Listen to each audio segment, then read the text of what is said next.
Good evening, West Orange. This is our third date of our budget review hearing.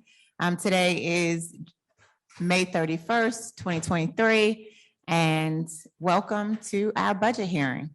We have two council members present in person in council chambers, and Councilwoman Geber Michael is joining us and will be on Zoom until later in the evening. Madam Clerk. This is to inform the general public that this meeting is being held in compliance with Section 5 of the Open Public Meetings Act, Chapter 231, Public Law 1975. The notice for this special meeting was emailed to the West Orange Chronicle and the Star Ledger on May 25th, 2023. Councilwoman Scarpa? Present. Council President Williams? Present. Can Councilwoman Geber Michael answer? Yes, present. Okay, thank you. Thank you. Thank you for calling in and making yourself available. We appreciate you making certain that you not only take care of your familial obligations, but also serve and continue to serve the residents of West Orange. So we appreciate you. Thank All you, right. Council President. And please note for the record that Mr. Rutherford is joining us now. And Mr. Gross, if we can have an update. Since we last met, I yesterday sent out some information that the council had requested. And we have two department directors here this evening for you to continue on from where we last met. In terms of other things to be discussed this evening, we need to discuss.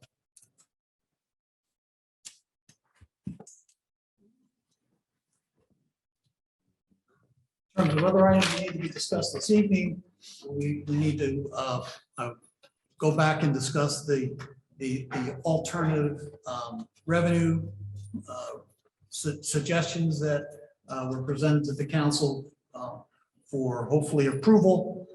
We need to talk about process moving forward.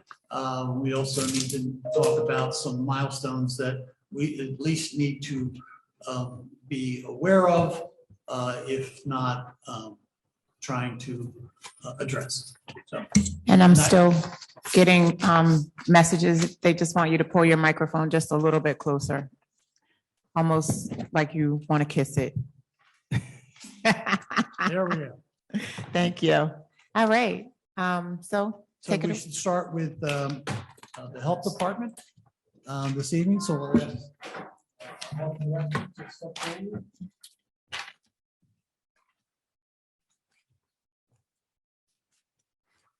Thank you, Mr. Fonzino. We appreciate your time.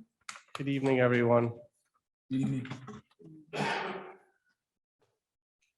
The health department's various budgets begin on page 89. 89. Can you hear me okay, Council President? I can. If you, when you start speaking, if they can't hear you, they will let us know.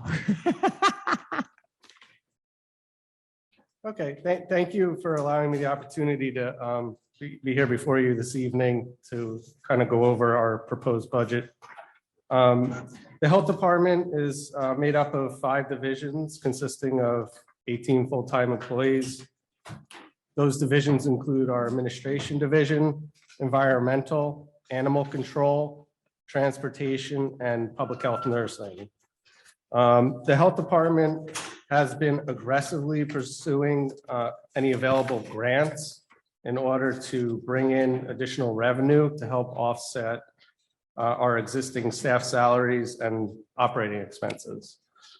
I don't have much more of a presentation other than, you know, if you guys have questions, I'm here to answer whatever questions you might have. I did have some questions regarding the organizational chart as it relates to your department.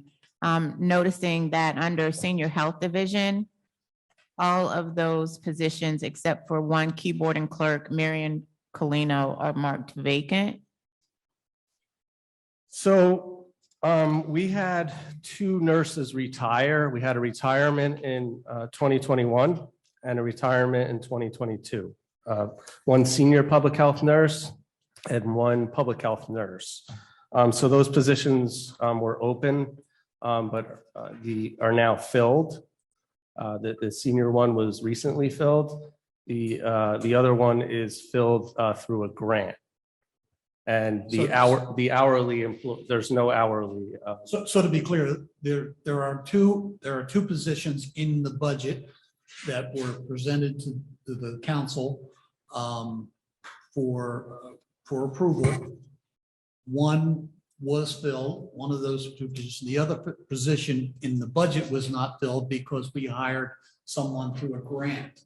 And the council at its first meeting removed the open position that is now being filled by the grant and allowed, upon my recommendation, since we had filled the other position, you did not eliminate that position.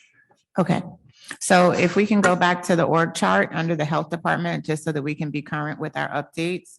The senior nurse position has been filled and is no longer vacant. Correct. Okay. And the registered nurse has been filled through a grant. Correct. The 3rd registered nurse position has been removed. Yes, that was an hourly position that we're no longer filling. The optometrist, part-time hourly. We're no longer utilizing the optometrist or the physician. Okay, great. Okay, thank you. Do my colleagues have any questions for Mr. Fonzino? Yes, so I wanted to understand, and thank you, Mr. Fonzino, both for waiting through the last one, for being here tonight. Want to understand the org chart, for lack of a better term. It's really not on the org chart. On the org chart, Ms. DeNova is listed as a health officer, I believe. Yes. The health officer. Okay, the health officer. She reports to you. But both of you make the same salary. Can you help me understand why we're doing that? Sure. So Ms. DeNova is a longstanding employee here, over 40 years. She is the licensed health officer as required by the state. We must have a licensed health officer. Prior to my appointment as director, she was serving as the department head, but she's ultimately has always been the health officer. Basically, she anticipates on retiring in the very near future. So when she does decide to retire, that salary is gonna basically it's not going to be really exist anymore, because we will probably pursue going out to contract for a licensed health officer as opposed to having a full-time person in that position. To be clear, that doesn't mean that we're saving that money, because that money will be expended either by hiring someone new or by contracting out. If I can just add to what Mr. Fonzino said, Ms. DeNova served and was paid based on being the health officer for most of her career, to the extent that she was also working in the capacity of as a department director. That was never her title, and that was never her pay was never based on that. Frankly, the pay for the health officer was higher for most of the time, higher than the directors. So. But Mr. Fonzino, you're not a licensed health officer? I'm not, no. So she performed both roles for some period of time. Licensed health officer and department head or director. Was she actually a director? No. Okay, so she was a department head. Well, she was a health officer, and she acted as the senior person in that department for some period of time as the director, but she was never appointed director. All right, so the head of that department until Mr. Fonzino took the job was whom? Who headed the health department? she was at the top of the org chart, yes. Right, so that makes her the department head. No, we don't have, department heads is a term, I'm not trying to be evasive. The department head is a term that is very loosely used. And we're working hard to try to go back to our codes and stay within. We have department directors. That's the title. A department head is more of a generic term, and it's not a title that we utilize. All right, so why wasn't she then the director if she was acting in that capacity and the licensed health? Frankly, she officer? got paid more at that time. She got paid more to be a health officer than a director. Still does. How much does it cost to contract a health officer? Like if I'm sorry, if I we were don't- going to, when she retires and we contract I one, don't know the answer. I don't know if we know. the answer. do you know the answer? to I that? don't. I mean, Can a nurse be what is involved? Can a nurse be you a have to health have a officer? state license. Okay. It's a license issued by the State Department of Health. Because that seems like it might be, much more cost effective. Are you currently pursuing that, Mr. Fonzino? I am not, because she has not indicated her retirement, but I have it in the back of my, mind, but it's options for when she does. I mean, I'm decide sure it's to not retire. something that can happen overnight. So here's and this is just layman's terms. We have two people in the department that make about 50% of the base salary and pay that is on the section 8051, general health services, salary and wages. About half of that is for two individuals. We have 18 people in the department and two people make half. That's an issue for me, given where we are financially.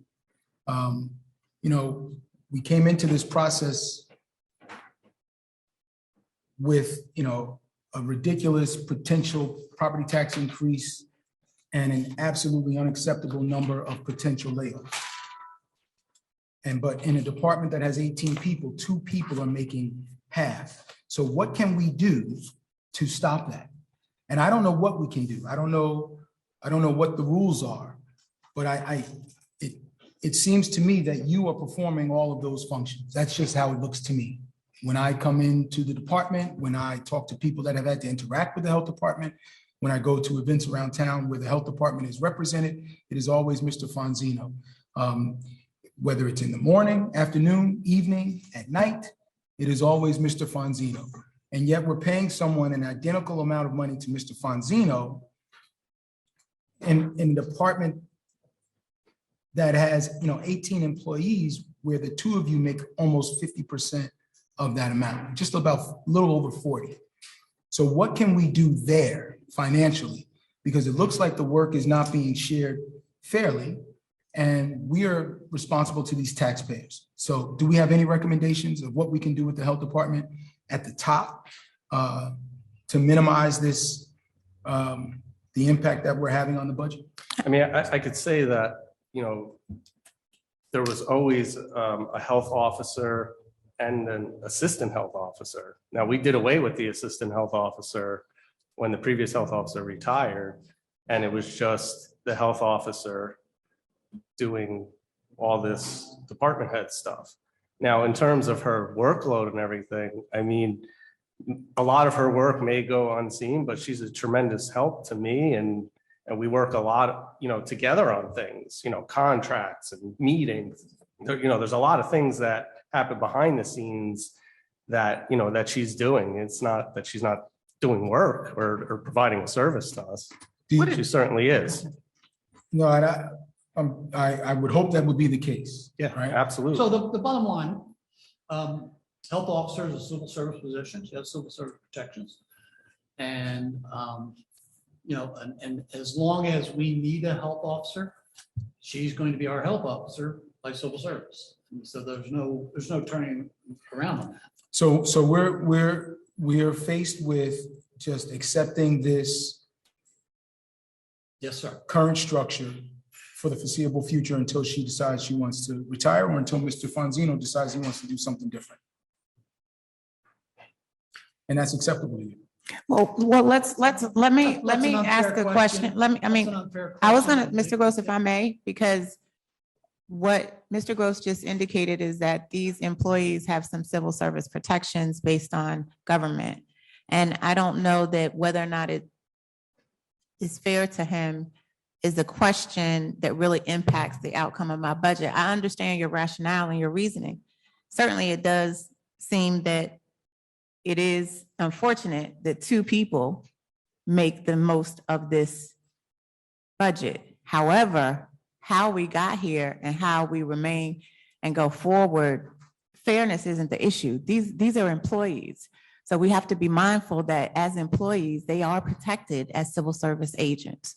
So fairness is not necessarily the appropriate terminology. I do hear you and respect your questioning, but is it appropriate?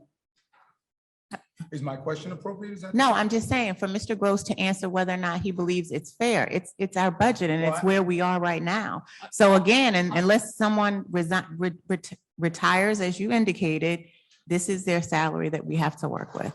So my question was not about fairness. I said, is it acceptable to you? Okay, And I'll you answer the would- question. Thank you. I'll answer the question. I accept that we work in an environment that is regulated by civil service. I accept that. I work on that every day. That's what I do professionally, and I deal with that. Every system has its pluses and minuses. When you add them all up, whether one is better than the other is always up for debate and what an individual. But it is not up for debate here. This is a fact. And whether any of us would do it differently is immaterial because this is the way we're doing it, because this is the structure that we live with. Let me also address this issue of the multiplying effect that you're quoting in terms of the salary. While you're correct that these two salaries dominate this division, the budgets before you, those people also supervise and regulate 4 other divisions that they are not their salaries. So even though it looks like that their salaries dwarf in this department, when you take into consideration all the divisions, it's much different. And so maybe you want to maybe look at that and add them up, and maybe that might give you some perspective on why this is not out of line. So here's my general sentiment on that. I understand government operates differently than the private sector. And I accept that some of our employees are civil service. I support that, understand that. All of our employees are employed in the civil service. Okay. I also accept that some of our employees are members of the union. I accept that, understand that, have no issues with that at all. What I have an issue with is when we are dealing with this type of moment with regard to the budget and having what looks like a very top-heavy department where at least the one visible leader appears to do the overwhelming majority of the work. One leader appears not That's to. extremely unfair to the other employee. You really shouldn't be It- talking. You well- really should not be discussing. Excuse me, the Mr. work Gross, product. Mr. Gross, please. What we should not do tonight is interrupt each other, okay? Well, Whether you don't like it or not, that doesn't move me, all right? What's important is that I express, Okay, can we just tone it down a Express- little bit, please? We don't have what's to. important is Thank that I you. express my understanding and my sentiment about that understanding as we move through this process. What you have presented to us, we have all said was unacceptable. Now, we've been able to whittle down pieces here and there. This is a big piece, and it should at the very least be discussed, because whether you agree or not, or whether you understand or not, please allow me to finish. The residents that are going to watch this and the residents that are going to pay these taxes, but the majority of them come from the private sector. And in that space, and while it is different, it still has its own value. Those lessons can be applied here as well. What we do know is Leaders frequently manage multiple divisions, sometimes make moves within an organization from the health department to another department, or from one department to the health department. And in that transition, it's considered a lateral move, and they don't get any additional income for that. And they're still responsible and held accountable for multiple divisions beneath them, multiple employees, and the budget. And that's what I'm getting at here. If I were Mr. Fonzino, and I'm not, And you're not, excuse me, Council President, Don't please. interrupt, please. Come on. but No, this there's is- no but. I'm No, not there done. is a I still but. have the There is a microphone. but. There No, is a there's no but. but. Excuse me, Council Because we're President. not gonna go through Excuse this me, with you Council dominating your opinion Excuse me. throughout the meeting. No, what we can do, I'm not interrupting you, but what we can do, what we can do is have an understanding of how government works. And you're trying to diminish the salary from someone who is Any protected. insinuation that I don't understand how government works. You is you are completely making a comparison displaced. to the civil I- sector. Well, if you would listen to the entire thing, then you would understand, which you clearly do not. I do I think not. we should The let Councilman lesson- Rutherford go The ahead. lesson is, when you have a difficult budget, you have to make difficult choices. And if it can be justified, if it can be explained, then so be it. But the public deserves it, we deserve it, because you're asking us to vote on it. So when I look at a department that has these kinds of numbers, it's a concern for me, and I have every right to understand what, if anything, we can do about it. And that's the question that I asked you. What can we do? As I understand it, is nothing. So can we move I have on, a please? similar concern, So 'cause I if I, no, if I can please respond. First off, you have every right, and I applaud you for asking all the questions that you do. What I object to is your intimations that an employee is not working hard or not providing the services that we're paying that employee to do. And the fact that you bring that up shows that you don't know what's going on in the day-to-day, and we're here to talk to you about it. But to ask your questions in a way that besmirches it I'm not going to sit here and allow that to occur without Well, objecting. You're free to object to whatever you choose to. I'm not besmirching anyone. You may take it that way. What I am concerned about is exactly what I stated. We've got 2 employees at the top of the org chart making almost identical salaries, almost identical income.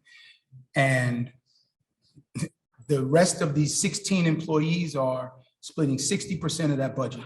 And if I were one of those 16 and was faced with what could be a potential layoff, I would want someone on this side of the table to ask that question.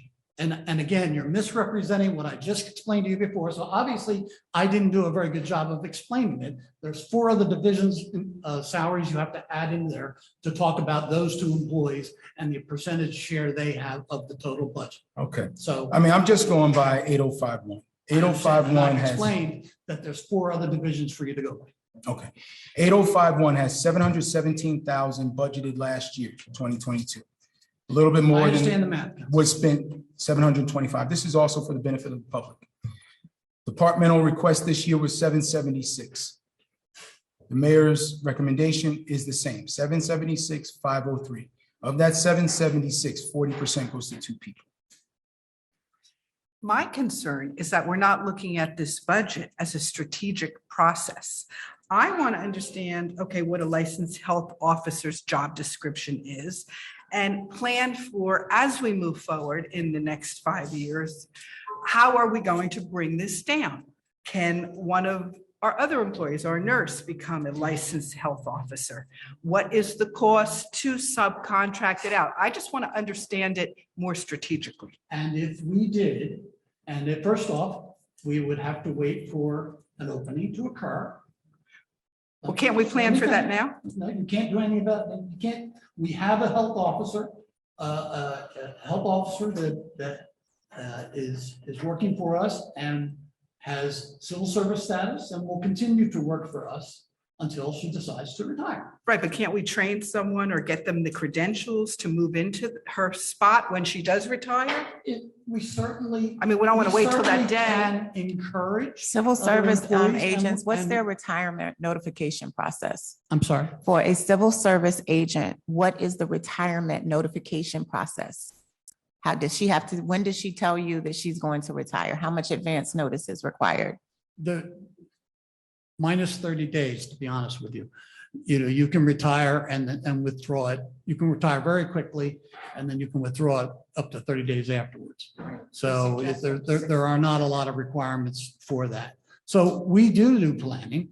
And my understanding is that this vacancy is not imminent. And when we are notified or when we get a sense of that, we will then take a look. The director has indicated that he thinks that the best way to do that might be to contract it out, that might be some savings. I tend to agree with him on that.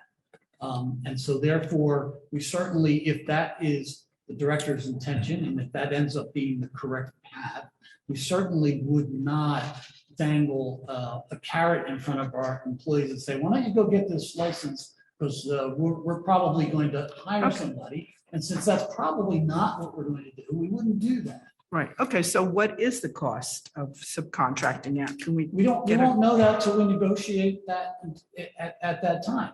Quite frankly. There must be a There's range. no point in doing that right now because it doesn't appear to me anyway, that we're going to have that need for at least a couple of years. Right. I just would like to understand what it involves and a ballpark of what that subcontracted. But we don't position have would it, and we're not, you know, we're not going to dangle a carrot in front of I all of understand them as that. well, whoever might be interested in doing that until it is seriously time for us to do that. So that would be an RFP or an RFQ process. Of course. And then that would be how we would identify what the needs might be. I mean, but you must have a ballpark. There must be a ballpark of what that would be to subcon. You must have looked at it. If you think it's cheaper, you must have an idea of what that subcontracted, My years of experience tells me that that's probably the case. and it probably is, and it Yeah, probably so is the I best don't- way to I go. don't- I just would I like to don't really, understand. I don't, from a day-to-day perspective at this point, I don't really have a need to investigate it any further. I appreciate your curiosities about that, and if that was something that was a simple process, we certainly could try to find out what other towns are doing it.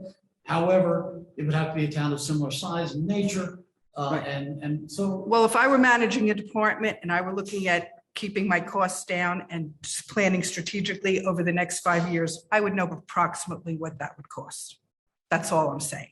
I'm looking at this like a businesswoman who's managed a business. And I think we need to look at our budgeting process in that way. I assure you that we do. Okay, We so may I disagree Right. on this one point, but I can assure you that we do. just, it doesn't seem like an answer that should be that difficult to get. I have one additional comment to make. You just informed us that this particular employee is not a department head or a director, whatever. And chose not to be because the licensed health officer, that role paid more. Well, I've never asked her that question. I suspect that's why. Okay. But if the licensed health officer role pays more than the department head or the director, why are we paying two individuals the same amount, right? And it would not be cheaper to then outsource it, subcontract it. It would be cheaper if Mr. Fonzino would then get the LHO designation, because on this sheet that you've prepared for us that has the salary and wage budget detail, the two folks at the top make the exact same. You said one of them makes that number because they're the licensed health officer. The other one isn't. So the way to do it is to make the other one the licensed health officer too.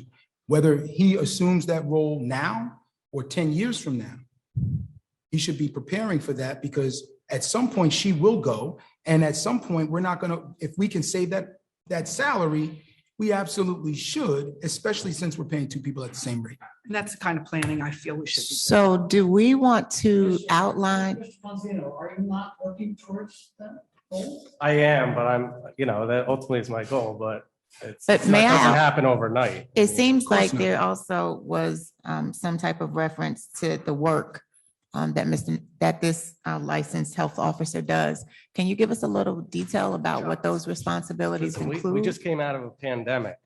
I mean, I didn't do all this work myself.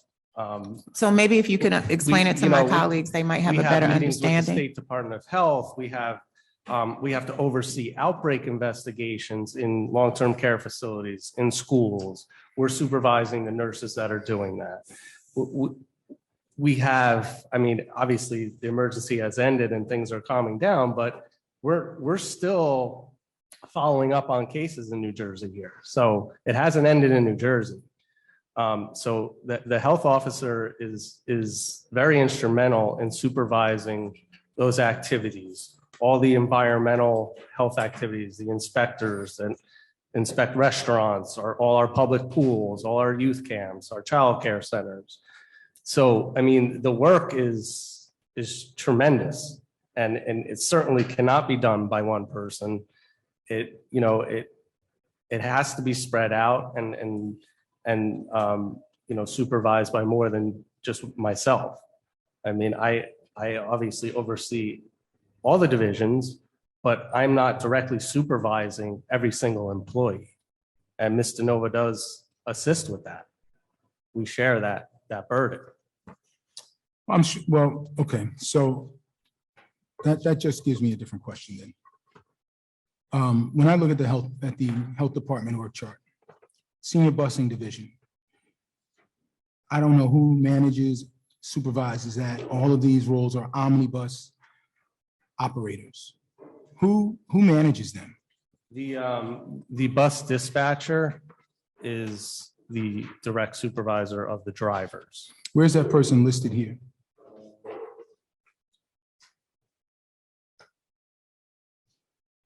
Omnibus operator is under senior busing division. Correct.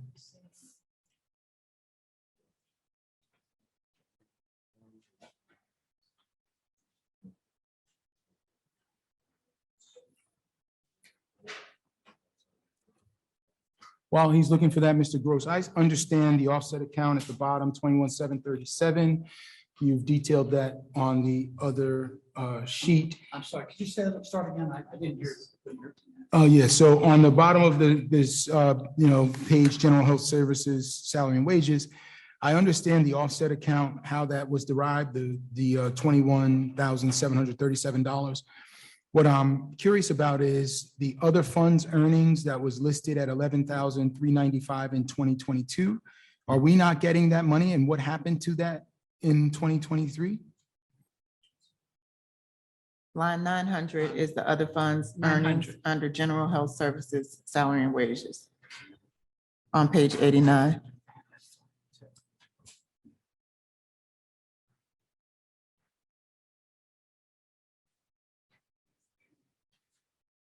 Whenever you're ready. I can answer. Yeah, so I'm looking. No, we got two conversations going on at the same time. So it appears that maybe the title is just mistyped here. The first employee listed under omnibus operator is the supervisor and dispatcher. Got it. So he has some additional responsibilities that give him that supervisory role. Understood. That's just how it is normally done, whether it's in government or in private sector. To me, that means that person responds or reports to you. Is that correct? The supervisor reports to me, correct? Right. So in the animal control division, is the person at the top of that list also a supervisor? No, sir. So is that you? You supervise that, right? Well, actually, the health officer supervises the animal control officers. So I asked that question because in the limited interactions that I've had, which is maybe 4 times going by there to the animal shelter, every single time it's been you and one of the employees. If we go to all of these nurses are vacant. So what are we? I guess at least 2 of them have been filled since this was created. Correct. So the senior nurse would then be the supervisor. Correct. And that supervisor reports to you. The health officer That supervisor reports to the health officer. also, yeah. Okay, so the health officer is managing essentially 2 divisions and you're managing 2. Yes. Okay. All right, so I appreciate the clarity. I think, we're not going to make substantive progress on this kind of a difference in viewpoints on how to best plan going forward tonight. We're not going to make that tonight. But I do think I would encourage you to consider the commentary that you've gotten back. And let's understand how we're going to better plan going down the road. Because it's not just this department, and this is not to disparage you or anyone else. This is just to be fiscally responsible, transparent for the residents. At some point in time, we've got to figure out what the long-term solution is, and it's probably not with two people splitting the role. That's probably not going to work well over the long term. So I appreciate you clarifying that you are in fact working toward the LHO designation. I think that is the right thing to do, and I encourage you in that effort. I'm done, Council President. Thank you. Mr. Fonzino, do you have anything else to add about how your department functions? Not at this time. All right, thank you so much for coming here this evening, and I Are would we gonna go encourage through my, the other one, General Health Services? we can. So we've got e-cig enforcement on here twice. One is in, did I miss these up?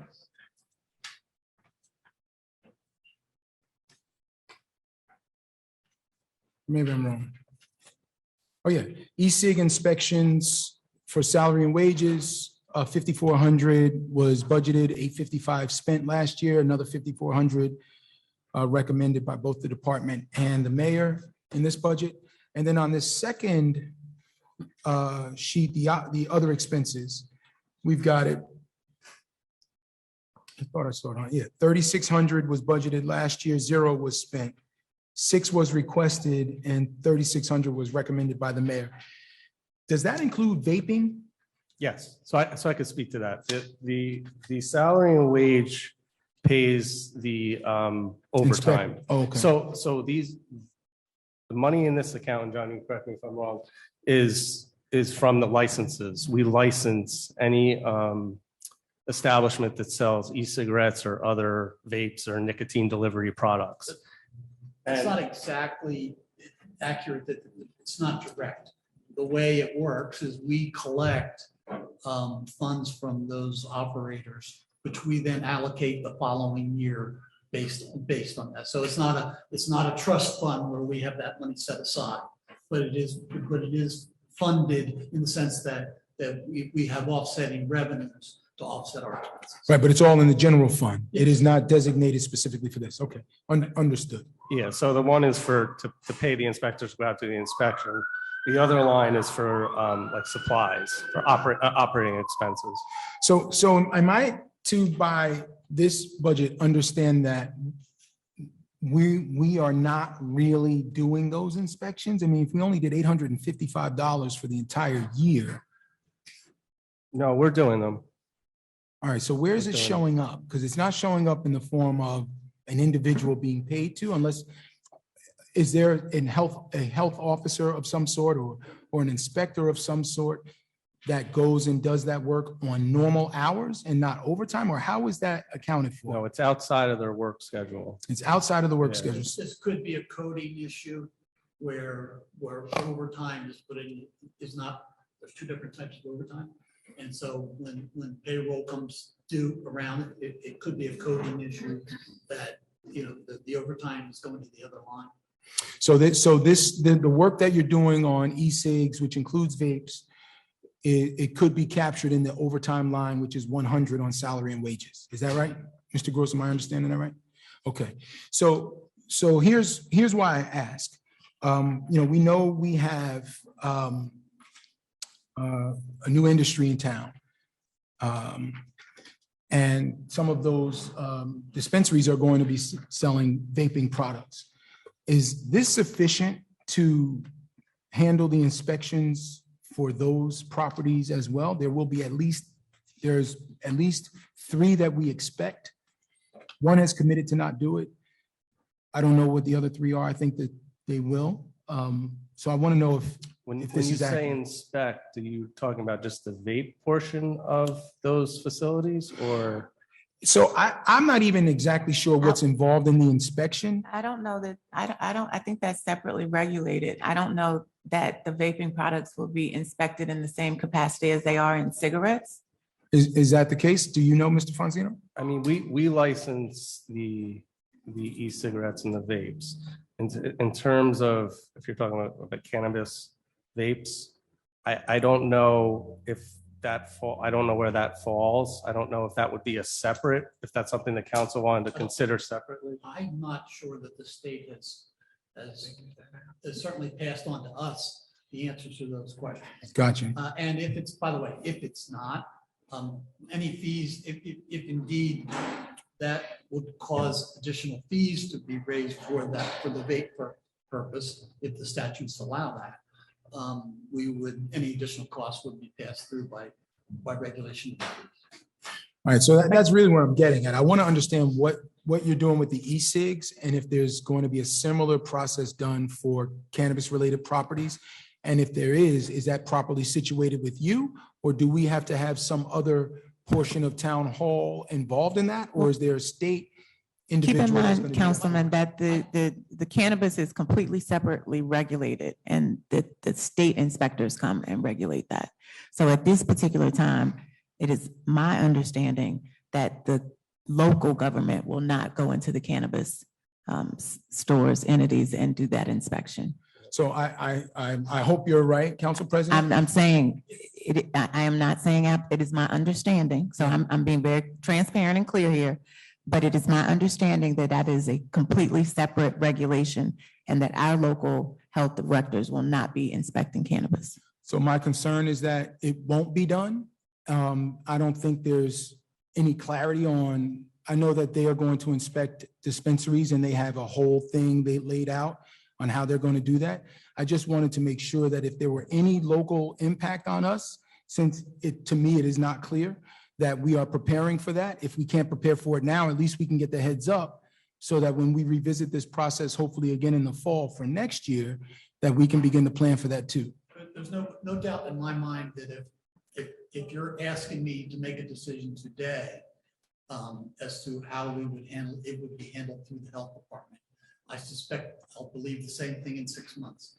However, between now and then, we're going to learn a lot more from the state as to what they're expecting of us, what they're not expecting of us, and what we can and what we can't do.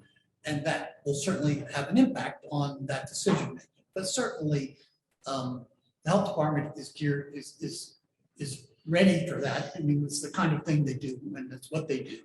And so I just see it as a matter of resources, not a matter of skills or anything that we'd have to do differently. Obviously, there's a learning curve. It is different. So there would be certain training that would be involved in it if indeed. But again, these are all things we're going to learn about how to handle as we move forward through this. Well, my last thought on that, Mr. Gross, and I appreciate your response. One, I would like to know if you feel, because we expect at least one of them, the dispensaries, to open up this year. I think there are 2 or 3 that are on target to open this year unless something crazy happens. But at least one will open. So, I want to know if you feel like you have enough staff, if that were to fall into your lap, to handle whatever interactions there might need to be. And then 2, if it does fall into your lap, is there something structurally that prevents your inspectors or health officers from doing those inspections on regular time and not overtime? Again, it's tough to say not knowing what the criteria would be. I mean, if they came to me tomorrow and said, local health departments are going to be in charge of inspecting these dispensaries, I mean, not knowing the criteria, I can't really tell you if I have enough personnel or I don't, or the enough resources without knowing, what would be expected of us. Clearly, the e-cig we do on overtime because the whole part of that concept is also observing what's going on, and to the extent that we're going to try to make sure that there are not children involved in procuring the e-cigs, sending our inspectors in on overtime at night and on weekends, we'll have a better chance of seeing that. So it's a strategic decision is to do that rather than doing it during the day. The cannabis may be a totally different circumstance. I suspect it will be if we, again, going to Council President's point, if we have any role at all. If we have any role at all. Well, if things continue the way that they are and the state keeps pushing responsibilities further and further down the line, it Could probably see it will be happen. us. Yeah. And all I would ask is that as you gain insight into that, you give us as much of a heads up as possible. Hey, we're using, 5 hours a week that we weren't using last year on these cannabis entities or whatever it is. And this is what you guys should be prepared for when you get into your next budget. The only role I know of right now that local health departments are involved in terms of cannabis establishments is just education. When I've had conversations with other towns that have them in their jurisdiction up and running, it's just been strictly, they give them the educational material to give to their customers. And that's really been their only involvement thus far. Should we be responsible for that? Can that cost be put onto the cannabis operators? Who would incur that? What cost? Would the cannabis What cost? You cost for saying, inspection? If we find we are going to have to do these inspections, can we put that cost on the cannabis entities themselves? Or would we be assuming the cost? we don't assume the cost for any inspections. There's a permit fee for any type of inspection that has to be done.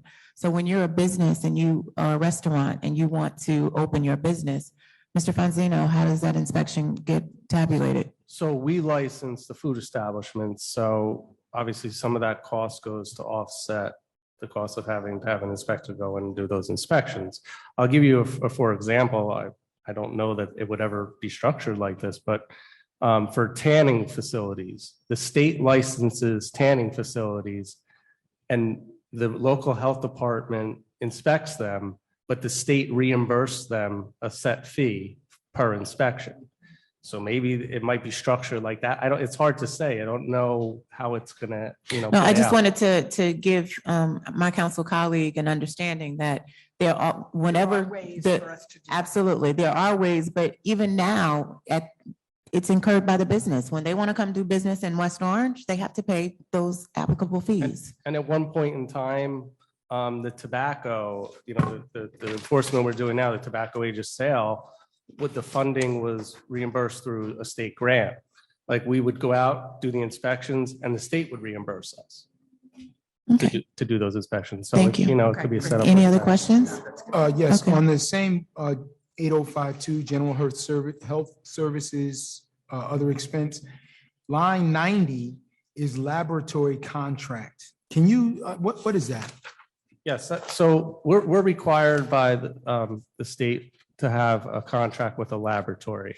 Now, we use that laboratory for multiple things: food sampling, water sampling, surface water sampling, whatever, bacteriological analysis. We need to have a contract with a certified lab. Got it. So I'm thank you for that because, I'm coming back to cannabis on this. There has been some conversation amongst the town council with regard to allowing cannabis testing laboratories in town. So I wasn't sure if that was something that you had to then go and interact with, but based on your explanation, it is a service that we use. Yes. So if we were to have labs, again, that would be, I know that's a state license. We don't know exactly how the inspections and the follow-up would be done. But your expectation is if that falls on the health department, there will be some compensation back to the health department for any of the work that we would have to do. I can't guarantee it, but if they follow past practice, I would think that if they're licensing the facility and then they're relying on us to do the inspection, it's possible that they would reimburse us for it. So if that does not happen, or if we do cross that bridge, would love to get a heads up as soon as possible so that we can anticipate whatever that cost is and ultimately pass it on to those that are being inspected. My last thing is on office supplies and equipment, line 110. 450 was requested and spent last year. $7,950 was requested this year, $450 was recommended by the mayor. Can you speak to that? This is on the agenda. That's line, 110. 110 on page Yeah. 91. Yeah, I mean, this is just our general office supply and equipment line. We've been offsetting a lot of our office supplies and equipments with grants. So we haven't been really expending a lot of money in that category. And, some of those grants are going away now, where we can, use those funds to offset those operating expenses. So we need to have, the money there for our, equipment and supplies that we utilize. all right, so I'm gonna stick with the mayor on that one. Last one is line 200 on the next page, page 92. What is the VD clinic? Okay, so it's venereal disease, but more commonly sexually transmitted diseases.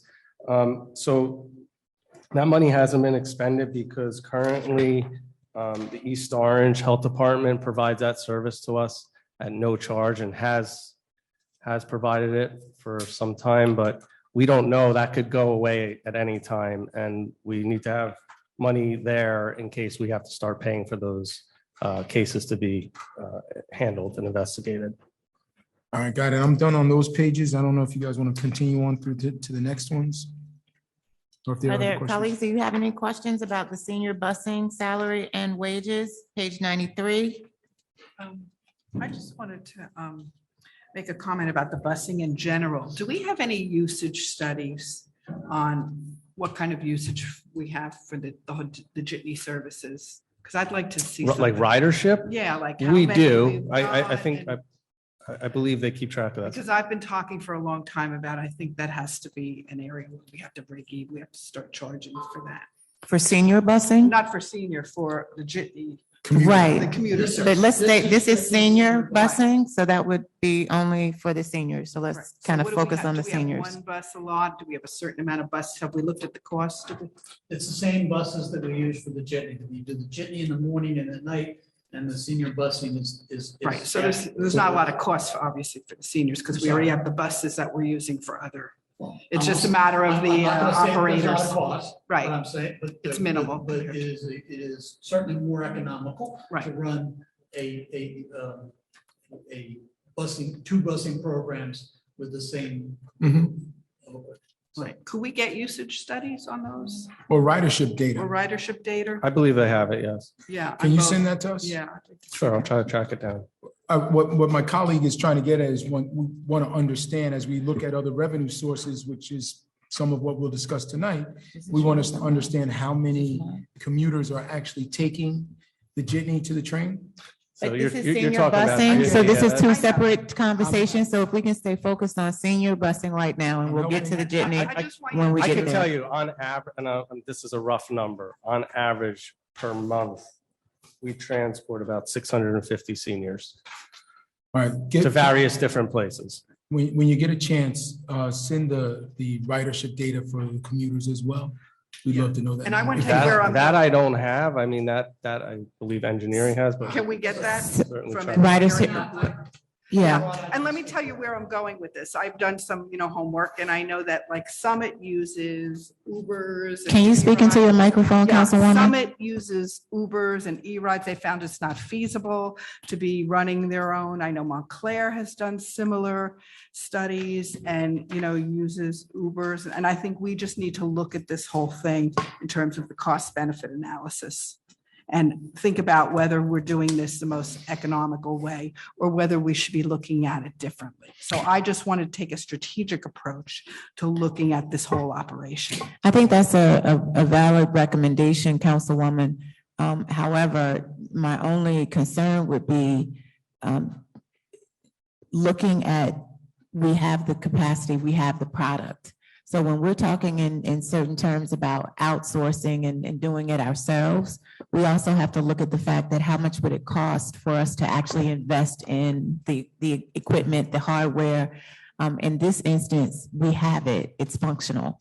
So for us to outsource a service that we provide that we already have, and we can't just sell the jitneys because again, We just we- purchased them, right, last year? well, we use the jitneys. We have residents who use the jitneys for transportation back and forth to work. Right. We also use those same jitneys to transport our seniors. Right. So if we were to get rid of the jitneys, then we would not only be getting rid of a use for our seniors, but we also have other residents. It's just separated. Well, I'm just saying we should do a cost benefit analysis like any business would in terms of what it would cost, what's the ridership for both the seniors and the jitney users, and what it would cost, you know, what it's costing us now and what it would cost to do it a little differently. I just think, and I'm thinking strategically, you know, not this budget, next year or the year after. I want us to be looking, because, you know, we've got a structural problem with this budget, and it's not going away. Understood. Any other questions? Not on that page, I don't believe. Okay, next page is 94. 95. With the omnibus operators, any questions concerning their salaries? We do have one open position for omnibus operator. Was that removed? Yes. That was part-time and the council's already removed that. Okay, thank you. And Can I- then, Can I just comment on that? I mean, Yes. I understand that we need to trim and everything, but, so we always had, and it's been hard to get drivers, but the position was open because we always had a part-time driver to fill in if, say, one driver was out sick or one driver was on vacation or out on injury leave or there was an event going on after hours or on the weekends. A lot of these drivers don't want to work overtime. So we would always be able to fill it, have the part-timer fill in. Now, we're not going to have that. So I just want you guys to be aware of how we used that in the past to, you know, assist in Right. shortages. And I want you to understand too, that I've been thinking about senior services for a long time. And I've looked at how they do them in different townships. And, you know, we may need to slowly take a different approach. I know in Livingston, they have volunteers. I think Mrs. Morelli talked to you about it in detail at our last Older Americans group. Maybe we need to start thinking along those lines of looking at other ways of doing things so that we can eventually dig ourselves out of the hole that we're in. thank you, Councilwoman. Okay. Next page is 95, senior citizens transportation operating expense. Is this just a way to help with the surplus? For the most part, Mr. Gross, and it's fine if it is. I just wanted to know. This page 95, is this a way to help with the surplus? It's fine if it is. I just wanted to know. Page 95? Correct. It's only 950 total recommended by the mayor or requested by the department, but almost none was spent last year. Yeah, so any of those that you see tonight, to the extent that we've had the discussion about that $800,000, that's all included in here. So, you know, go to focusing on things we actually do spend and don't want to spend. If wherever there's a gap, you've already accounted for that in that 800,000. Okay, animal control, salary and wages. Questions, colleagues? Line 900 other fund earnings, that's the shared services. Is that correct, Mr. Gross? That's good. Well, what the minus 900, no, that's, those funds come from, we have an animal control trust fund. Ah, So rather, you know, we basically raise money, that's different, that's more the topsy-turvy to what we discussed before. We raise money from animal control fees and it is set aside to offset some of our costs. So we bring it into the current fund budget this way. got it. And then, any more questions on that page? Well, where, the shared services, because I know we have some, does that show up anywhere on here? We have shared services that we get revenue from. Right, it wouldn't be an offset account or it wouldn't, No, we don't, it comes in as pure revenue. So it's not, Yeah, we don't, it's run through the whole department, so the whole department would have to be, every line would have to have an offset. It doesn't make sense to do it. So so what is the amount of our shared services with regard to that? Do you know? there. I think we received about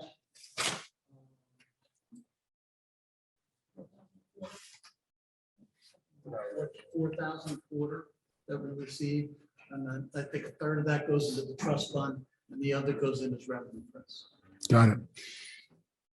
Okay, thank you. And the open position on page 97 and the overtime and allocate. I'm sorry, and the overtime, has that been removed? Yes, not the overtime. Overtime has not. But the open position for the keyboard and clerk has. Yes, that was taken out. Okay. Page 98, animal control operating expenses. Any questions, colleagues? Just have a general question. Shouldn't, there's nothing set aside in petty cash, but a lot of these things seem like things that petty cash could be used for. I'm eliminating petty cash entirely. Not everybody knows it yet. But there are a few departments that still have it, but it is something that I'm not in favor of doing. We can turn checks around at a moment's notice if necessary. So there's really no reason for us to have cash Understood. available. E-Veterinary Services Trust. What line, please? 310 at the bottom. Well, all three of those actually, Emergency Call Trust and Rabies Clinic Trust. Can you explain those? please? So those are for like that, like if there's an injured animal, we're required by law to get it veterinary care. So if we go out on a weekend and the dog gets hit by a car and we have to bring it to the animal hospital, we have to have money to pay the bill. So that would come out of the emergency veterinary services line. The Rabies Clinic Trust pays our veterinarian to do our rabies clinics, to administer the vaccinations. And we do that once a do year, or that. twice a year. It's twice a year. Twice in a year. January, yes. How come it shows 0 spent last year?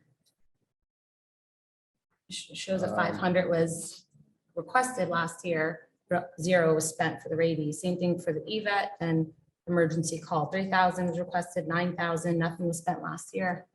I'm not sure because we did pay the vet, so I'm not sure why it's not showing up there, but we did pay him for 2 clinics. Mr. Gross?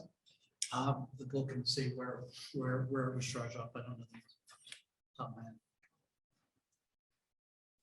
Yeah, I'm aware we did have the clinics because I take my dog. Any questions, page 99? Are we gonna get that information? Can you provide that information to us, what we spent on these 300, 310, and 320? The Emergency Call Trust, the E-Veterinary Services? And I that's, could double check and make sure nothing was spent. yeah. And will you According to have it this, in we the did. updated budget for us? If there was something spent? Look, to the extent you ask a specific question about this, the clinics, we'll go back and look at that. No, but what I'm asking is when we get the updated budget, will you fix it in We here? will not be updating every line history that we have. This is the budget that was submitted. We're gonna update the final budget numbers for you that you approve. That's what you're focusing on, to the extent that, there's a mistake or something, or maybe not a mistake. We're gonna find out about that and report that back. Well, hopefully next year we'll get more accurate numbers that are expended for Yeah, this year. Councilman, We'll these just- are, I went through 22 municipal budgets this weekend. And I can tell you without a doubt that the level of detail that we provide to you and the public is, there's no other municipality that compares, let alone exceeds. And to the extent that there may be errors that were made in processing during, the 10 to 15,000 transactions that we do a year, we'll go back and we'll correct that. But that is not to say that the information that you're being presented is not accurate. That's an unfair characterization. Okay, thank you. We're on page 99. Any questions on 99? Yeah, same general questions. Same thing. Dog license relief, ACF coverage. I don't even know what these are. ACF, animal control, is that? I don't know what those are. I'm not sure of the separation. Is this any different from the last budget that we have? Or are these terminologies consistent with the budget that was prepared So last to- year? To the extent that the minus $22,000 adds up to those numbers, it's again, a way we're trying to give you a flavor of what we're spending our money on in the trust fund, since it's an important part of this particular department. So we're representing that to you as an indicator of what this department spends its money on. Because it's spent in the trust fund, the numbers aren't here, but it is our indicator to you as to what's going on. That's why if you look at it, it's exactly, you go up the line there, that it's up to exactly 22,000. Okay, if you include the prior page, 98, yeah, Yeah. okay. Okay, I mean, we've had this is now our third one. We've talked about budgeting and not spending, and you gave an explanation of that as well. I think I'm satisfied with that one. Page 100, Senior Citizen Health Center, salary and wages. I did have a question. So with the longevity decrease, is that because someone has retired? Yes. Okay. And then for the hourly pay decrease, is that because of an elimination of a position that we need? Just wanted to get clarity there. Yes, we eliminated the part-time public health nurse. Okay, great, not a problem. And the increase on 10 is due to a new employee, or is that just one employee? Is it multiple employees? What is the increase? 51.9% increase on the top line. And base salary. I think it's because of the turnover. I'm sorry.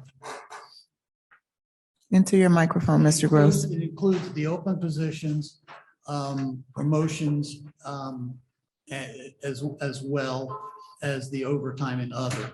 So to the extent that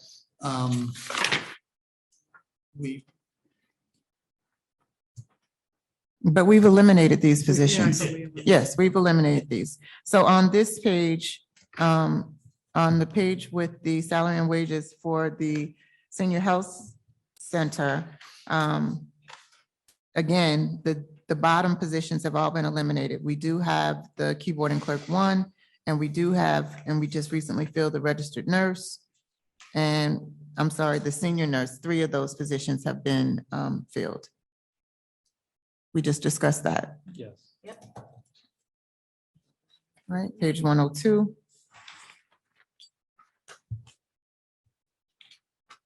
Any questions on page 102? And again, looking at these numbers, some of these, if we're looking at the original budget from 102, keep in mind that we've received a reduced budget. The $800,000 has been removed.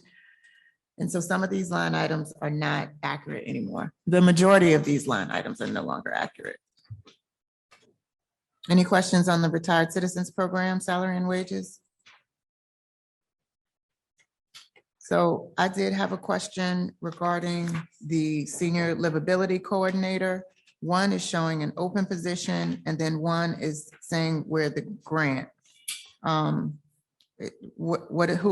How do we have an open position? It is an open position. It is an open position that is supplemented by some grant money, and that's what shows there. Okay, And that is still, council did leave that in place. the Senior Livability Coordinator. Okay. Was there a reason why? I had asked, I requested council to do so. I think it's an important position for us and for our moving forward with our senior program, our older adult program. Okay. And so are there any questions regarding salary and supplements to salary? Because if you look here, there's salary and wages. However, there's additional line items for supplemental income from grants. Any questions? Yeah, does this hourly pay line 30, $32,986, what does that reflect? Is that a part-time employee or what is that? Yeah, that's hourly, so that is, it's a part-time position, there's always been a part-time position. Isn't that the same salary as the senior coordinator? That's the senior livability. Yes, okay, so that's the same position. Senior livability coordinator. Yes. Now, is that funded by a grant? It is partially we got a temp, originally, it was funded primarily by a grant. And then the grant went away, and we were able to negotiate a much smaller grant, but a grant nonetheless to help us with this, to offset some of our costs, because we just, the mayor at that time wanted to make sure that we tried to retain this position in our team. How much is that grant? 10,000, right there, right on the budget. Can you explain line item 200 and 900, other earnings and other fund earnings 200 and 900 on what page, please? on page 103? Yeah, that's for the retired citizen, and this is not the health departments, by the way, this is now into under administration Okay. and finance. But that is the funds for the grant that we received for the municipal lines that the coordinator is paid for. Got it. Okay, back to page 105. Retired Senior Citizens Okay, Program. This is not the health department. Okay, so thank you. Mr. Fonzino, thank you so very much. We You're welcome. appreciate Thank you you. coming, Thank you, Mr. answering Fonzino. all of our questions. The one thing that is the health department that maybe you want to touch on, Michael, would be the garbage and trash collection fee. That's on, That's page 106. Yeah. yeah, just to talk about where we are with that. Yeah, so we're working to write the bid spec. As you know, the contract expires in September. I believe we're going to be seeking an extension on that because of the challenges of getting the bid specs approved in time is not likely. So we are actively working with our consultant to get the bid specs drafted. We've been through one draft, we're on the second draft. So it's in progress, which is good. I do have a quick question on that. Sure. You know, right now we have a garbage we're looking at. Can we do once a week, right? We all are concerned about that cost. Also, the contract that we have now that allows us to put everything on the out on the curb, the mattresses, the furniture. I mean, have we looked at backing out some of those? There, Kind of I can tell you luxury. there's multiple options being looked at in the spec.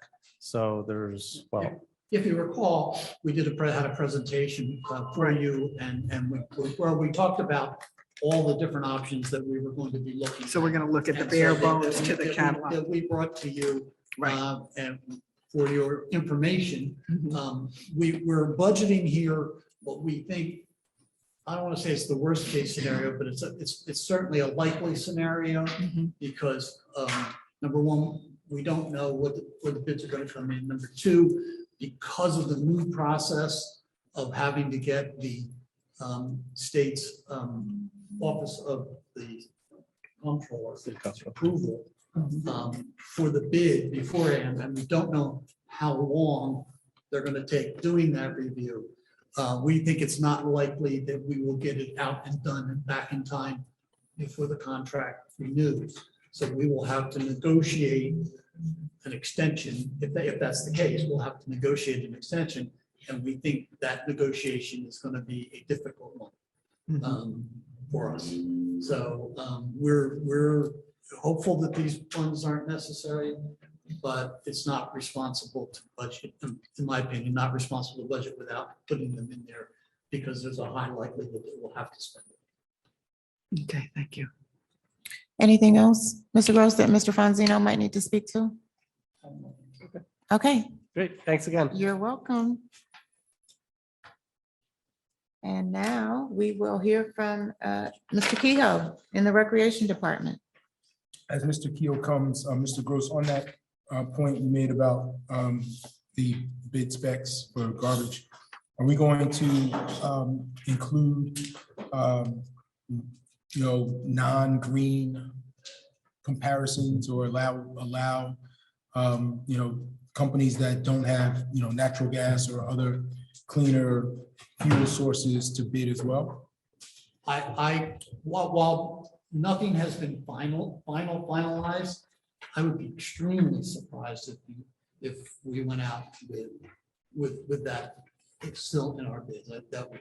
That's going to come out, right? Okay. But it's not done yet, but I would expect. Also keeping in mind that the companies that are still in the waste management industry have been reduced tremendously. So our options are definitely going to be limited. So if we create a RFP that limits our ability to have our waste collection considered, we're just going to do ourselves harm. Back into the natural gas. I mean, the world has changed substantially now to where there are a lot of places that are completely discouraging natural gas. So it's certainly not something we're going to encourage. Yeah, I mean, we've had some pressure here from residents to try and stop it in new development in town. I don't know what the alternative is. I don't know how you do it, but I understand that there is a group that feels that way about it. Yeah, but I think the reason I asked that is, to the council president's point, we need to cast as broad a net as possible, get as many comps as possible. Thank you, Mr. Fontaine. We Thank appreciate you. All right, you're in the hot seat, Mr. Kehoe. You've got a hellacious budget here. I have a hellacious budget. I probably got the smallest budget in town, right? Probably quite the opposite. Let's go. Talk to us a little bit about your department. You've been the director of the Recreation Department for several years. It is a tight ship. I hear a lot of good things about the activities and programs that we offer in this community. It is probably one of the things that I hear most of our younger residents moving into our community very, very excited about the opportunities, the events. And so let us hear it from your perspective. Well, thank you so much for, for starting it that way. We have a veteran group running in our office. We get along very, very well. We're a well-oiled machine. Everybody understands what everybody's responsibility is and everybody meets it. We take care of things, from kindergarten right up through seniors, special needs. We run the pool. We coordinate all the youth sports programs with Mountaintop and PAL and do all those type of things. And so we're very busy, but we got it all covered. Thank you. So colleagues, if you have questions regarding how do you want to start? Do you want to start on page 107 with community services, operating expenses, or is there another? Okay, questions? I do. My question is line 215 downtown West Orange. Can you explain what that's for? The 20,000 that was requested? I don't have, John, I don't have that page. You're talking about for community service. Community service pages Okay. is things that come out of my budget that go to other programs in town or whatever. It's in my budget, but whatever. That was last year. Historically, the township supported the community house.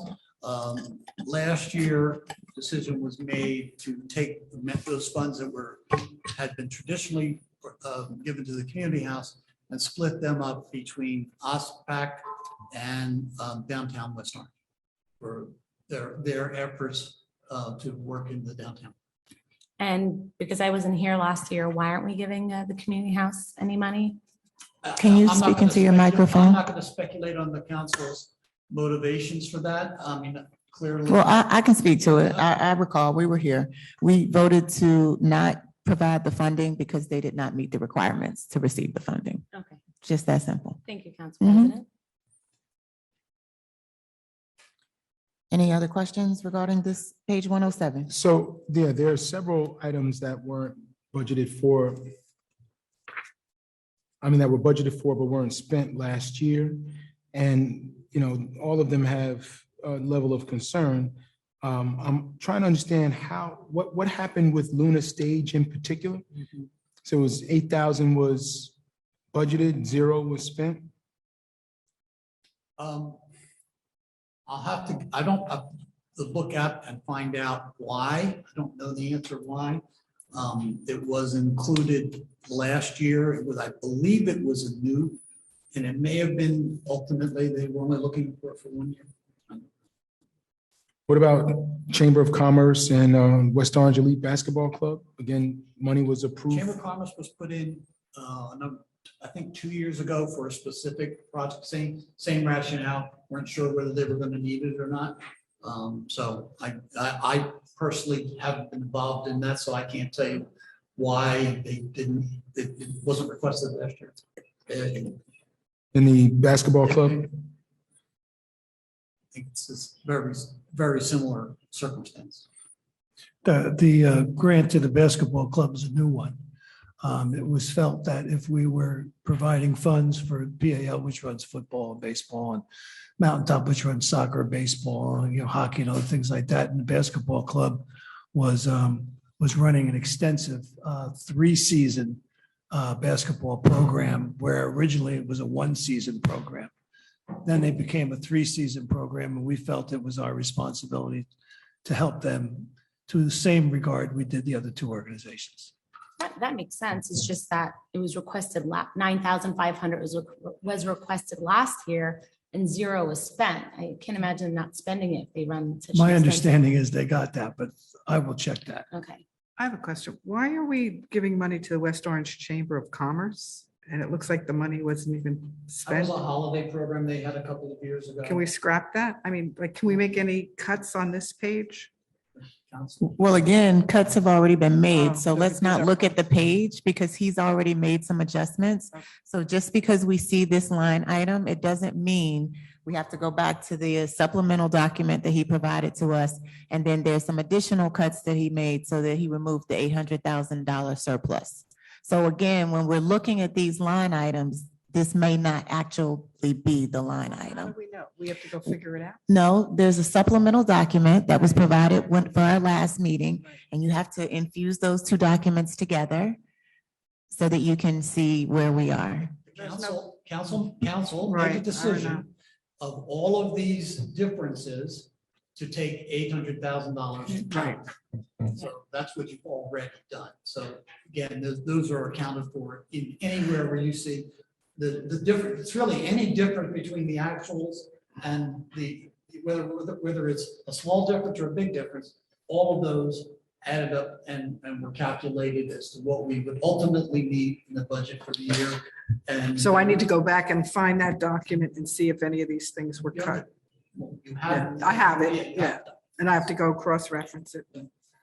So, but to Councilwoman Deborah Michael's point a moment ago, it seems to me that Mr. Kehoe is saying that the basketball club did get the money. Mr. Fonzino had a couple of line items where he said he thought it was spent too. So these zeros that said expended to date, they may not actually be 0, in which case you wouldn't be taking away the entire amount, or you would be taking away the entire amount even though they spent something last year. If that occurred, and I don't know, obviously, again, mistakes do occur, so I'm not gonna say here, that's not possible. Right, it's But okay. if it Part of life. did, if a mistake did occur, then that is inflated elsewhere. So the calculations that I did and presented to you would account for that. Okay. Because another one, where this would be low, another one would be high, and that would also. Right, so in this particular case, if West Orange Elite Basketball did in fact get the 9,500, you're not removing 9,500 from them. No, if indeed they did, then obviously we're gonna research that. I'll find out what happened with that. Okay, just want to announce to the public that, especially to our Zoom audience, that we do have closed caption availability due to requests that we've had from the past. That is a new capacity that we are trying to, again, provide as much support and assistance to the public that we possibly can. I am continuing to get requests for you, Mr. Gross, if you will just pull it a little closer. You do have a very soft voice. And we are getting some complaints that the public is unable to hear you clearly. In some places I get compliments for that, so. I'm sure you do. I appreciate it. I appreciate the concern. Thank you. Thank you. Just one more comment for my council colleagues. So especially for the two new ones, Councilwoman Williams was here, so she knows this. Last year, when we decided not to give the community house the $40,000, there was an immediate vote taking place that allocated that 40,000 to be split evenly between OSPAC and Downtown Alliance. I didn't think, and I was in the minority, so it didn't affect the outcome, but I didn't think that was the best way to reappropriate those funds. And in this particular budget, those funds are still there in those same areas, Downtown Alliance and OSPAC. So I think we have an opportunity to strengthen some other spaces in town as well. And so, it is totally appropriate to make recommendations with regard to the 20,000 that's on the line 215 and 20,000 of the 33.8 that's on line 206. What page? I'm on page 107. It is, I think we should have some conversation about how we could reallocate those funds or not allocate them at all. I don't think we should do that right now, but I think we can have some conversation. Well, I think we can have that conversation right now. I mean, Councilwoman Castellino is not here, so, I think it's just a little unfair to her. She, So we can perhaps not consider the $20,000 that goes to the Downtown Alliance because of her absence. We certainly can discuss OSPAC. Our liaison is here for OSPAC. But what we don't have from OSPAC before we start removing the funds is how they utilize them. So I agree that we can have the conversation, but before we have the vote, I would ask that we give those entities an opportunity to be represented. Yeah, I don't even think we should have the conversation because we're not going to vote now. And I think we need some additional information as well as our council colleague present when we do it. I just wanted to plant the seed and let folks know this is something I think we should do between now and the next meeting. And I was kind of getting the same thing. We're not here. Yeah. I have the same thought. Yeah. Yes. That's why I said before we reduce it, I think we should have understanding of how they utilize those funds before we just take it away. OSPAC has been underfunded for many, many years. No. It's for many, many years, Yes. it's been underfunded. Yes. So I am in total agreement with that. All right, if we want to go to page 108, Parks and Playgrounds, salaries and wages. Again, just reminding my colleagues that some of these line items specifically may have already been adjusted. So if you have some concerns, please Yeah, I share have a them. question. Line 30, hourly pay, 246,000 was requested last year and only 94,000 was used. So why is more being requested this year, the 26,000? Why 20,000 more if the whole budget wasn't used last year? Based on what we're seeing. For anyway. $250,000. Yeah.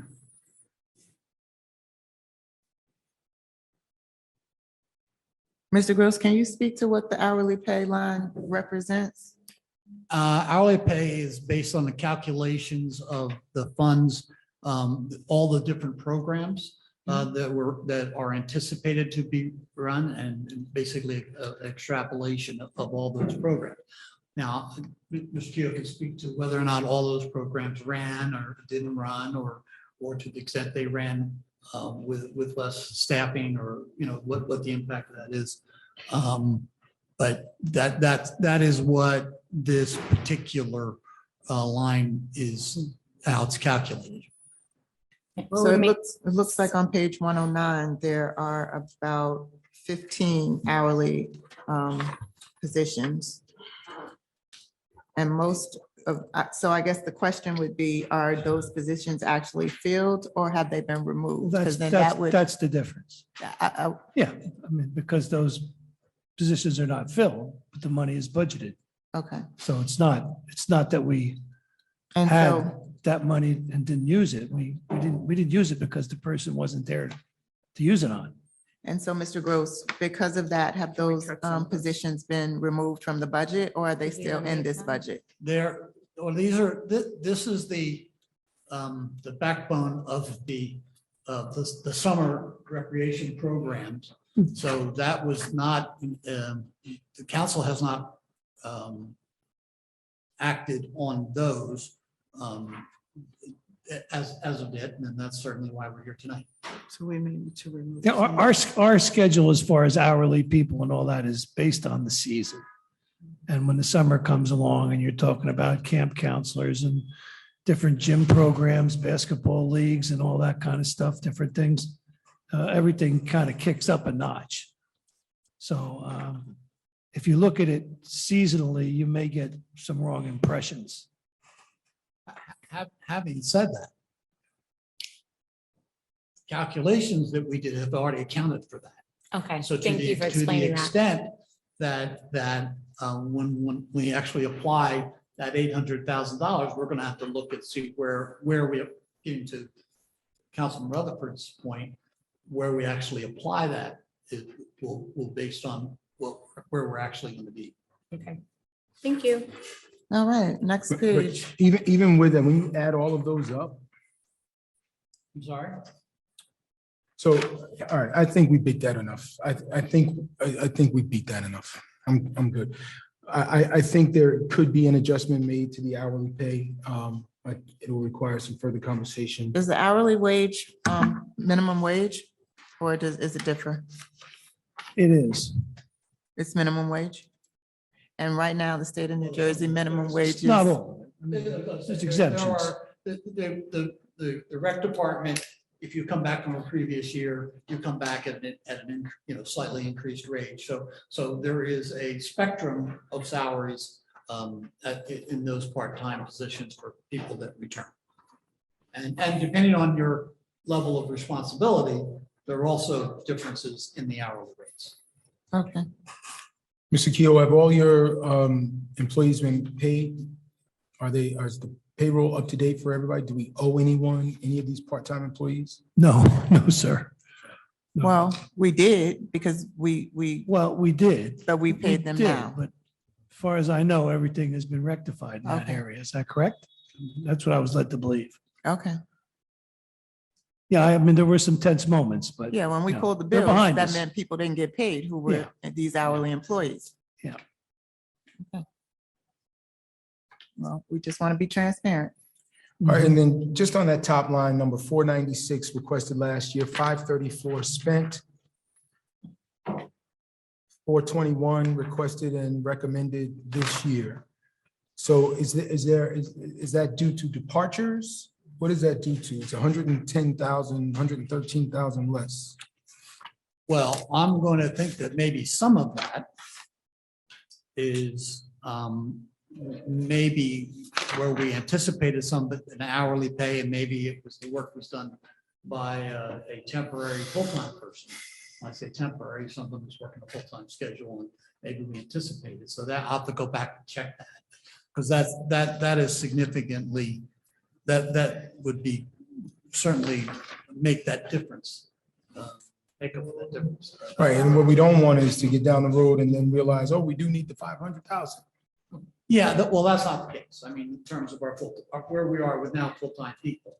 But if just as an example of that, if the summer comes and we get somebody that we want to hire, anticipating that maybe they are going to stay full-time and they work and they because of the way they're coded, they're going to come out of the full-time line.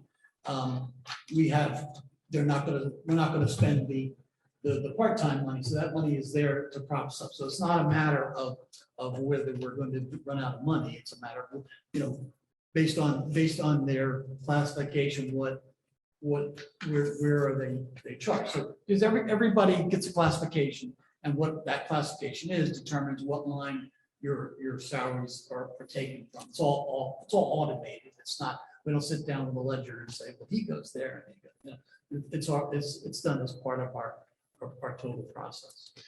And what you have to understand about recreation is it's an evolving department. It changes every year. Certain things become more popular than other things. Some things get replaced, things get eliminated. The community asks for something additional, something new. We try to provide it. So it's never, no 2 years are ever identical. It's not 2022 and 2023 may be quite different. And with that comes different, financial ways of paying people and doing things. Okay, How long have you been director, Mr. Keo? Only 30, Only. only 30. And you have how many positions in your department? How many employees? Well, we have 4 full-time. salary positions on there. It's identified on our worksheet. 4 salary positions and I'm 23 just- hourly positions. Well, that's okay. I mean, but it's I here. have We're assistant- asking him a question and the answer is printed on in black and Mr. Keo, white. if you don't mind. You want full-time positions? Mhm. Okay, so I have my assistant Edwin Johnson, who's been with us since he was a gate attendant at the pool. So he's been with us for over 20 years. Joanne Napolitano is my office manager. She's been with me 25. Juan Pintano came on board approximately 7, 8 years ago.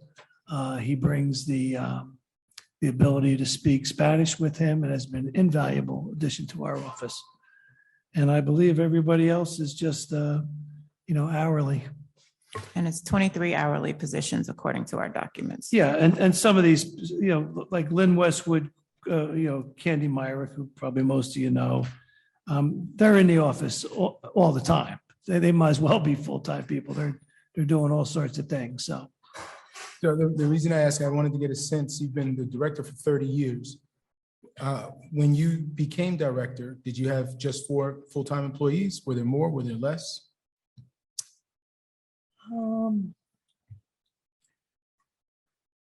Well, I had an assistant, there was an office manager. I'm not sure if it was 3 or 4, Bill, but it's 4 now. So it's been. But pretty we're stable. much bigger than we were, 30 years ago, too. I mean, we're doing a lot of things. When I came in 30 years ago, it's just no comparison to what we're trying to do now. So you've been at about 4 for 30 years. You've supplemented with part-time employees. That's a good summary, yes. And you like that system? I That do, System works? I do. It's the nature of the work, because it's very seasonal. You tend to have, you tend to hire a lot of people with specific interests, so having full-time people, number one, that can bridge the entire gap it's got to be more rare than common. So it's really kind of the nature, and in most municipalities are operated. You have management staff that are full-time, and then the programs, everything's program driven. So. All right, page 110. Parks and playgrounds operating expenses. Again, just a reminder, these line items may have already been adjusted. So if we're looking at what was spent and what was budgeted, it may already have been adjusted. But it looks like when we look at the majority of the line items in 2022, more was expended than budgeted. Yeah, 10, 11, and 12 are kind of the meat and potatoes of everything that we do. So you kind of got to look at those 3 pages as if they were one. Okay. Can you explain line item 90 officials? What are the officials? Officials are certified individuals who are licensed to referee basketball games, umpire baseball games, umpire lacrosse games, et cetera. Okay, thank you. Any other questions? Yeah, on line 74, maintenance for plumbing. Yeah, I know it's maintenance. I'm wondering, like, it was that was an extraordinary year last year for that. I'm wondering, and this is probably more of a question for Mr. Gross. That can't be handled under capital? That's both the building and the. Probably not. I mean, first of all, it doesn't take much to get a $3,000 plumbing bill. Hmm. So, you know, the 1,300 that's there is really intended for like something immediate, you know, a faucet needs a washer, and somebody's gonna run down to Home Depot and get the washer and bring it, you know, that, I'm using hyperbole purposely, very simple things for $1,300. So to the extent that this was maybe a multitude of relatively small plumbing things that the director decided needed to be handled that moment, just took care of it, as opposed to going through and involving a lot of other staff. Just sometimes just much more efficient to do these things. They happen, the nature of, again, this position, there's a lot more of, well, I'll call toys, equipment, that, you know, where there's likely to be more emergent needs, you know, you're dealing with kids, you gotta take care of something right away, so he needs to have some ability. These are sinks and toilets and water spigots and, you know, those type of things. It's not replacing a pipe. Well, we try not to get into too much of that, but when a pipe breaks and it's underground and you know, you're talking about excavation and everything, you're talking about all kind of different numbers there. Any other questions on page 110? Page 111? Yes, playground apparatus line 133. The Yes. department, you requested, Mr. Kehoe, $13,500 this year, Mhm. but you're only receiving 1,500. Mr. Gross, why?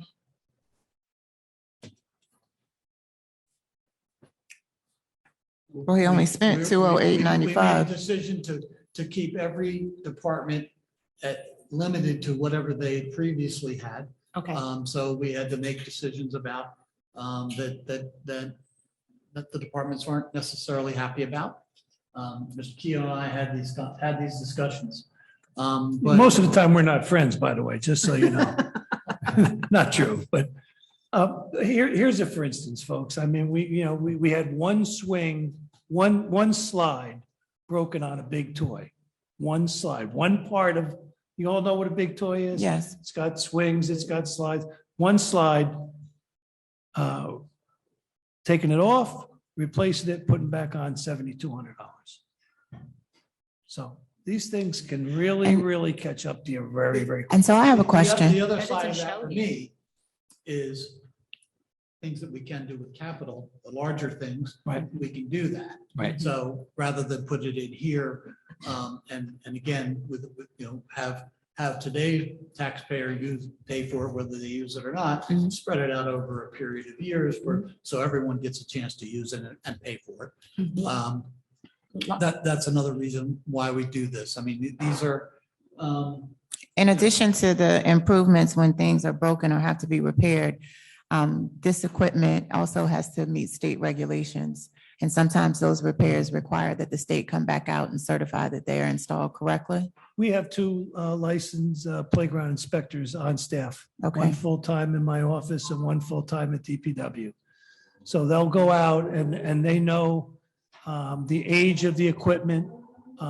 They'll come in and say, you know, there's a recommendation that equipment is outdated. That doesn't necessarily mean that you have to take it out now. But you may recall that there's a 5-year plan on kiddie parks, and that's based on the age of the equipment in each park. So the ones that are done already had the oldest equipment, and we're working our way through. So we are well aware of what the state regs are and the guidelines are. Thank you, Mr. Kehoe. this is also probably a good point, and I think Mr. Keel will agree with this. And I feel strongly that the rest of the directors are as well. We have wants and needs, and when within the scope of our budget, we deal with the wants. When we have a need, whether the budget is there or not, I think Mr. Keel will agree that he's never come and said, there's something I really need, and it was a need, and we didn't figure out a way to get it. So we're very hands-on in that respect in terms of making sure that things of safety and things that have to be dealt with get dealt with. So, What John's saying basically is, I don't ask for frivolous things. Okay, I've been doing this a long time. I'm a taxpayer too. I have family live in town. I don't want the money, wasted either. So if I come to John with something that needs to be fixed or something that's broken, needs to be replaced, you can count on it that it's for real. Thank you. Can you just explain line 201, what MPSN stands for? Mayor's Mayor's programs Program for for special special needs. Okay, Yes. thank you. But it's now changed its name to the Mayor's Program for the Uniquely Gifted, Yeah, but it hasn't been changed. but it hasn't Same been changed program. on this document. That's it. Thank you. Page 112, programs. Yeah. 112 is still, yeah. Well, programs is just the title on top. but- Right. Yeah. Okay. I didn't have any questions about this. And again, I'm sorry, I did have a question. The Footsteps program. I Yes, saw the Footsteps program on another page as well. I guess that was the Footsteps program administrator. yeah. Can you explain to me the Footsteps program? The Footsteps program is a special needs program for children, similar to the mayor's program, which is for adults. It took a back seat when COVID came. And a lot of parents obviously were not interested in after-school programs, weekend programs. They were playing it very close to the cuff. As you may or may not know, there are a lot of special needs, children that have exposure issues to different, if they get a cold, it could be a little bit more severe, so the parents were very, very cautious and we respected that and we backed off and we're starting to pick it back up now. Thank you. Okay. Okay. Any other questions on page 112 programs? Celebration of public events. Oh, no, I do. Okay. So line 250, what is the difference between the Mountaintop League Basketball League and the West Orange Elite?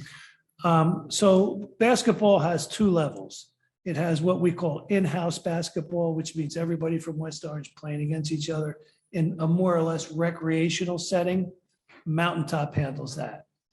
The West Orange Elite is the kids that we're gearing for more competitive situations. So the so-called feeder program for the high school program. These are the kids that we're grooming and preparing to play competitively later on down the road for our high school.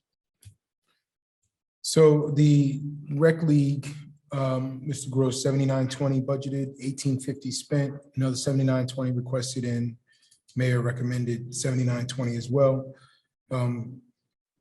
What are we doing there? And then I wanted to also understand the spring track. It seems like that's almost no money spent for spring track. I could speak to spring track as there's very little equipment. Whereas, you get into like a lacrosse or something, you're buying bats and sticks and everything.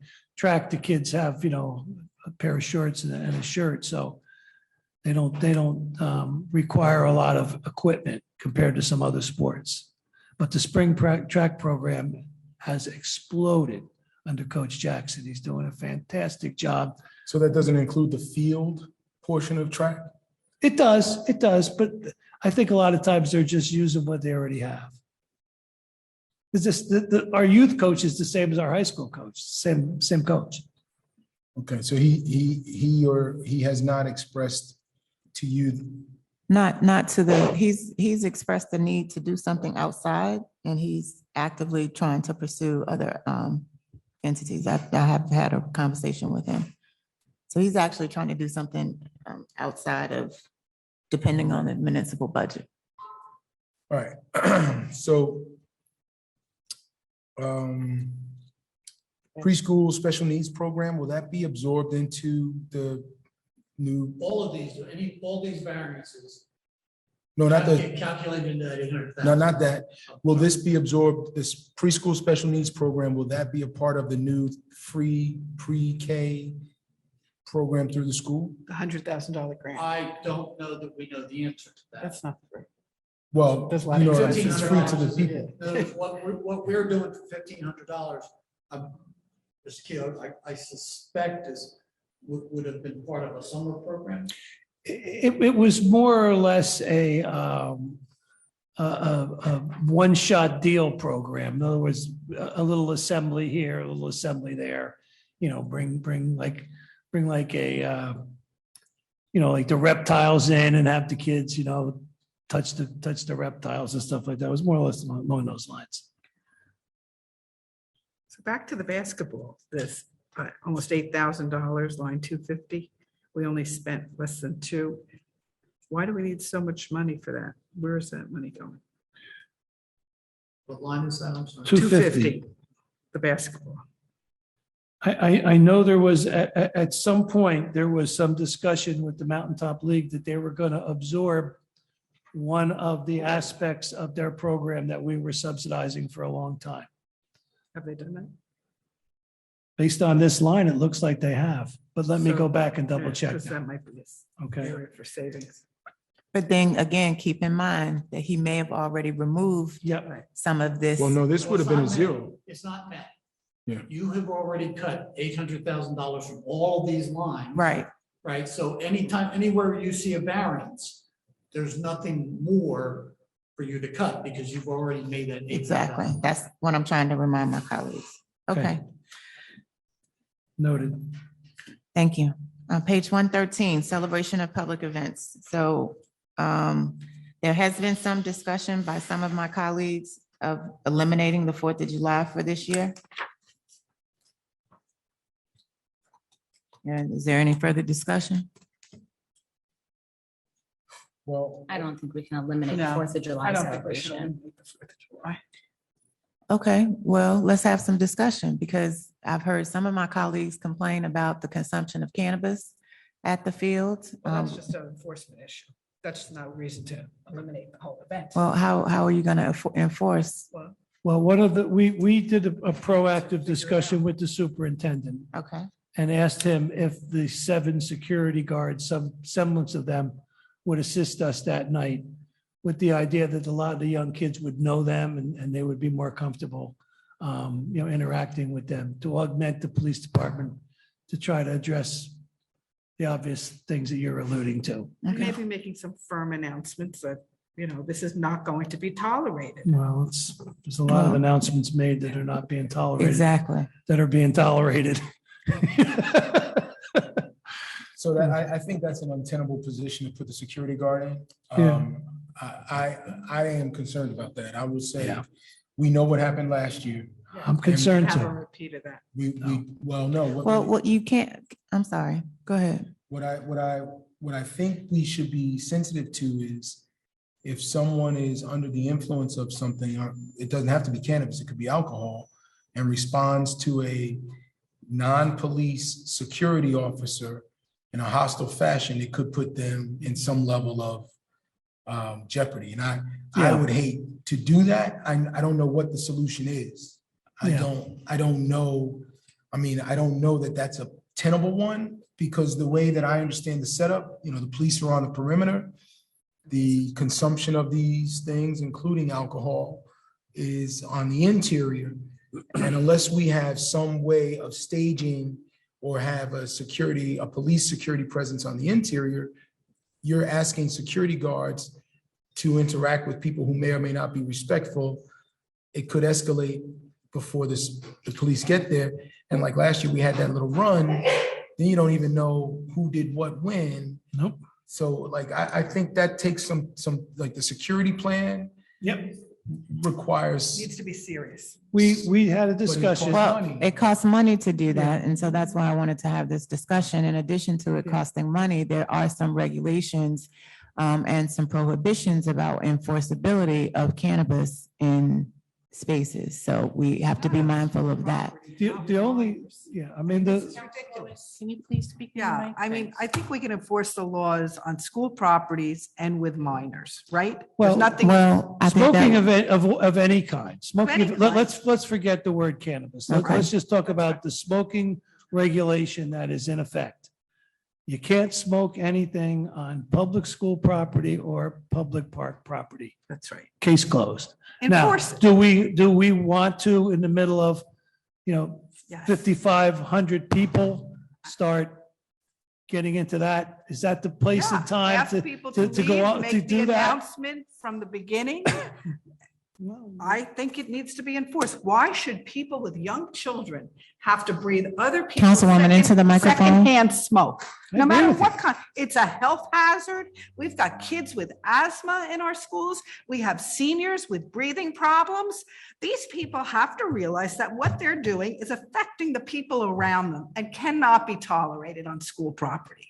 I'm sorry. I think it needs to be enforced for the good and the health of the rest of us. And it's not fair to say that we should just cancel this really important celebration just because of it. So we have to figure something out. I don't think. Well, I had a preliminary discussion with Mr. Gross and Chief Abbott about having that exact meeting with the police department that we're actually going to be assigned that night, and to talk about different stations and, places and locations.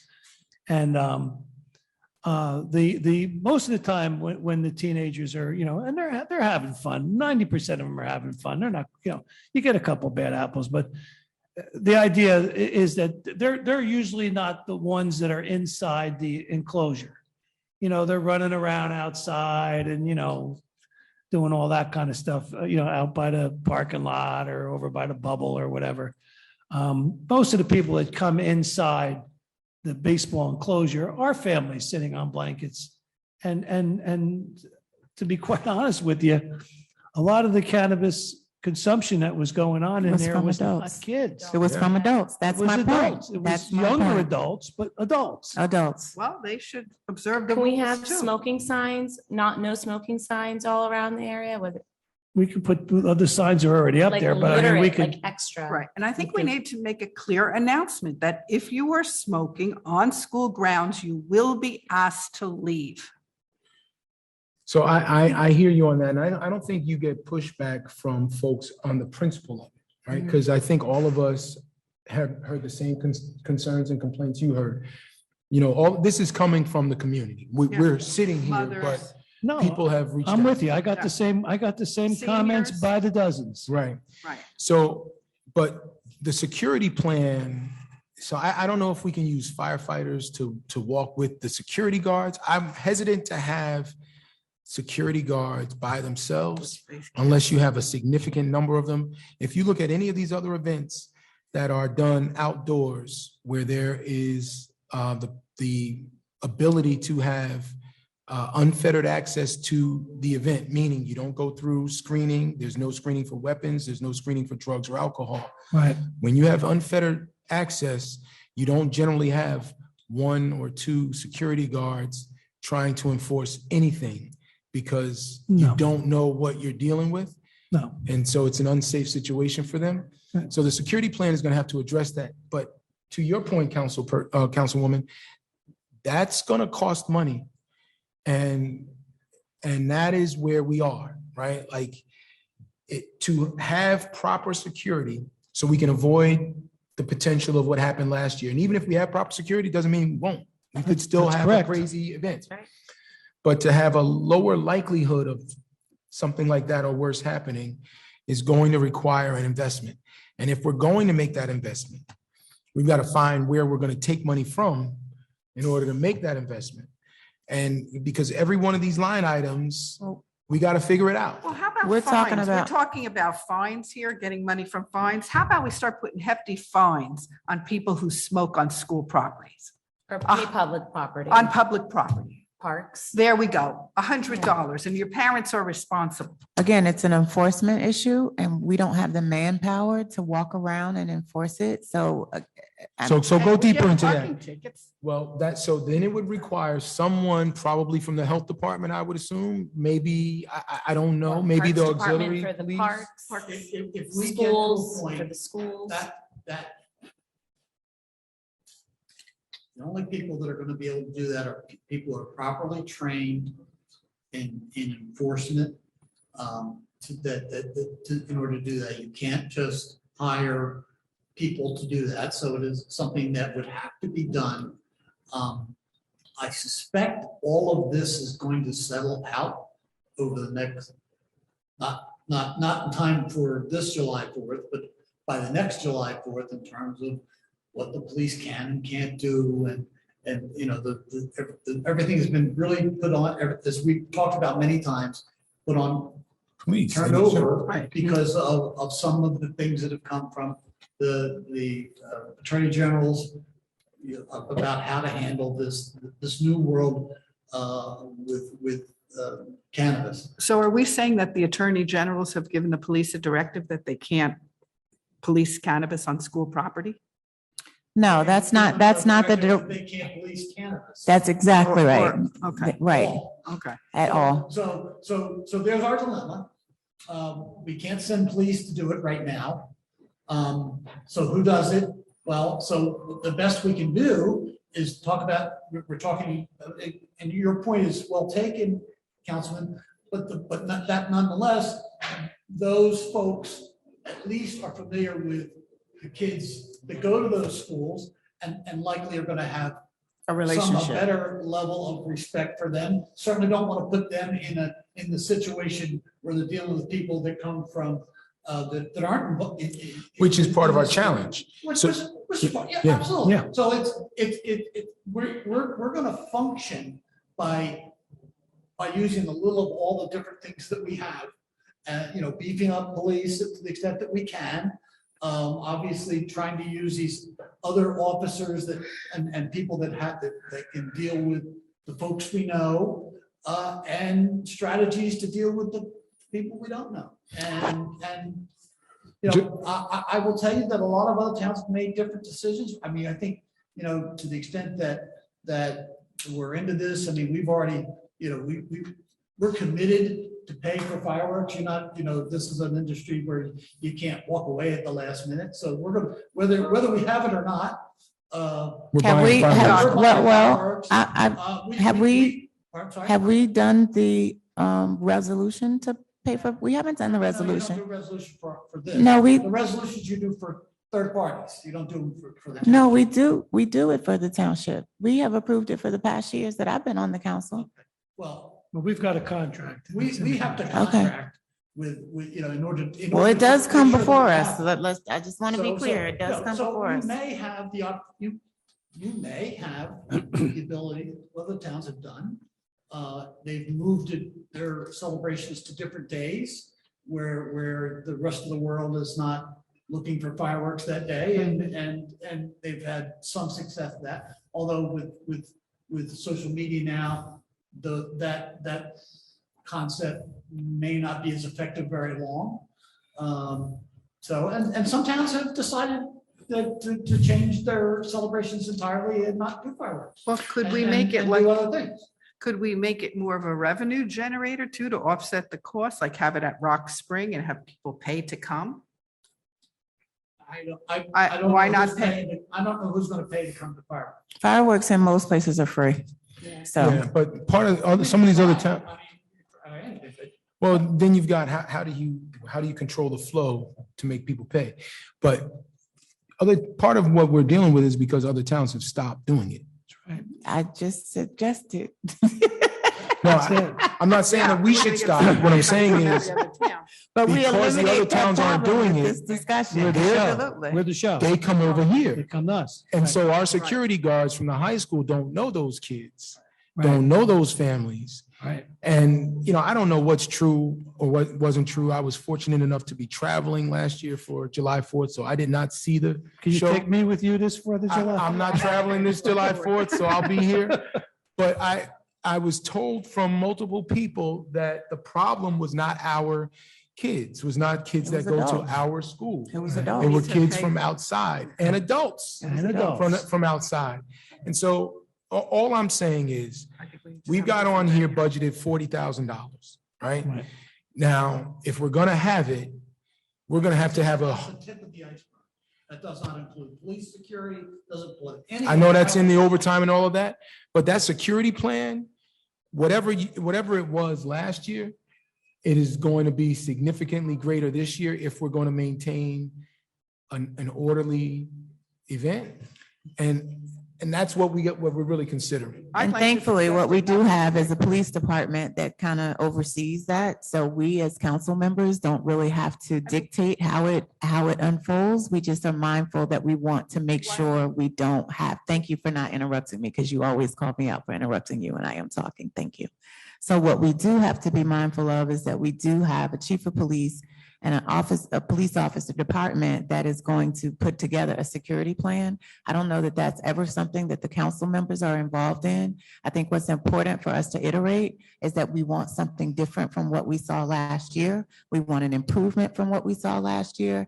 So Mr. Gross, if you could please communicate that and make sure that happens, we would be most appreciative. We just don't get involved in the security plans, but we need an increased presence. Well, Council President, with all due respect, we do, because we have to fund it. That's right. So there's a bottom line cost to us, and we've been going through this thing line by line, frustrating literally all five of us, the clerk, Mr. Smeraldo, Mr. Gross, and everybody that sat in that chair, and everyone else. We've gone through this in a very difficult year. And that if we're going to keep this thing, we've got to understand what the financial impact is. I don't know what it cost last year.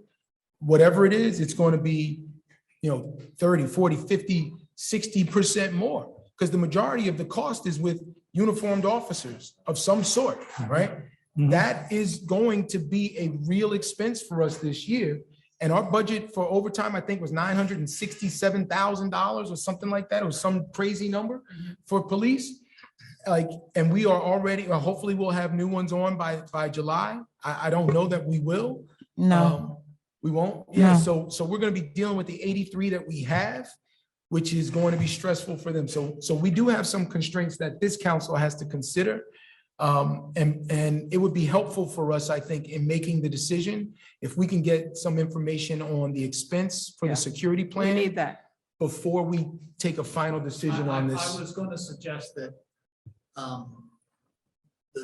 I will speak to the chief about putting together something to discuss with the council.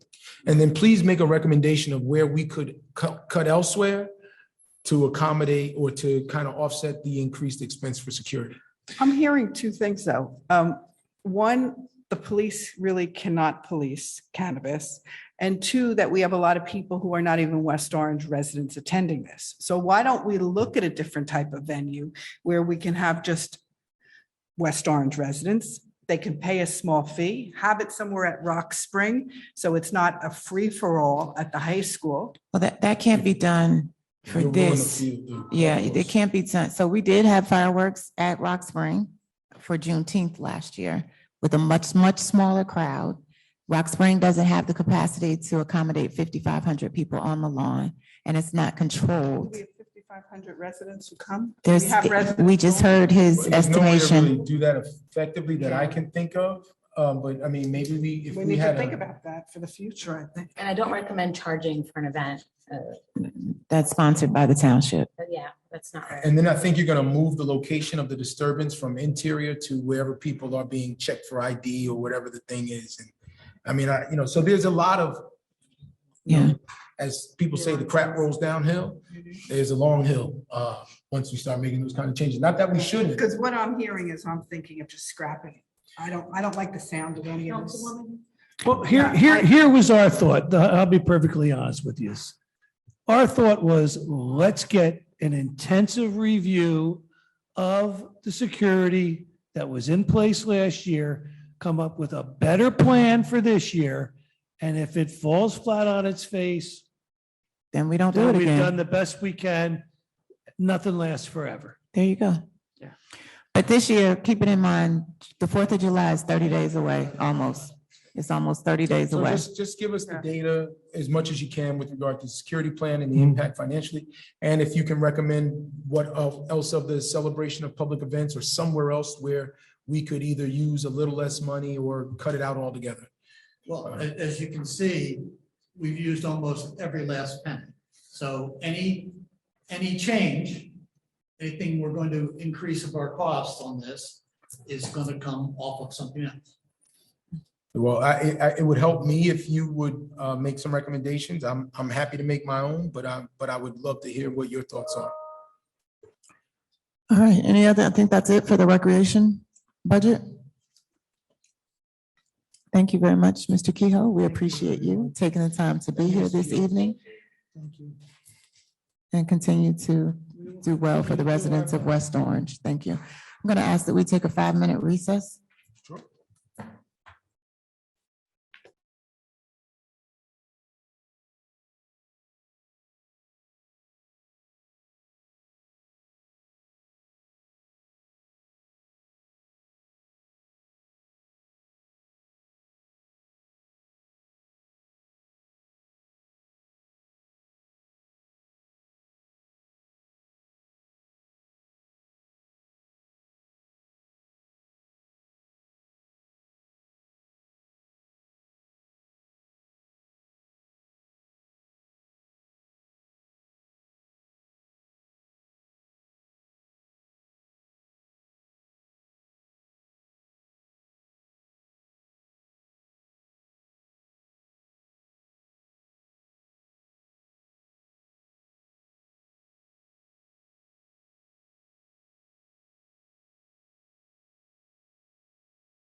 All right, Mr. Gross, pull it a little bit closer to you, if you will.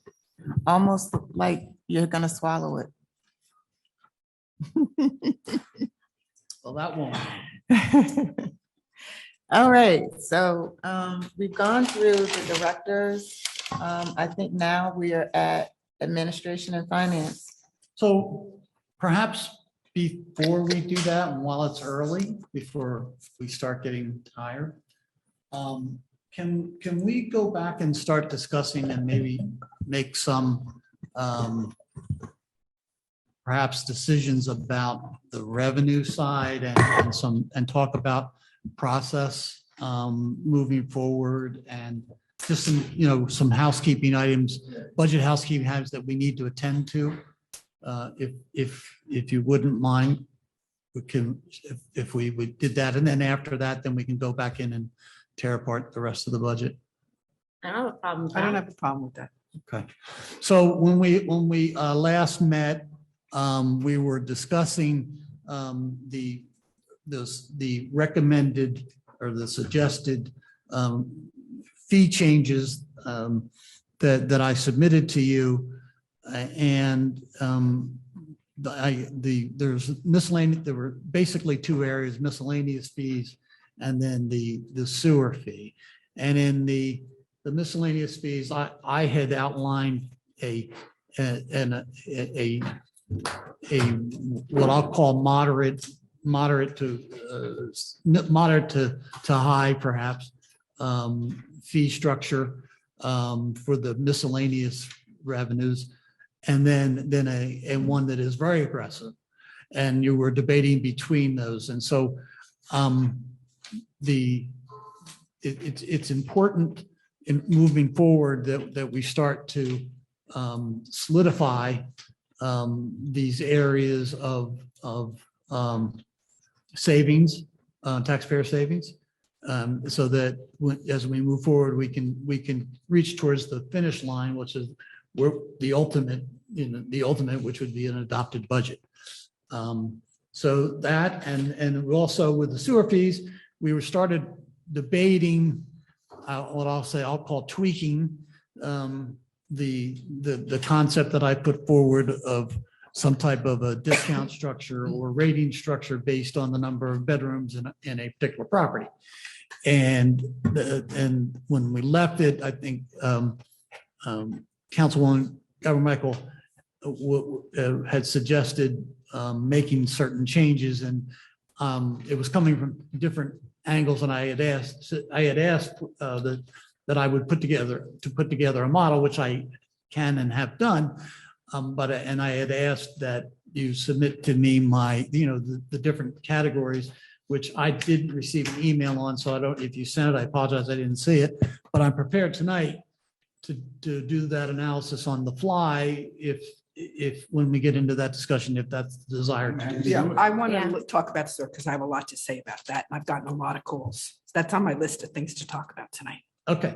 It's So- fine. I didn't send the email because I thought you had wrote I it wasn't being down. accusatory. I'm just saying No, if you no, did you send it, I'm I telling you, didn't I see it, didn't. but No. because I get about 500 emails Yeah. a day. So things No worries. I don't did always- not send an email. I just assumed that you wrote it down. So Oh, no, I had asked that night, but that's fine. I brought it tonight, and With those I can do numbers? the analysis as necessary. So, maybe if we can try to, what I think might be the, and I want to say easier, but certainly there's less options to talk about with it, talking about the miscellaneous revenues. If you're in agreement to go in at a minimum, of the two levels that I suggested. I have a different approach. I've gotten so many calls from people who are very upset. Some widowed, one person lives in a house that has 3 or 4 bedrooms. Oh, I'm talking about the miscellaneous revenues, not Oh, the- okay, not the the sewer. sewer. Okay. So I thought there was support for,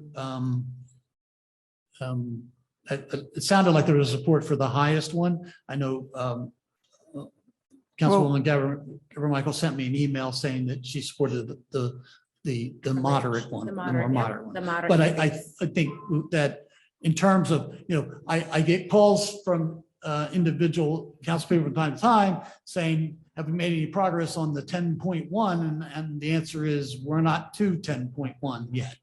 The decision-making hasn't occurred. So we really do need to start to make those decisions. If we make those increases for the permits and the fees this year, each year, will they go up gradually by 10% or whatever the amount? That's obviously a council decision. From my perspective, the administration will be making requests of the council on an annual basis moving forward to adjust. That's one of the reasons that we're going through all this with this, the ordinances, changing them to designate the amount by resolution, so that, quite frankly, I think it should be part of the January 1 would be the new fee schedule for the year, or some appropriate time if you didn't feel that was the appropriate time. Bottom line is, it should be an annual event.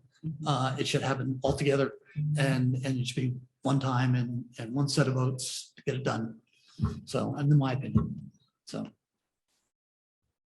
so is there, again, I just to review the amounts. I'm sorry, pull up the fees,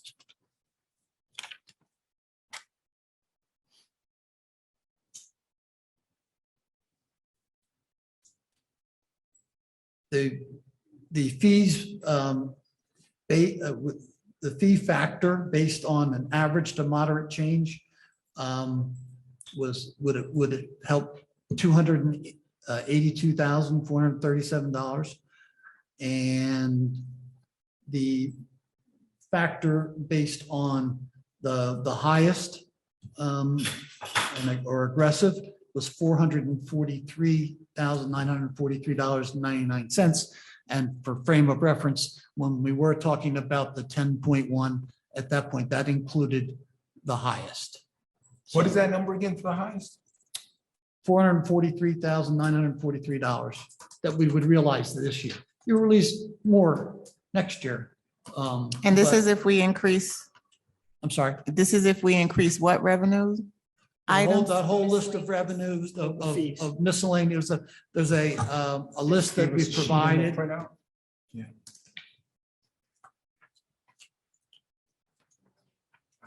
Yeah, actually, there are 2 pages, yeah. 3 pages. Madam Clerk, can you print that, please? I don't have it. Thank you. I need it. I think I took your copy. Oh, this- I was like, I'm sorry, I just wrote it too. Hold on. This is your hand. That's me. Sorry. That's okay. You use a move. You hold me move. It's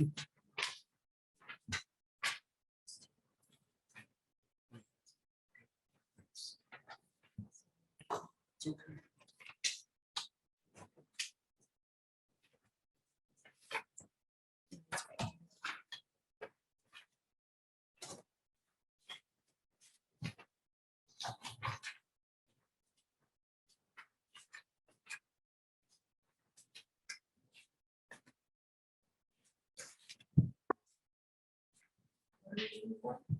I'm getting a copy.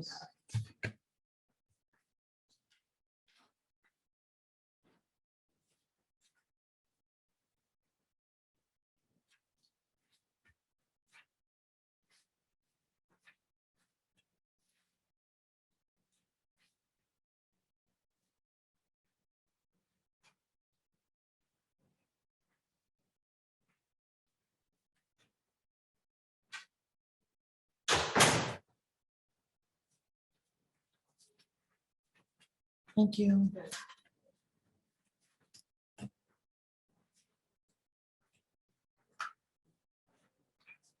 Did you do one for me, Karen? Here. So these are all of our fees we went through, and with all the departments, we did surveys from multiple municipalities.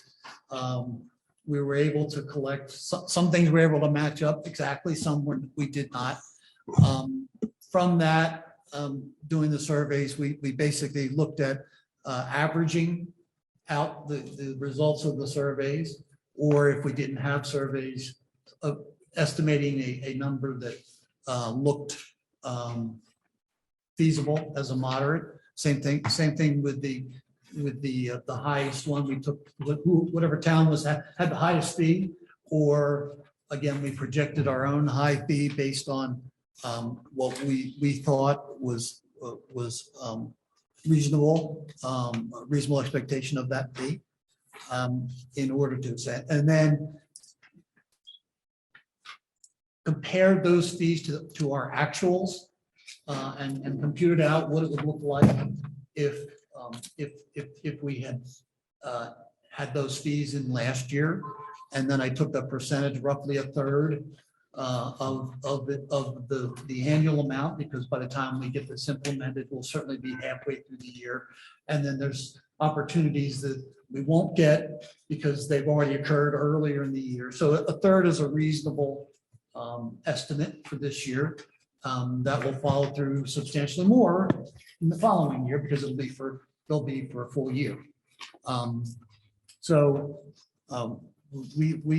We feel comfortable, the administration feels comfortable with the 443 for this year, that's attainable.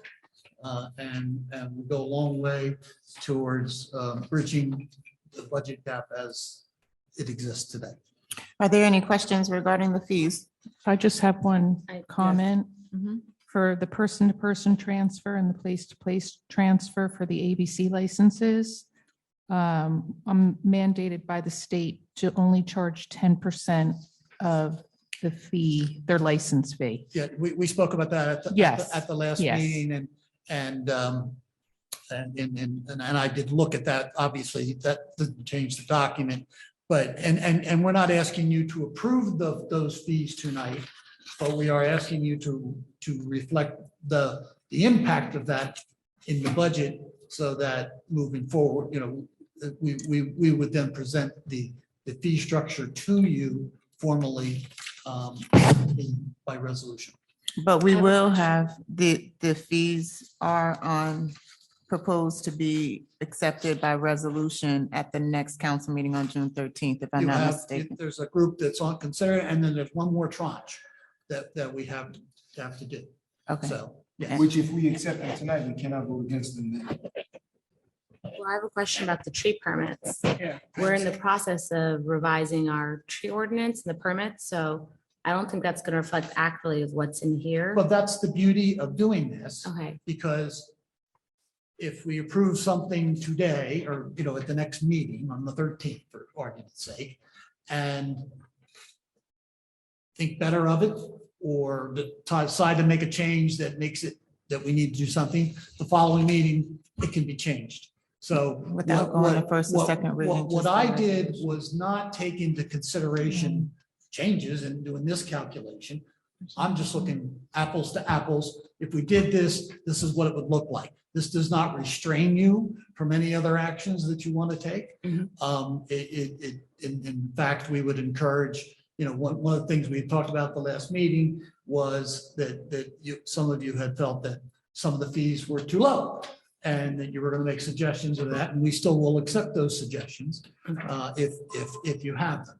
I think the tree permit fee is too Yeah, low. that's got to be significantly Specifically. higher, significant. Well, But again, again- I sent an email earlier to the administration, so. Tree contractor annual percentage, is that what line you're looking at? I'm sorry. Tree permits. Tree Tree permit, permits? $75. What is that for $75? What is that tree permit for the $75? That's to, I believe it's to get a permit to cut down a tree. Yeah, it's got to be much more than that. This is for a resident. Yeah, I know, it's got to be much more than that. Okay, again, I'm not asking you to accept Councilwoman, I these understand what fees. you're saying. Yeah. I'm asking you to accept conceptually Yes. what we put on, and if you accept conceptually, we will propose it, and I don't want to say, you'll pick, certain things you'll agree with, certain things you'll disagree with, but on mass, you're not going to agree, you're agreeing conceptually to I most of it. understand. And therefore, so tonight, if you do that, then again, you'll be able to tweak it, but at least I would feel that, you know, if you voted to accept the concept, then that will be an additional revenue that we will build into the budget, knowing that these funds are coming. So the next step now is you're asking us to vote on either the moderate versus the higher increase, correct? But before we do that, Councilwoman, I wanted to have more conversation about what you think the tree permit fee should be. It should be significantly higher than $75 So can you- because you have to look at, and the justification is if you're cutting down a mature tree that's absorbing the water runoff in a neighborhood or a block, you've got to plant another tree. Well, this is the So, homeowner, yeah. right? Okay. So, I mean, I think, you know, at Council, least I could send you the revisions Yeah, that I we emailed need to- earlier. Yeah, we need to look at the tree ordinance Yeah. before I would say an exact number, but I should. You were be- supposed to be Again, included on I'm- those emails. I didn't get any. Well, I will, I'm not asking you. I just to replied all to vote the on an administration's exact email. number For any particular fee tonight. Right, I'm asking you to accept conceptually. right. And then what we we can propose. adjust. the And then fees. you know, obviously you can debate one by Right. one as you as you see fit. Mhm. Okay. Yeah, I'd like to look at the tree ordinance and then come back with an idea. Council President, I just, on the page with the licenses for casino night, Yes. pull tabs, raffle, off-premise, on-premise, off-premise, 50/50, tricky tray, all that, that's all mandated by the state. There's nothing we can do about that. There's certain fees that I'm allowed to charge, and that's it, so. So he can make those and adjustments. those Right, right, I those just are want to small point it volume. out. Those are small volume. Look, Right. we did the best that we could with trying to deal with a massive Right. amount of data. We looked at them very hard, obviously. That's something that. Right, I is- just wanted to you let you know there- that. There's not a high volume number. Also Right. looking at the cannabis license fees, I don't see a separation out for micro businesses versus, Again, this is what's on the books now. okay. So I just looked at, again, to provide you with a frame of reference. If I'm coming to you and say. I'm sorry, I can't hear. Okay. If I'm coming to you with a frame of reference that if you accept this conceptually, you can save $443,000 in this budget, then we can move forward with that on both fronts. We can bring back a formal proposal for the fees, and you can debate each one that you want to, as you go along, understanding that as a group, we've anticipated a certain level of volume. So is there a motion to approve the expected additional income on the moderate side or with the highest revenue Well, potential? But before we get to the motion, I just wanted to say for our voting purposes, I don't, and this is not a criticism, it's just a different way of looking at it. I don't think we should do an either or. I know you need a number to put in there. And what I am hearing from my colleagues is that some of these fees can't be changed at all. Some of them can be changed significantly. Some can be changed significantly, but likely won't. So I think we should be looking at giving you a target, a number that you can count on trying to get to. And then we can go through all of these fees over the course of time and get close to that number and hopefully above that number. But I think, I would be comfortable with a number north of 300,000. I think we have real budgetary issues. We all know. And If I could, Yeah. I don't mean to interrupt, it's all but good. if I can say, these machinations that you are discussing, I anticipated that there would be some of that. I feel very comfortable that whatever your changes that you're going to go through, we can make either one of these two numbers. So, so your concept certainly, if you want to try to pick something in between or wherever the case, I just want to assure you that I don't think the changes that I'm anticipating and hearing about will have any substantive impact on what I'm projecting here. as targets. So if you want to choose a different target, that's fine, but don't choose it because you think that we won't reach the other, because I think we will. So you think even if we chose the moderate route, but then we go through the process of actually, No, I'm sorry, then I'm saying whether we raise the tree fee and we acknowledge that those fees we can't change, and there may be several other ones you're gonna look at and say, these are too low, or these are too high, or I can't do that.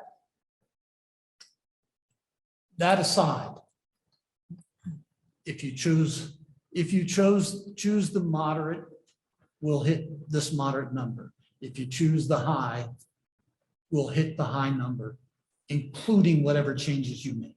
That's what I'm saying. I think what I've done is so conservative that we can absorb those changes. That's what I'm saying. Thank you. Weren't we asked or requested to submit those fee changes and recommendations to you? Did we not have a deadline that you had asked for us to do that by? You had asked that we send out an email with a spreadsheet on it to the council, and So am I understanding that that hasn't been done or received from everyone yet? I've received a couple of responses. Okay. So again, is there a motion to go with either the high recommendation or the lower recommendation? I have a motion to go with the average moderate recommendation. I just don't think it's fair, and I'll explain why I don't think it's fair to go with the high when we have a very high tax increase proposed this year.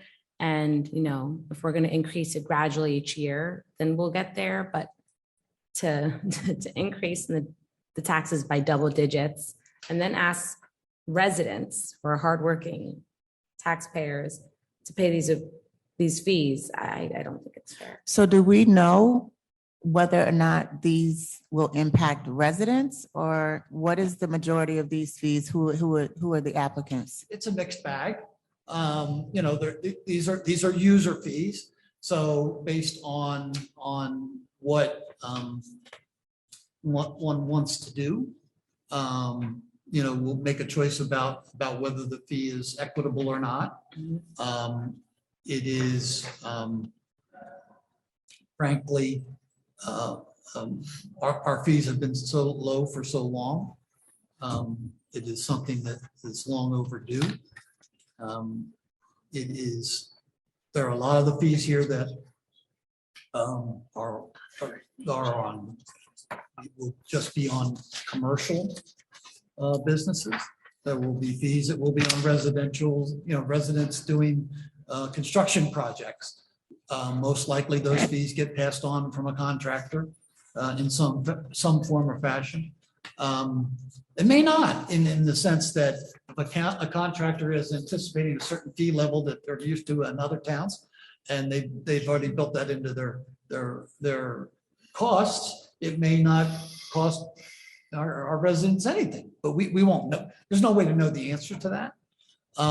It's just that to the extent that, look, you know, we've talked about this before, there's three ways to impact this budget. One is to raise revenue, another is to cut expenses, and another is to kick the can down the road.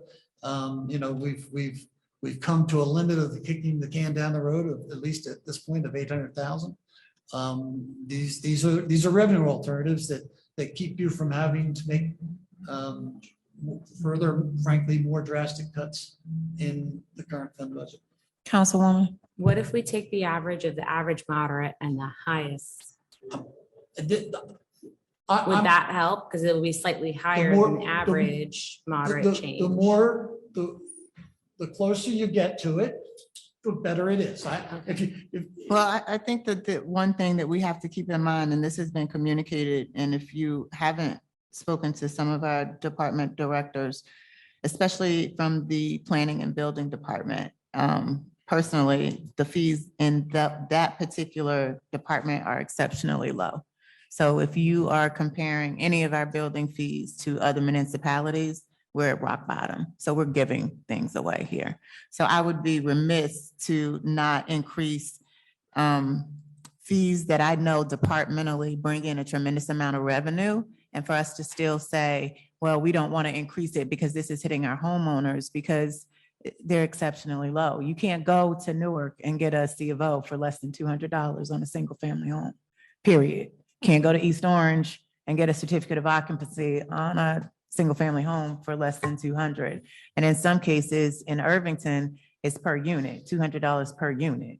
So whether it's a single family or multifamily. So I just think we have to take that into consideration. We're a suburban community. We should not have fees that are outdated like they are.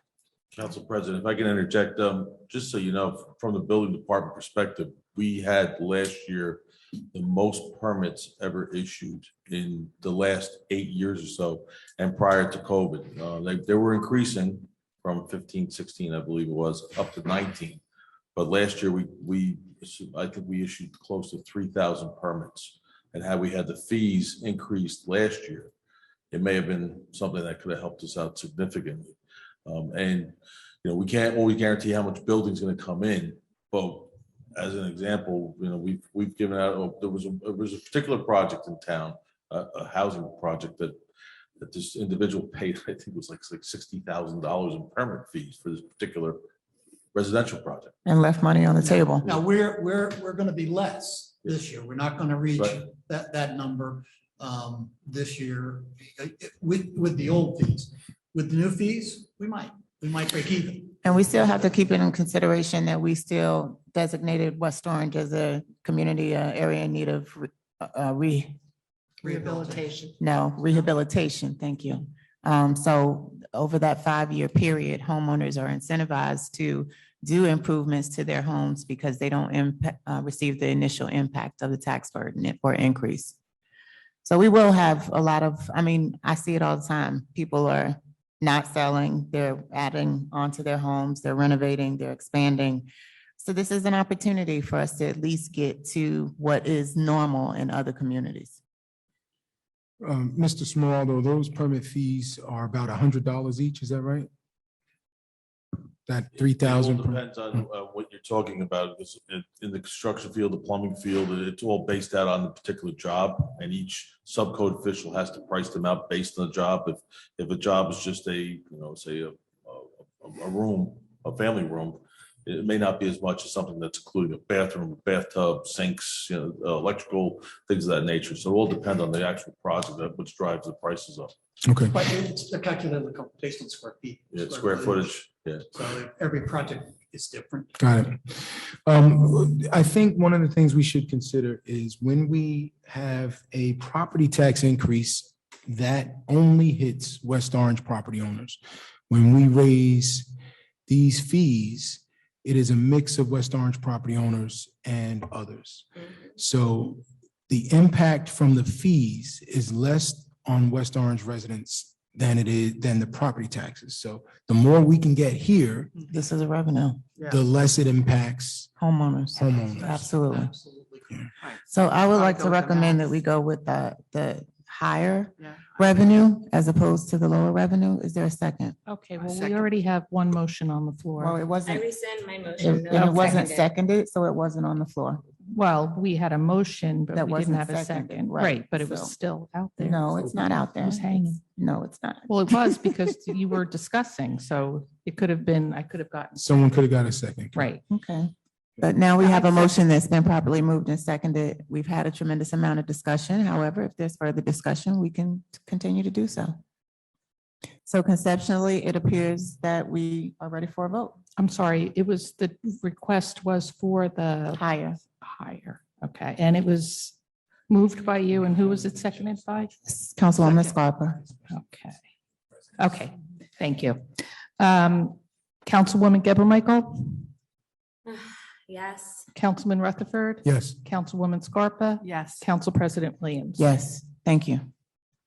The motion passes. Yes, And it we will does. look to have the higher fees. And again, Mr. Gross, if this is going to be on our June 13th agenda, at least some of these, then we need to, if there are recommendations that my colleagues want to make regarding these fees, we need to get those recommendations in And I'm just looking at my calendar because we also have to note that everything has to be, The Wednesday before, right? well, that's in by the Wednesday before, but the ordinance and the resolutions will have to be written. So I'm going to request that they actually be in no later than Sunday, June 4th. We will evaluate that. I don't know whether we'll have, how many we will have prepared by then, because we have to now go through and see which ones are impacted, something that's already been approved or still to be approved. Okay, So it'll be a limited amount, but we'll take a look at that. okay, thank you. So we're And- clear June 4th. If you have any recommendations about the miscellaneous revenue rate increases, please have that information to Mr. Gross. Do not CC all, send it directly to Mr. Gross and to Madam Clerk. I'd be happy to resend out that spreadsheet if anyone wants to make suggestions about that. Yeah, you did have a column where we could insert recommendations. That's correct. Okay, what's next? Okay, I guess discussion about the sewer adjustments to the sewer fee. When we last discussed it, I had submitted to you, and the administration had recommended that you consider a sewer fee of $5.25 per unit, with a credit of $85 per unit for anyone under 4 bedrooms, and an additional charge of $85 per bedroom for anyone with more than 4 bedrooms. When the discussion turned to evaluating different valuations of that, the proposal that we submitted, or that to you, raised roughly $2.5 million and in additional revenue. And so there was a discussion about making changes to that and how much that would raise fees. And so we're prepared tonight with a calculator. If you tell me what variations you'd like to, and what it's not just the amounts, but it's the goal that you're trying to hit in terms of total dollars. So Just to keep in mind, the 10.5 that we looked at, that was what we talked about, included the fee structure that we had submitted, plus the high. So we've 2.4 already million, decided right? on that, the high number on the miscellaneous revenues. So that you've already decided on. So now the next step is to look at this and make a decision on the sewer fee, and whether or not you want to accept the administration's recommendation or some variation there. So did we have a new estimate on what this tax increase is going to be per household? Are we at under $300 yet? Not until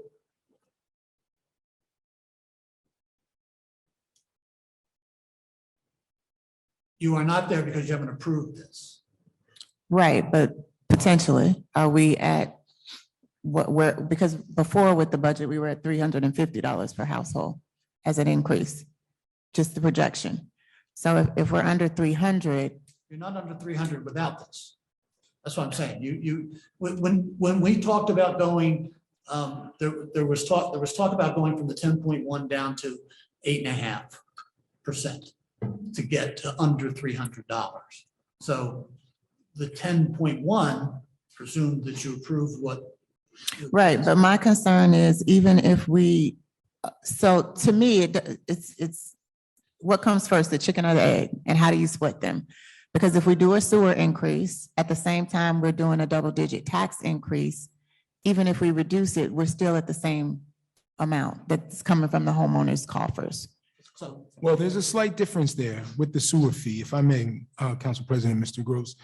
The sewer fee will certainly hit residents, but it will also hit businesses, nonprofits, other organizations that have plumbing inside their building.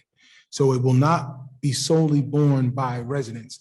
So again, we know the property tax increase Every resident's going to hit that. The sewer increase or the miscellaneous revenue increases are not going to hit the residents the same way. Now, I do understand your point, and her point is, it's still, it's the same dollars coming from the same people. Exactly. But it's not actually in this case because there are non-resident payers of the sewer fee and non-resident payers of the miscellaneous fees. So I'm with you on the miscellaneous fees, but right now, how do we calculate the sewer fees? Who pays sewer fees today?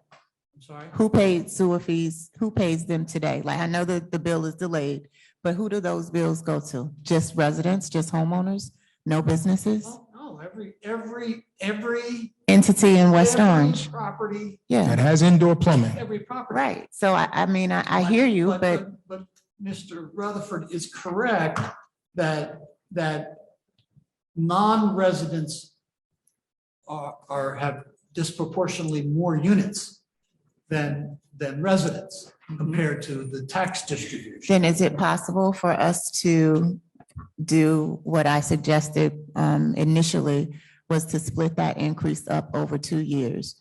And if you have an understanding of how many resident households we have, we can split that up over 2 years. If it's a non-resident household, No, you go, cannot do that. you cannot do that. Cannot. First off, understand, what we are doing here is this is not, while this does give us revenue, the objective here is to equalize the cost of maintaining and improving our sewer system and passing that cost on to the users of the system in total. So you can't come up with a formula that doesn't treat every unit equitably, not necessarily equally, but equitably. In terms of equitably, I have gotten so many calls on this and people are In your insisting microphone, that it needs to Councilwoman. be on usage or consumption. I have seniors that live in a house with maybe 3 bedrooms, that some are alone, that are going to absorb much more than they should. I have widows who live in a 3-bedroom house that are going to be and we have other families where we have 3 generations living in one home. So I really feel strongly that we need to do this right away and look at the usage. How do we do that? You certainly can. But you will see much higher numbers for many more people if we do that.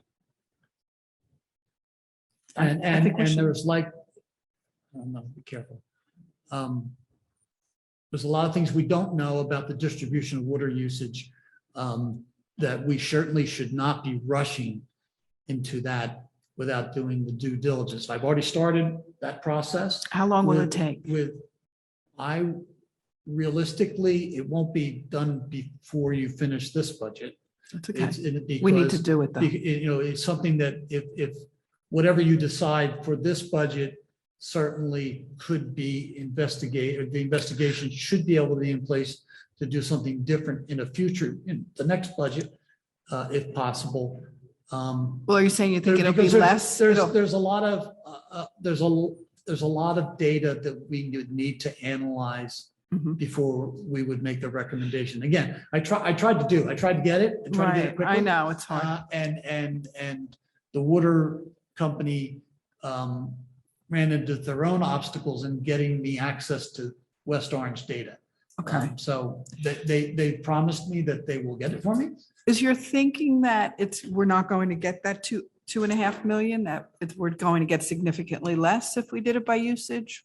What is your, My concern is that, I'd be happy to talk to you in detail about it okay, because I do. offline, Yeah. but my concern is that we don't know what we don't know. And I don't want to make a decision and a recommendation to you here tonight Mhm. and let's implement it and come back later and find out that it was a big mistake. Right, so maybe we can budget in worst case with the Well, numbers that there's a you've lot- got and There's a lot then, of factors that go into it. and then do this as quickly as possible. And if it works, we can use the you know, I mean, the look, usage. there's a lot of people If that- not, we have to raise it for this year, You- we can if- use if- your numbers. If we switch to it, depending on how we do it, you're gonna get, you're gonna get complaints about that because it is, your water, you use water to sprinkle your lawns, you use water to fill up your pools, you use water for that, so you have to figure out some type of formula that addresses that, or you just say, well, there's nothing to do with it. I've already gotten tons Yeah. of calls. So- you wouldn't so- believe. Right, but you're getting calls from people who are concerned about an increase, but from, No, and it's saying that it should be usage. People who feel that it's not. but again, I understand exactly what you're saying. But until we have the data, that's what Right. people are saying, right? But people don't really Right, that's why I know. want to understand the Right. data. So, And even if we Mr. have to Groves- use our projections for this year, and as we get the data and can develop the plan based on usage, we can see, Absolutely. maybe the usage will be higher. It's not likely. So- All right, so are we willing to go? You have a question? Well, I was gonna give my proposed. but Oh, yeah. before we do that, so the way you've presented it to us, it's 525. You get an $85 reduction for each unit below 4. And then you get an $85 addition for each unit above 4. Bedrooms. Yeah. Now, can we include in our calculus anything for 65 and over? Well, we do have a program already. If there's a state program and there's not a lot of participants that do get a discount though. We are. Is it income based? Employees. That's income based. For for residents that qualify under the state's program for a discount, we offer a 25% discount. Now, it is not widely Advertised, utilized, less it's than 100 underutilized. less than 100 units. What's the So- income level? What is the income level to qualify I for don't that? have that here Yeah. tonight, but I can find out. They're typically, But that, it's the but, state but, but if, standard. but if someone qualifies under their program, then we will discount. And we would discount the rates that we're proposing as well. So it would be even less if for those people that already are being discounted or anybody new that gets that discount. It would be less. One of the things me with that, And the state is not providing the funding for that. That is a discount that we're giving. yeah. Okay, So one of the other things we could do, and I've noticed this happens in a lot of other municipalities, when there are those type of discounts that residents, citizens are eligible for, what they do is they have a workshop where they come in and help those residents register.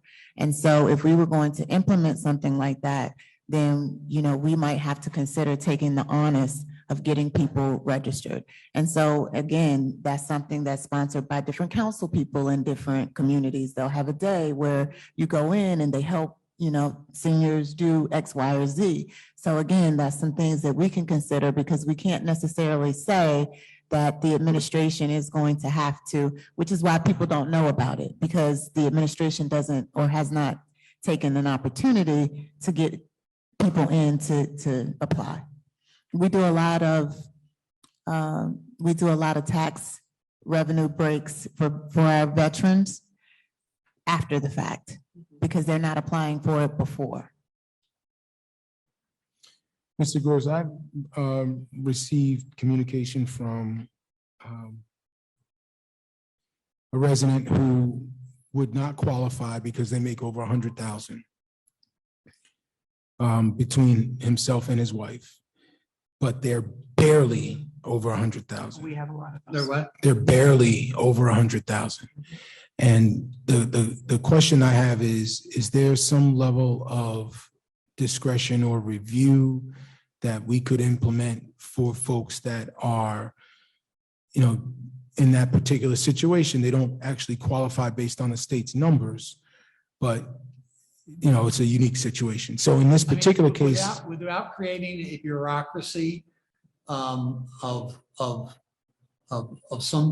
evaluating based on IRS tax returns and some type of objective methodology. We certainly don't have that in place to do. It would require staffing to do it properly, as well as, I don't know whether it's cost effective. We could look into that. But whatever it is, the criteria has to be, completely objective. It has to be wide open. And Could we do that through our senior services department, perhaps? well, I'm not sure how we would do it because it's not, again, it would require ramping up of staff, not ramping down. So, that's a big job because you're going to get a lot of applications. You're going to get a lot of people that are going to, whether they are or they aren't qualified, people are going to apply. And it's going to be a big job. Well, I don't know what the staffing level required would be. I don't know if we could redistribute. I don't know if it's possible to do it this year at all. What I think we need to consider, because of the unique nature of West Orange residents, we have our retirees generally have a few more dollars than the average retiree. And, in this particular case, the individual has exorbitant healthcare costs because one of the adults is very sick. So while on paper, the numbers look great and it keeps them from qualifying for the low-income assistance for seniors, and the reality is they could really use a break. And I'm sure that's not the only one. I bring it up because I think we got to consider that in the structure. And I don't know how to do it. I would hope that we could find a way to do it that doesn't force us to hire somebody. I think that from a social services point of view, what you're talking about isn't just this. It's a lot of different things that we do. Right. And that are done. And so you're talking about creating a program where people could apply for many things on that. And that's certainly something we could investigate to see what it would cost for us to actually implement it, that plan and what a plan like that would, and again, it's not something first thing we try not to reinvent the wheel. We look to see if any other municipalities in the state or in the country for that matter is actually doing that at their level, or if there's something that we can piggyback, a process that where if you meet their goals, the goals of another program, if you qualify under that, then we'll acknowledge it. So there's definitely things we could look at, and I don't, and then I think you could decide where and how you want to apply it.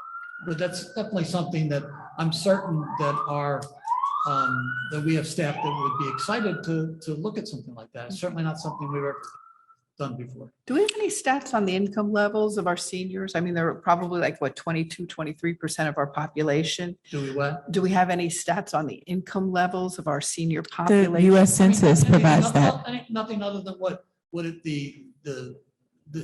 in the census. Because there are I think census most data, of this, but how accurate it is and. right. Because I think that most of the seniors in our township are not real affluent. So maybe there could just be some kind of across the board discount for seniors. I don't know that I would make that generalized statement without looking at data. Yeah. You need to see I'm asking- data. I'm actually No, you asking. just said, I think. I I would, think. I yeah, don't but- know. I but- think. let's not think like that because we don't know. And putting out those statements when it comes from behind the dais, people take it with authority. So let's just be mindful of that. We'll think through that. So do we have some numbers, some recommendations that we would like to present so that we can look at the formula for the sewer bill increase? Any recommendations, Councilwoman? Oh, one other question. Did we identify the number of households, whether they are 3-bedroom, 2-bedroom? Do we have that information? Could we have that so that we could? Well, I have it from 1 to 13. So, I will tell you, let me tell you where the bulk of them are. Okay. Rather than give you a 3, we have out of our, How many 1-bedroom units do we have? out of our 13,356 units, Residential. residential units, Repeat that number, 13,000? 13,356. And then how many commercial? 7644.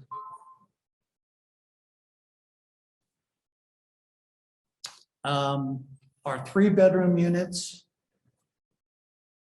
or units with 3 bedrooms, there are 5,760. That is the highest. The 3-bedroom, 5760. 4 bedrooms, 3,503. Can you just go through all of them? 1, 2, 3. Okay. Yeah, if you don't mind. 375 1-bedrooms. 2,043 2-bedrooms. 5,763 bedrooms. 3,503 4-bedrooms. 1,109 5-bedrooms. 396 6-bedrooms. 65 7-bedrooms. 68 8-bedrooms. 21 9-bedrooms. 7 10-bedrooms. 1 11-bedroom. Just for 7 curiosity. 12 12, 11-bedroom? and 1 13. How many 12? I'm sorry, How many 12? 12 7. And then 13 was 1. 1. Okay. So you can see the bulk of what from a residential point of view is the 3 and 4-bedroom. So if we, and one of the recommendations that we discussed last week was keeping it the same for 1 and 2 bedrooms. Or we said for 1 bedrooms, so the current sewer fee is 400 and, is, 350. the current sewer fee right now is 350? Yes. And we're talking about raising it $175 More per household, per unit. per, My goodness. okay. That's incredible. That is- The reason I keep saying, you have to keep, a unit is a unit is a unit, however it's defined. And because that's that's the legal standard we have to be. So what is Right, a, 'cause what is it's a not a household. What two-family? he's saying is there's 7,644 commercial properties that are units that are paying this fee. I understand. My question is, for a multifamily property that is 2 different housing dwellings, is it still going to be It's twice. 2 times whatever that amount So you is? have, under this plan, you have one 4-bedroom and one 1-bedroom. The 4-bedroom is going to be paying the current fee, and the 1-bedroom will be paying less. So, Right now, both of those units are paying equal. So if somebody has a 2-unit property, they're paying 2 units, they're paying for 2 units. So last week I proposed that for the 1-bedroom units, they remain the same, Same as what? Give me a number, don't. the 350. Okay. This is in terms of the modeling. Mhm. so, And 3, then the Three- 2-bedroom three- units can 350. Yep. Okay. increase the 2-bedroom units by $50. Go up by $50? Yep. So that would be 400. for a 2-bedroom unit? Better than 440. Okay. And And- then a 3-bedroom unit increased by 75. So that would go to 425. Yep, 425. And a 4-bedroom unit increased by 100. So that'll go to So that goes 450. To 450. And then 5 units and above increased by 125. It should go to 475. I think actually, The 4-bedroom, let me finish modeling this out. okay, I think there should be an increase. The 4-bedroom was 450. What was the 1-bedroom gonna stay the same? 350. You want it to go up $25? Yeah, I think it Okay. should go up $25. 1-bedroom can go up 20. Okay, I'm fine with that. Yeah. I think- saw that there was a decrease by $80. No, didn't I want think that everything so. should go up. Okay. Everything should go up something, That's fine. I agree. moderately. That's fine. So the Okay. 1-bedroom can go up by 25. So 400. Mhm. Or, I'm sorry, No, to 375. 375 for a Yeah. one bedroom, okay. A two bedroom also, 400.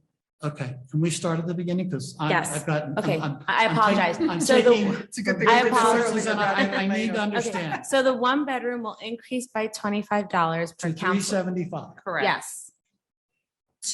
It's a $25 gradual increase. So two bedroom will then go up by 50. to 400, 400. Yes. The three bedroom will go up by 75. to to 425, Right? Four bedroom will go up by 100. to 450. Five bedroom up goes up by 125.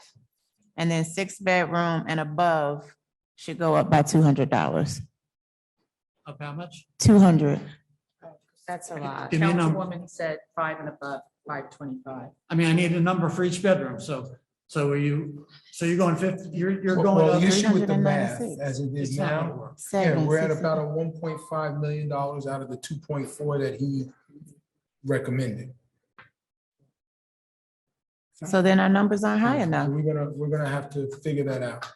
Now, what Councilwoman Geber Michael was suggesting is that six bedroom and above, pay $550 or something to that effect. That's $200.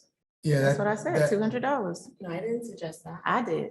Oh, Council President did, okay, somebody did. This is a hard decision, right? And let's just be clear, no matter what we decide, someone's not gonna like it. So this isn't about how people take it in that sense. This is about what is for the greatest good and what is most fair.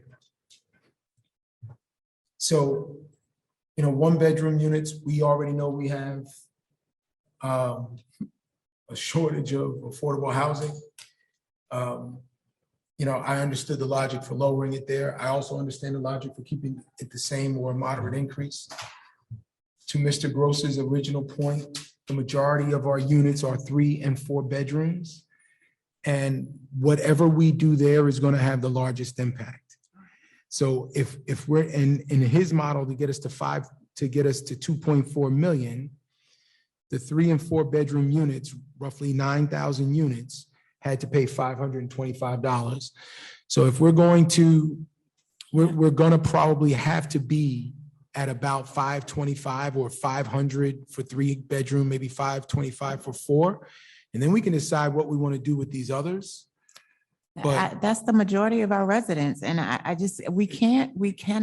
adamantly opposed to having a significant sewer increase at the same time. And that's why I suggested we do this on a gradual basis and split it up over 2 years. It's still coming out of the homeowner's pocket. It's still going to impact what they have to pay on an annual basis. So we're hitting them with a double-digit tax burden as well as a $200 increase on the sewers if we go with the model that he's presented to us. That's a tremendous financial impact. And when we talk about our seniors who are on a fixed income, whether it's 10% of our residents, whether it's 20% of our residents, we have to give some consideration to the people who simply can't afford to buy medicine, to buy food. Council President, with all due respect, if we don't do it here, it's going to be in the property taxes. So your choice is here Place to do it. or property taxes, because when we do it here, Mr. Gross, so let me ask a question. You gave us this breakdown of the number of bedrooms in the residential units. Are we able to have a different rate for commercial units? No, he already asked that question. Please, part of the problem is we're not, please, Mr. Gross. Are we able to A unit distinguish? is a unit is a unit. So So- for commercial units. We define we don't define the units. Those have been defined for us by the joint meeting in terms of how we measure and create a unit. Once we do that, it's the township's responsibility to determine, to the extent that our concept is that a user should be paying for the system, it's to come up with an equitable formula for how we translate the units into a cost. So therefore, conceptually, since a unit for a large residential property is a higher user of the system than a property with a lower number of bedrooms and or lower, to use your concept, lower water usage, whatever it is, you come up with a metric that reflects that. I first looked at water, thinking that's a very common way it is done. It's not perfect, but it is a common way, so that I could look and see what that concept looked like for us. Turned out I couldn't get the data to see what it looked like for us. I did get the data, what it looked for like in another community that they didn't tell me who it was. And I looked at that and I wasn't convinced that it was exactly what we wanted to do, but on the other hand, it wasn't West Orange data. So it really doesn't, the fact that I didn't think it would accomplish what we wanted to do on an equitable basis here in West Orange doesn't mean that it wouldn't in the future, because again, I wasn't looking at our data. So then I said, well, then what do I do now? And I had a conversation with our assessing department and determined that they had data that indicated the number of bedrooms. And to me, in my thought process, that was another metric that made sense that we could use in order to apply. And so I went down that road, and what you see from here today is the result of that thought process. So how does the bedroom data affect commercial properties?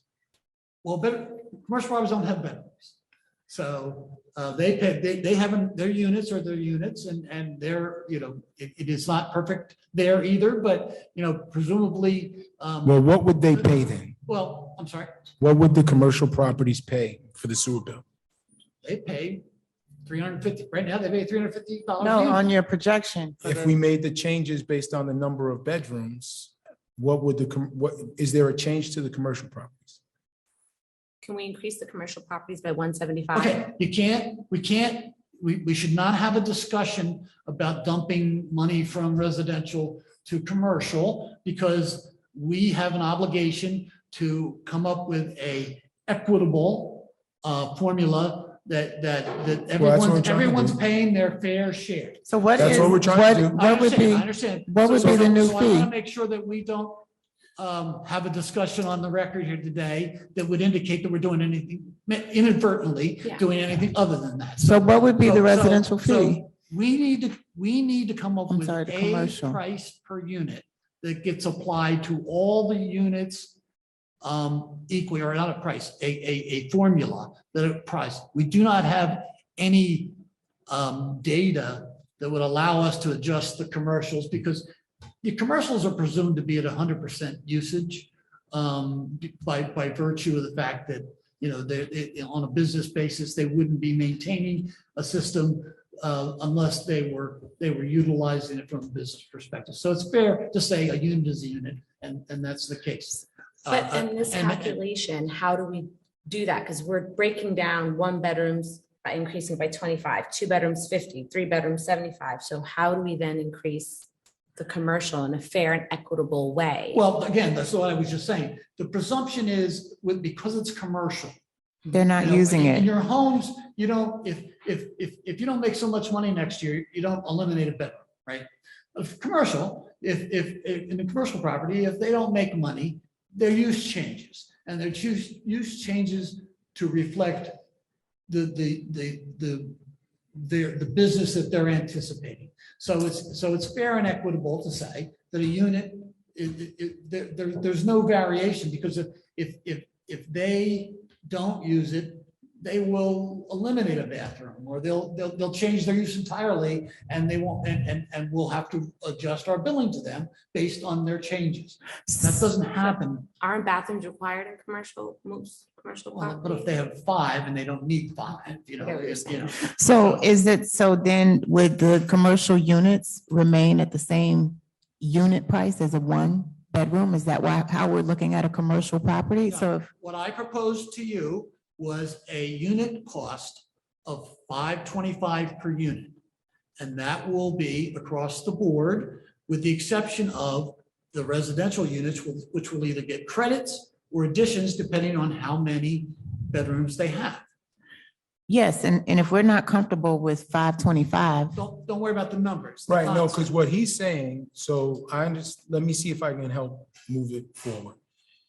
If we set the price at 525, everybody pays that. Instead of looking at it, starting at 350 and then adding, what he's saying is, let's start at 525, and that number is for 4-bedroom units, up to 4-bedroom units. No, it's for a 4-bedroom.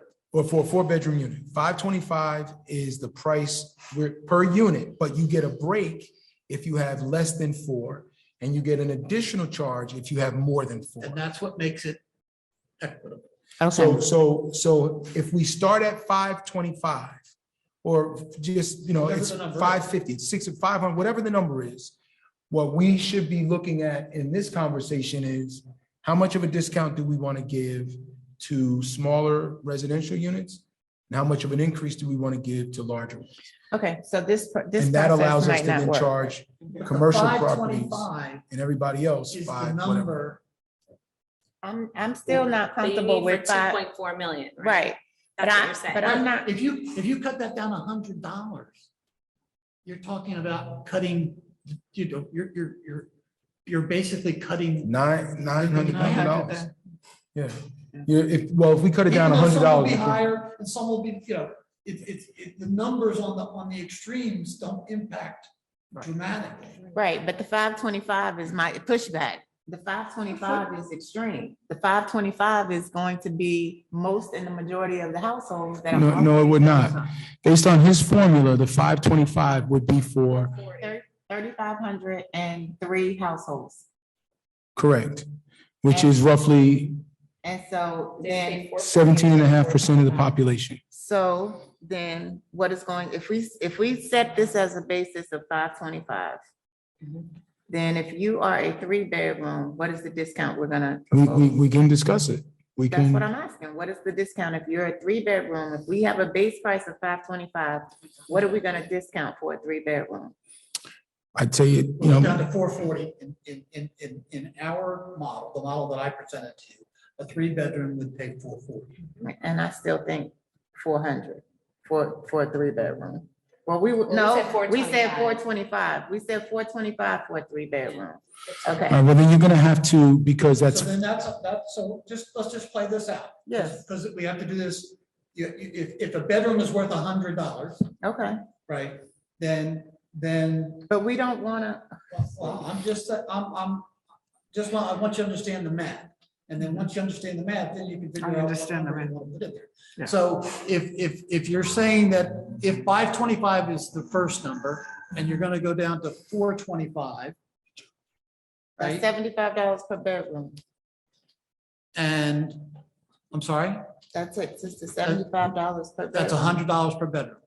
So then the 2 bedrooms, then the 2-bedroom It's gonna be goes 200, down to 325. which is That's lower less. than they're That's a already reduction. paying. That's a reduction, yes. And the 1-bedroom goes down to 225. That's too low, though. And what I propose, a 2-bedroom would pay 400. 1-bedroom, But that's not a formula. That's just arbitrary numbers that you create. no, you can come up with a formula for that. You can figure out how to get to, from 525 to, whatever the number ends up being. And I think that's what we gotta figure out.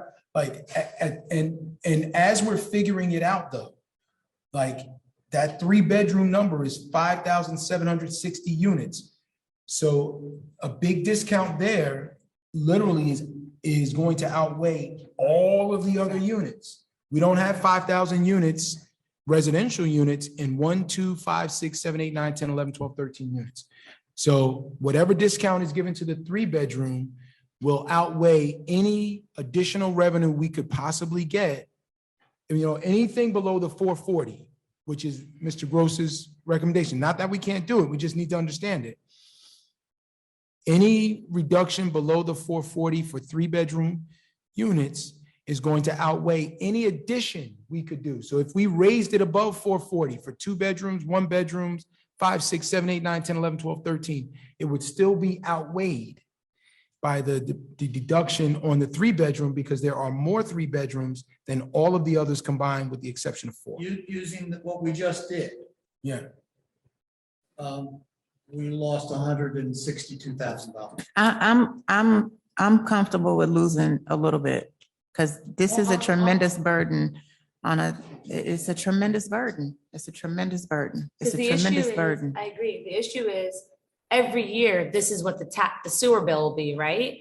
So But every year, hopefully, we won't have a double-digit tax increase. So No, but once you're paying it, you're paying the taxes. Yeah, too.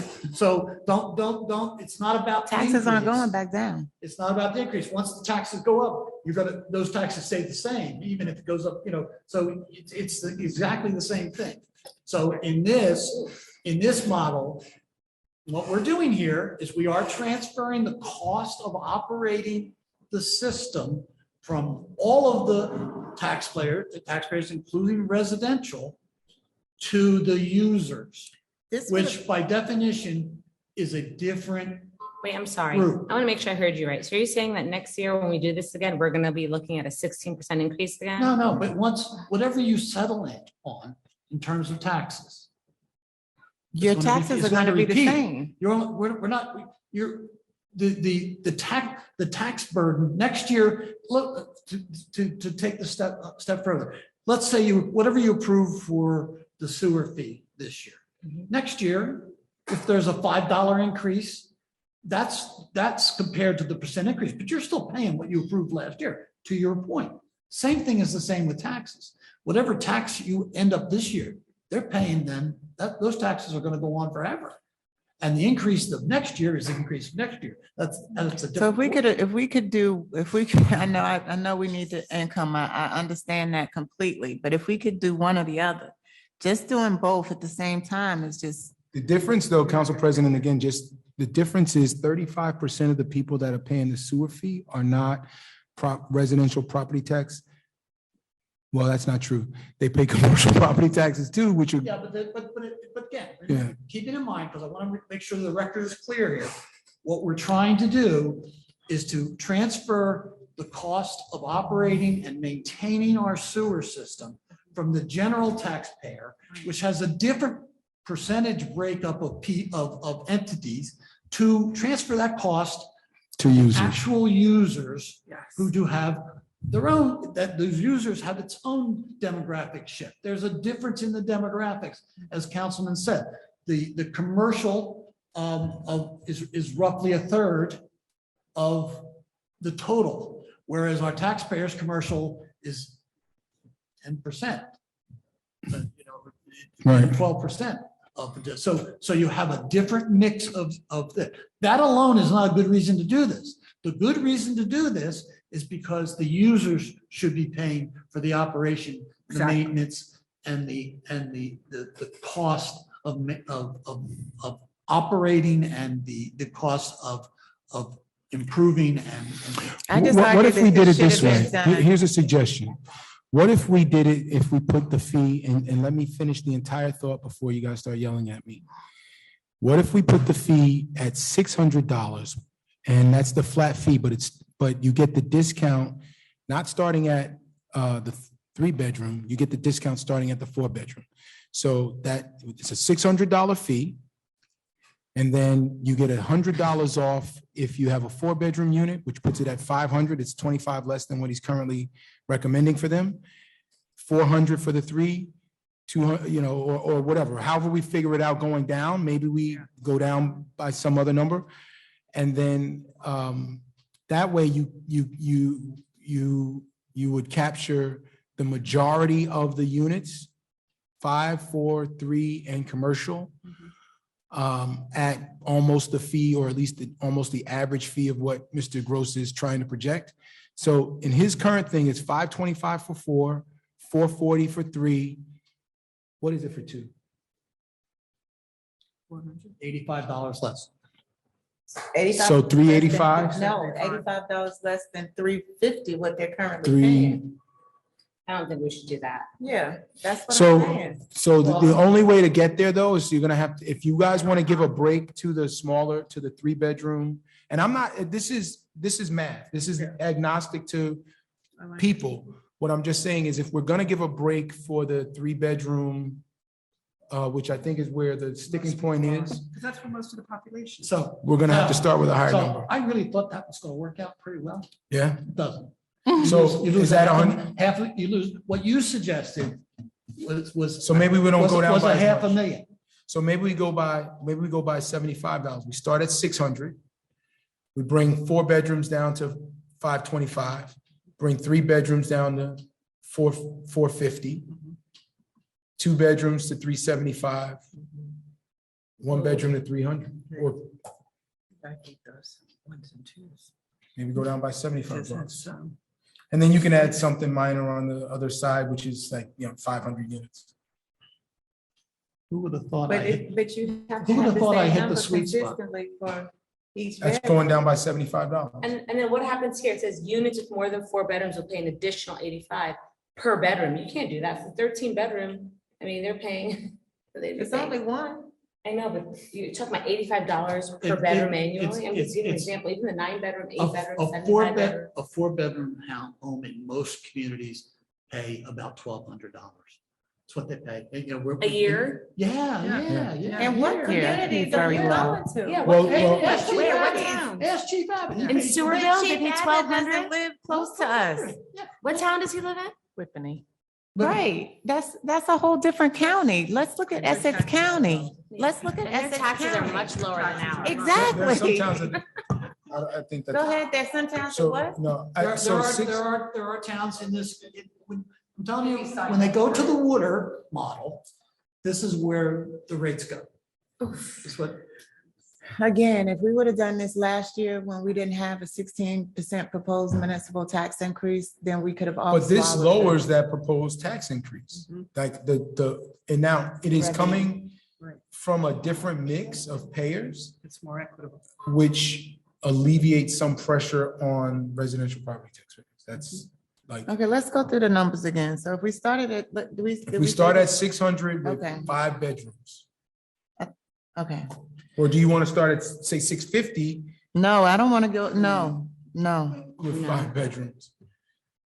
If you start at 600 with 5 bedrooms and drop it $75. per unit, So that's, so What if does it's that do? 600, so then it goes to 450 for a 3-bedroom, if we started at 600. for a and 5-bedroom, A, 5-bedroom. 5 bedrooms. okay, Then and we go down dropped it by 75. per unit. so a 1 unit would pay 300, a 2 unit would pay 375, a 4 unit would pay 450.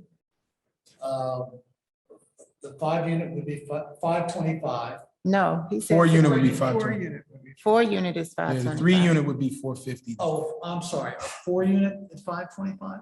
Yeah, Well, that's what I proposed originally. right. It's just giving 600 to 5 bedrooms. Right, And 500 higher. and 5 bedroom, you take 75 bucks, that's 5 and a quarter. Right. Goes right And to the then, same number. and going right then, well, it's actually more than, because under your model, the 3-bedroom is at 440. Under this model, the 3-bedroom is at Yes. 450. Yes, that drove the number up. Right. So if we did it that way, what is the number that you come up with? It's right, similar, it's a little bit more than what I proposed. 2.5 million. And And the difference is that I was using 85,000 on the deduction, and this is using 75,000 on the deduction. I So don't that's think, why it's a little bit more. I don't think the 1-bedroom should be less than what they're paying now. I don't think that's equitable or fair. They should have. Because So you're is asking it the rest to possible to carry the Jack them burden. up to what they are keep paying now. 2 and 1 at the same price at the You leave one 350? in- Is it possible?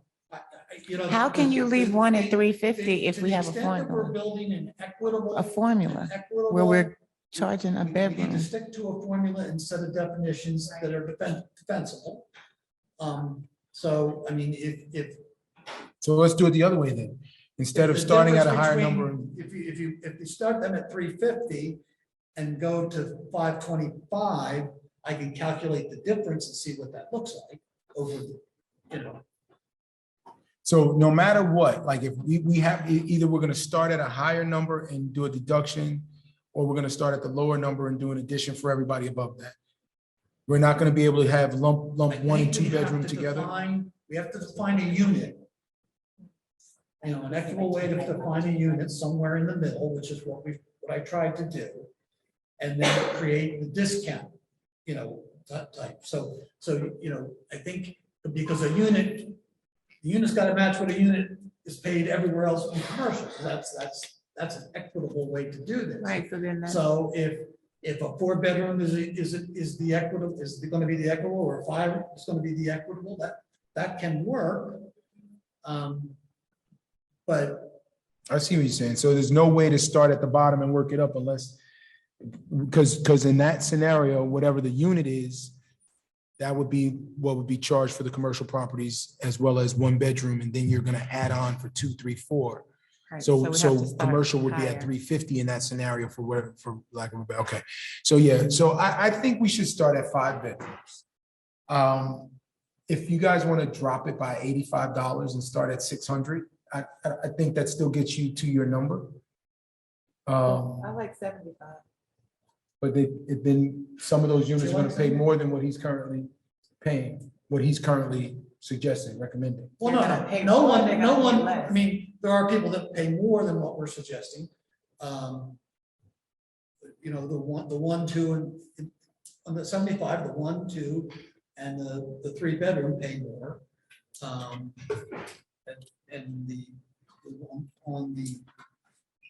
on the other side, they pay a little less because you're only adding 175 for every additional one as opposed to 85.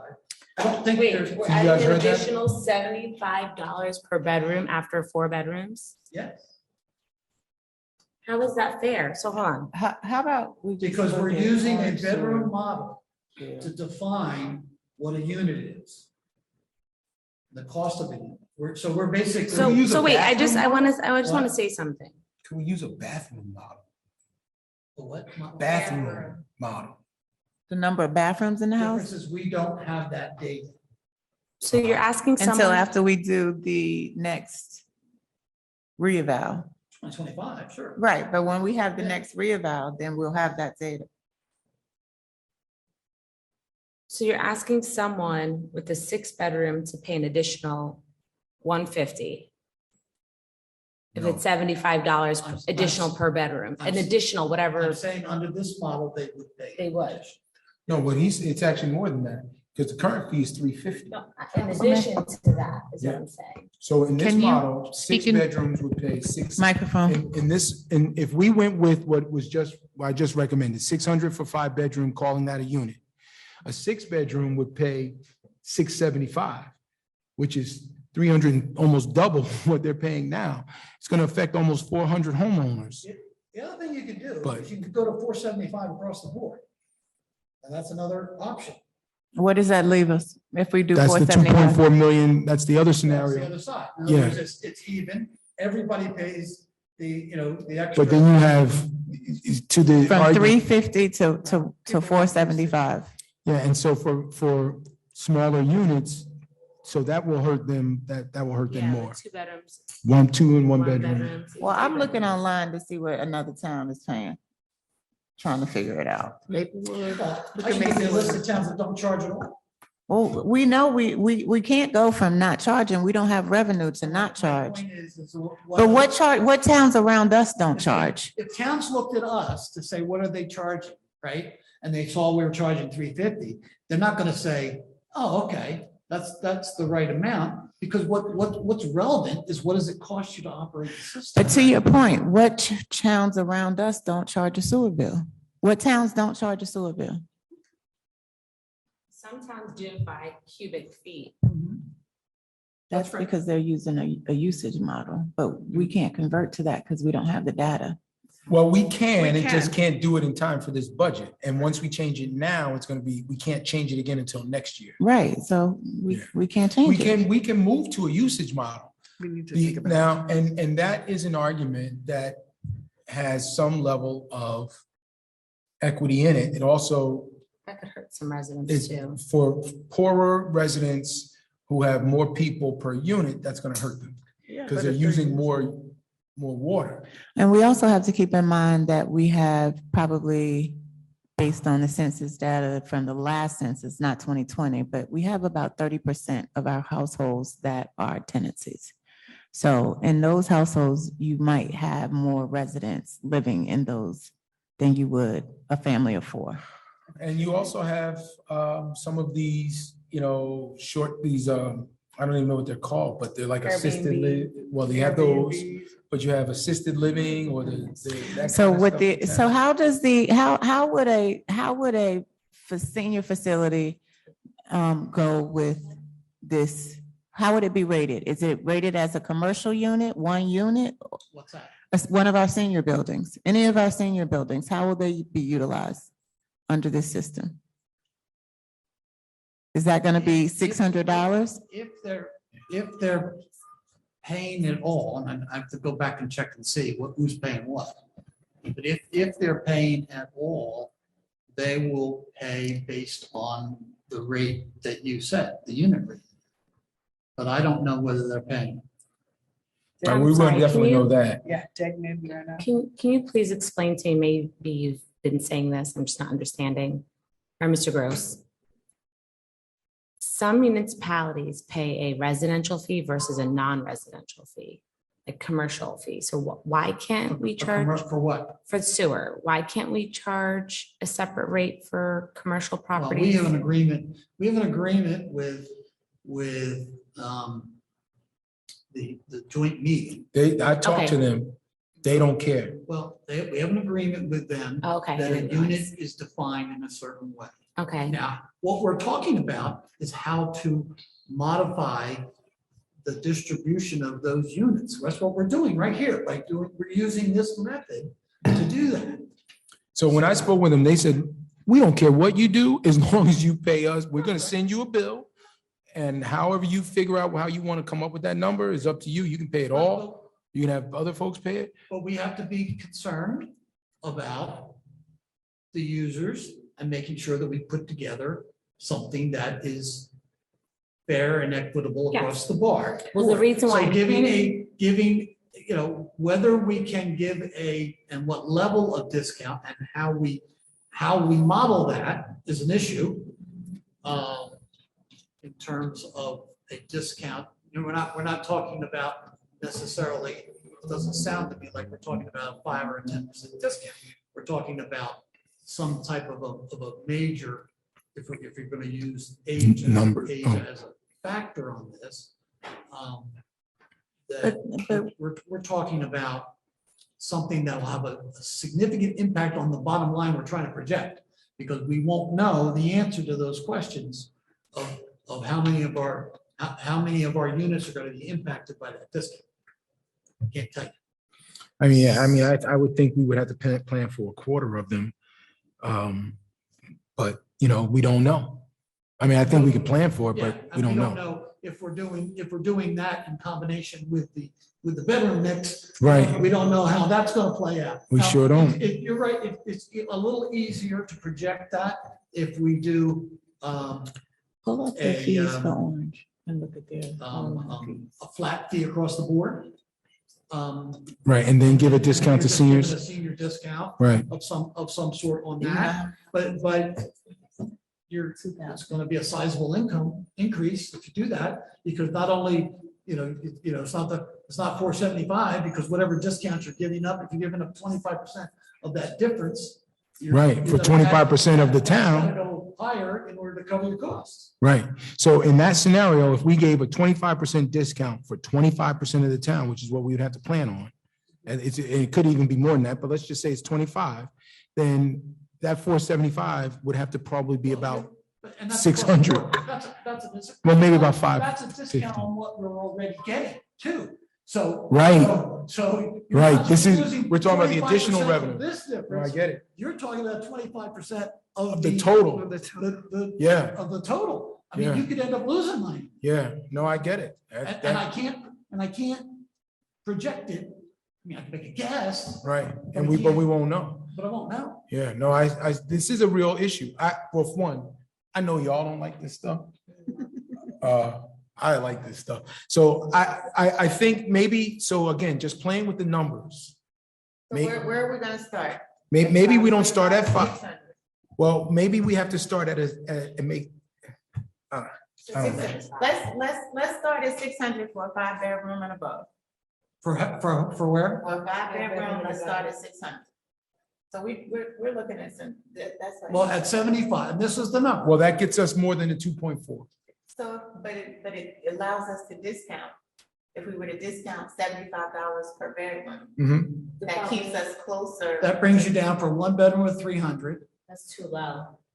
a two bedroom at 375, a three bedroom at 450, and a five bedroom at 525. At 600. Four bedrooms, Four fine. bedrooms. But your concern originally, Council President, was those 3-bedroom units, the largest number. They're paying $440 in his model. Under this new model, they would be paying I $450. want to get the 3 bedrooms to 425. 4 bedrooms, 525. Okay. You want to get the what? The 3 bedrooms to 425. So if you want to get the, Huh? And one increment. I'm just, that's what I want to go the other well, way. to do that, you would have to go Wait, wait, wait, 425, wait, wait, 525. went to 575 on the 5 bedroom, right? The 4 bedroom would be 500. The 3 bedroom would be 425. The 2 bedroom would be 350, and the 1 bedroom would be 275. What does that model look like? What's the total? Down about 250,000. I can live with that better than I can. I don't think the one bedroom should pay less than what they're paying now. I don't think But it's, we don't have a means to do it. We can still play with the model. We can still play with the model. Well, the problem is, the math doesn't work. can we just If increase you- by If you start at $25? 350, No, I get it. What I'm saying is, what Assemblywoman Carmichael is saying, she doesn't want anybody to pay less than they are now. And the truth is that there's no way mathematically to make that work and hit that. Exactly, that's what we are. not without having a major increase for 4, 5, and 6, 4, 4 and 5 bedrooms. That would be so you could start at 350, for example, at 1 bedroom. But to get to the number that he needs, you'd have to raise by about $100 per bedroom.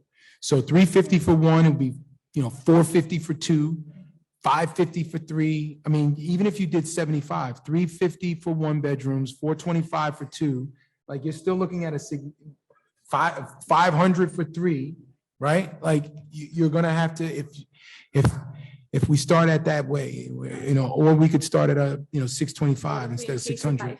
By 50, what are the numbers there? The one bedroom will go to 400. 2 bedroom goes to 450. No, 3 no. bedroom goes What to if we keep the 500? one bedroom the same, the 2 bedroom goes to 400? With this model, you have to stick to the number of bedrooms. You have to stick to that. Per rule. bedroom, $50 per bedroom. Okay, I misunderstood. So if you start at 1 bedroom at 350. 350 and go up each bedroom By $50, where does that make us land? It's still more for the 3 bedrooms because they're at 450. But it's by $25, and I would You're going rather up, that than you're going reducing the up, one are we going bedroom. up $50 or 75? 50. Start at 350. So a 5 bedroom would be 550, and you get a $50 discount for each bedroom.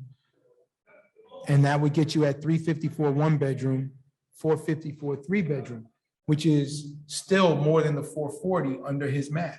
I hear you, but I mean, I'm not opposed to it. I'm not either, only because it's giving us the revenue and it's keeping everybody, I don't think. Very equitable. I don't think anybody Okay, should I'm pay. glad you reversed course. I appreciate that. I think we can do that then. So let's do 550 for the 5 bedroom.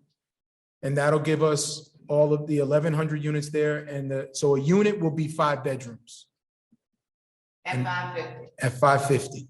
And then you So drop. that would be, And Mr. Rose, I just want to say thank you for coming to do a really working session. This is appreciated because this is challenging for us to really not be able to see the impact of what we're talking about. So I just want to, for the record, just say this is what we're talking about when we say we want to have a working meeting. So this is appreciated because this is tough. This is tough. so just to be clear, we're talking a 1 bedroom with 350, Yes, a 2-bedroom at 400, Yes, a 3-bedroom at 450, yes. a 5-bedroom at, at 500 and a 5-bedroom at 550. a 6-bedroom at 600, All the way up. a 7-bedroom at 650, 8, and so on and so on. Correct. Correct. And what does that land And us at the top, you're at 950. for a 13-bedroom home? But- And but a if you- unit is a 5-bedroom. And a unit is a 5-bedroom. So- And that gets us in the neighborhood. What's the number? Should get us more, actually. Yeah, she gets Yeah. more, I'm thinking. What's the total? Because you got to add the 550 times I 7644. gotta make the change on the commercial. Okay, hold on. 550 times 76. 7644 is, wait, that can't be right. 550 times 76. What he's giving us here, though, is That's $4 addition. million. Right, but there's already a cost involved. What he's giving us is what that 2.4 million that he gave us is the additional revenue by raising the fees above that 350 initially. Right, but we were talking about a $2 million increase. Now we just doubled it. Now we That just, increase. yeah, just with the commercial Just with units the Can you alone. explain? Oh, because they're already paying something. The Yeah. 350, they're already paying. Yeah, so Okay, it's I got you. $200 more for them at 7644. So times 200 then. So we'll get an additional 1.58 million from commercial. Exactly, That's from the what we want. commercial property. That sounds good to me. That sounds good to me. Okay. we can Although live that with doesn't make us necessarily business friendly, but okay. We don't That's all want right. to. They've been getting a discount for a long time. Well, if, We're gonna find some other ways to help them. no, but I mean, but when you look at, so again, what's also important is that I had the capacity to go online and look at what other neighboring towns are charging. So when you look at it from that Are you perspective, satisfied with it? I'm satisfied. and what is that, What's where does the that number land? Motion. now? What's the I number? offer- Wait. Tell us What's what the that total number? number is first. I You want said the you were number. working on the numbers. The, Instead of 2.4 million revenue, what's the that? Addition. total? total, the total that we would be getting in addition would be right around 2.5 million. So it's comparable. I So thought only it was about 100,000 2.8. more? Yeah. About 2.8, I thought, but I'm tired too, so. Okay, whatever. so we're going to have a 5-bedroom unit at $525. No, 550. 5 bedrooms is, a unit is a 5-bedroom. A unit, the equivalent unit is 5 bedrooms. That's gonna be 550. We're gonna drop it 50 for each bedroom less and raise it 50 for each bedroom more. Okay, is that your motion? That is my I motion. second. Ha. You gotta be quicker than that. I'm so sorry. I'm so excited that you actually. Okay, I'm gonna do a roll call now. Okay, Councilwoman Geber Michael, Yes. Councilman Rutherford. Yes. Councilwoman Scarpa. Yes. Council President Williams. reluctantly, yes. Good. The motion passes. Now, we're done with that, but just as we're going, what we're going to do for, next year, hopefully, is at least understand the impact if we change to a usage model. Mhm. Yeah, and then I we mean, can. I've already kinda- asked for, apparently there's some type of bureaucracy, big surprise.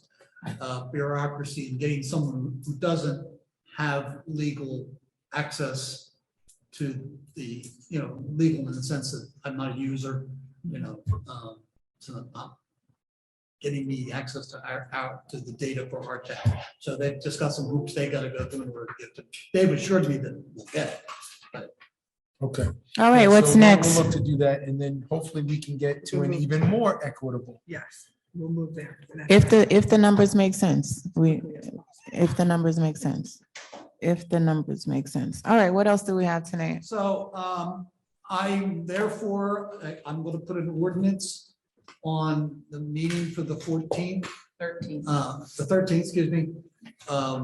It's the first fee ordinance for the sewer, the one that allows us to set the sewer fee by resolution. Once it's adopted at the following meeting, then we will set up a sewer fee. How's- The meeting after that because of advertising.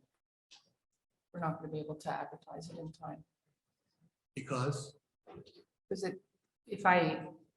because of the timing of the advertising, by the time I get the ordinance, I'm not going to have it in time to meet. if I give you the Chronicle, ordinance tomorrow, Unless we do the Star Ledger, we could do that yeah, too. we need to do this. Yeah, We we need, could we do need, the ledger. we need. to Yeah, get because bills my, out. well, my next question was if we get the bills out and this is a tremendous increase, how soon, what's the time limit to give residents the time to pay?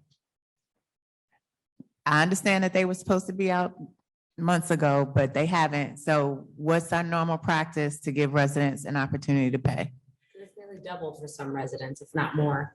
So I want to be considerate. If the council wants us to give, normally it's 30 days. If you want to give 45 days. I would say Yeah. 60. I would say 60 days. How does that affect I you will from have a to cash borrow flow? money. I will have to borrow money. It will cost, I'm not saying, I'm not telling you that, I'm telling you that as to inform you that that will be the case. I'm not trying to convince you not to do it. I just want you to be aware that I will, we've been able to avoid that. How much would you have to borrow? Approximately 5 million? And what's it 3 to million, borrow 1 for? million? Well, we have to pay Probably, before we get the money in, or before probably we. 10 million. 10 million, good gosh. Yeah. So what is the impact of 45 days? Is that still a borrow situation? I mean, you're going from that's a $200 increase on anybody who has a 5-bedroom home. Yeah. Which I understand, and I don't want to sound callous, or that I don't care. But at a 5-bedroom home, we're not really talking about a major impact for the majority of them. For some of them, and I know, and I don't want you to be mad at me, I know there are exceptions, but generally speaking, we're talking about, a $200 increase over the course of a year for a home if it's got 5 bedrooms, which is, pretty much a $700,000 plus, even in bad condition property. It's a shame. I'm not saying we don't want to do this at all, but And again, this is what we've been presented with. We have to make some difficult choices. well, I just don't think that with this type of increase, you can expect residents to there are so many people who live within a budget. And this is exceeding their monthly expenses. They live paycheck to paycheck. And while we make some assumptions based on how we look and how we walk and everything else, when you start looking at people's What are income we gonna do? and What are we expenses, gonna do? So what I is say the alternative? 60 days. So then, but let's just play that out, right? If he has to go out to the market and borrow $10 million, what is that gonna cost us? Right? cost us more. Well, so here's the thing, here's the thing that we're making some assumptions here. So we're making an assumption that because we give people, so we can play a lot of different games. So we have $350 that's due on your sewer bill. We give them an extra amount of time, 45 days to pay the overage. That may keep him from having to go out and borrow money because you knew you were going to have to pay $350. We just didn't ask for it because we didn't know how much it was going to go up. So we can play those games where you get some of the money, but you don't get all of the money. You give people an extended amount of time to play. Maybe he won't have to borrow money. Are there fines if people don't pay it on time? Late Just fees. Late fees? Just interest. Today's rates, if we have to borrow, you're talking 3.5%. No, we can't borrow. We No, can't that even afford offsets to all the borrow. savings. So We can't afford- you're saying No, all right. that's 45 just- days is That's okay not is an what you're option. saying? And 45 days. then I'm comfortable with 45 days. We're not in a position So you're not going to financially the market at 45 for days. cash flow purposes if we do 45 days. All right, so let's do 45 days. Okay, that's it. Yeah. And what's then the get 45 days to percentage pay the whole thing. of residents that pay on time anyway with their sewer bills? Do most pay Well, on time? sewer bills don't meet what our percentage for on taxes.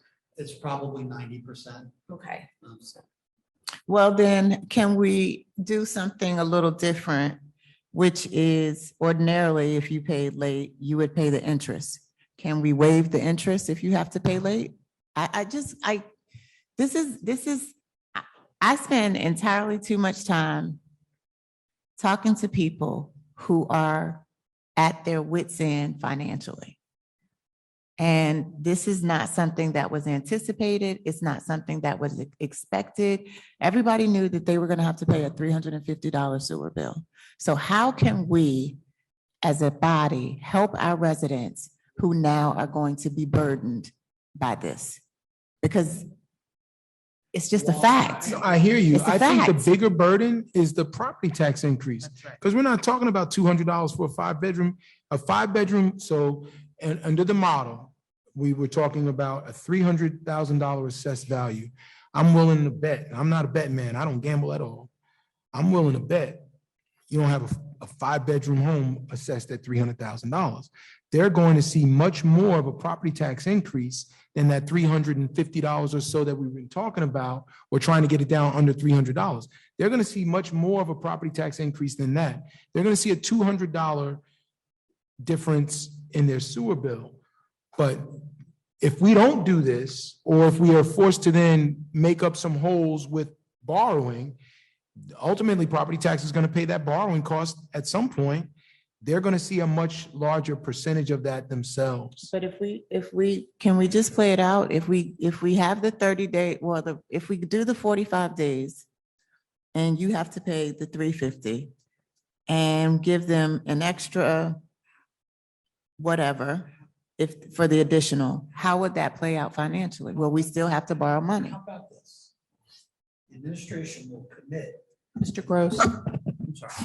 The administration will do the billings based on 45 days, and we will commit to reviewing as we get closer to the deadline to see what our financial condition is, as well as what the response to the billings are, and then present perhaps some alternatives as necessary to provide some relief to help offset both of those. I think that's fair, and I think we should expect to have public comment on June 13th regarding this change. I expect folks will have to weigh in. Some folks will weigh in and they'll let us know how they feel, and we can take that into consideration too.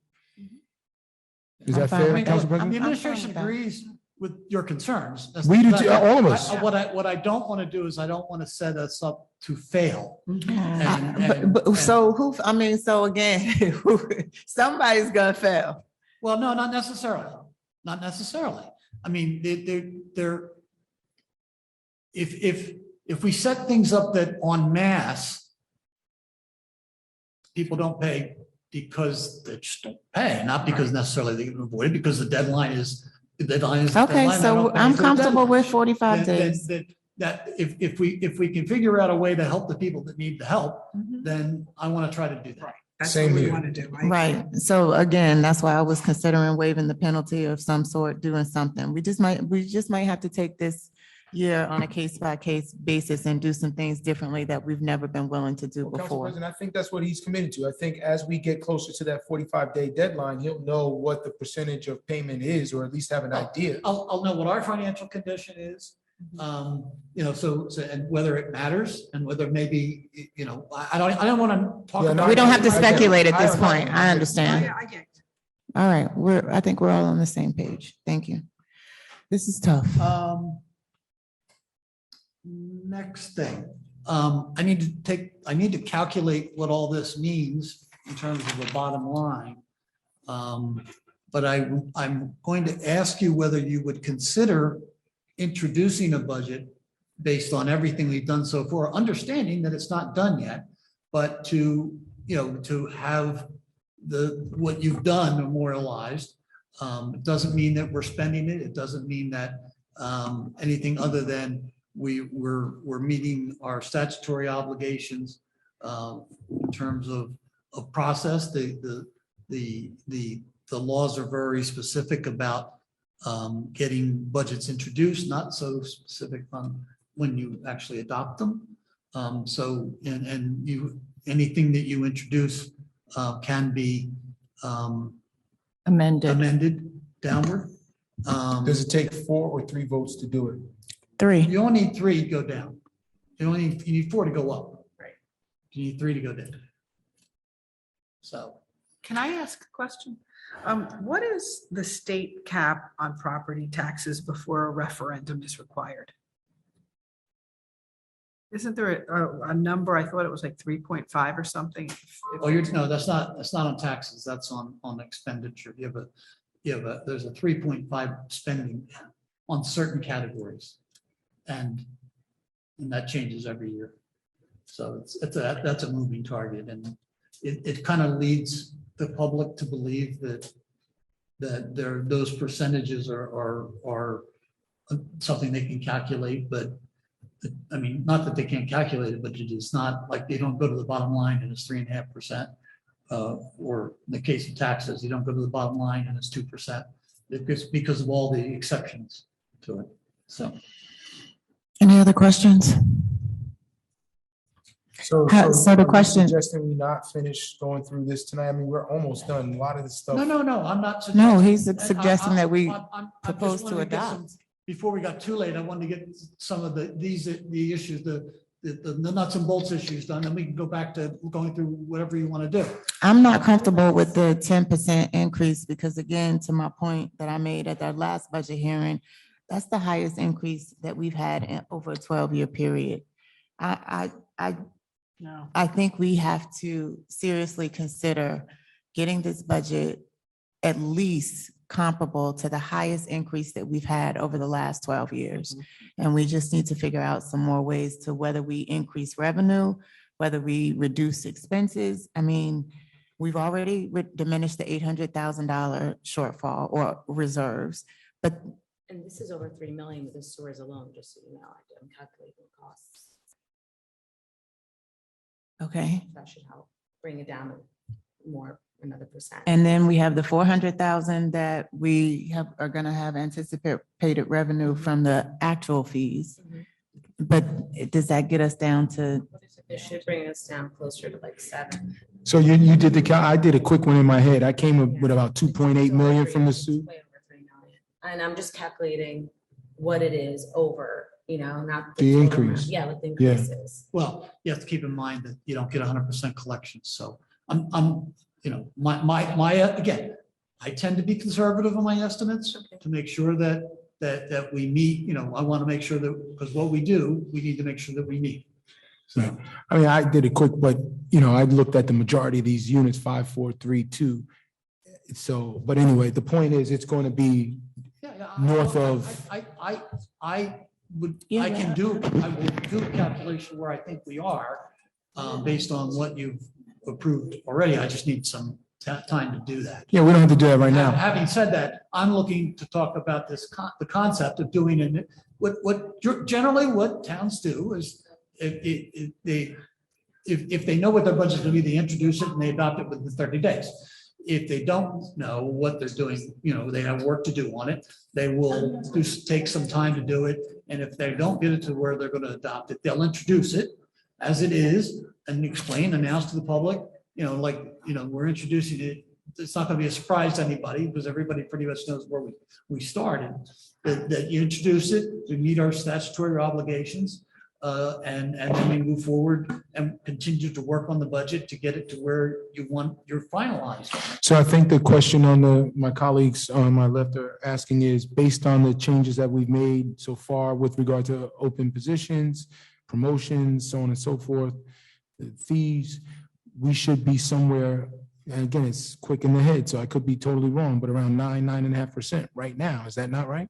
I think you're certainly, I think 9.5 is again, off the top of my head. Yeah. And We're in 1 that point- neighborhood. And then the 1.2 million from the reserves, help bring it down 2% more. Well, that was including No, 800,000. That's 800, not 1.2. I That's thought you said 800. 1.2. I thought 800 was from here and then an additional 1.2 from the reserves. Well, Is what you know we what? discussed, because you said you weren't There's been- comfortable with there's been a- 1.8. There's been a lot of stuff. Let me go back and regroup my Yeah. thoughts. As I said, I need about 10, 15 minutes to All right, actually so we do a do- calculation Okay. on that if you want to take a break. yeah, so we'll take Having a, said that, having said that, my question, and if you tell me that dependent on that, that's fine. But I want to get a sense, or at least get in the direction, if conceptually, if we're at a point where we can at least introduce. If you can get us a number in the next 10 or 15 minutes, I think we can answer that question a little more sensibly. But we need to see what your calculations are before we commit to being ready to introduce. And if you can please show us, because I remember us discussing in the last meeting, in the reserves,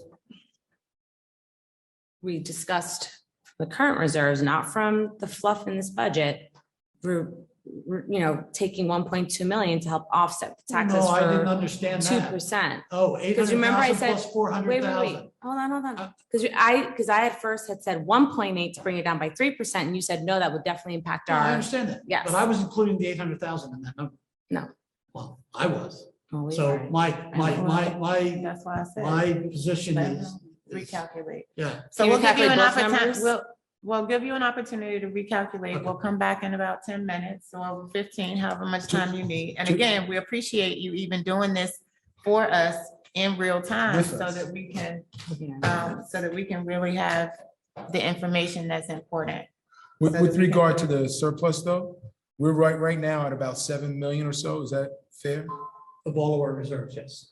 So, and I know that some money still has to come out of that, right? So that's not a hard 7. There's still, we got money that's going to come out of that before we get to this budget. That's my understanding. So, Well, it is all of our reserves minus what we're anticipating now. And it puts, if you remember, there was a target, the target was either.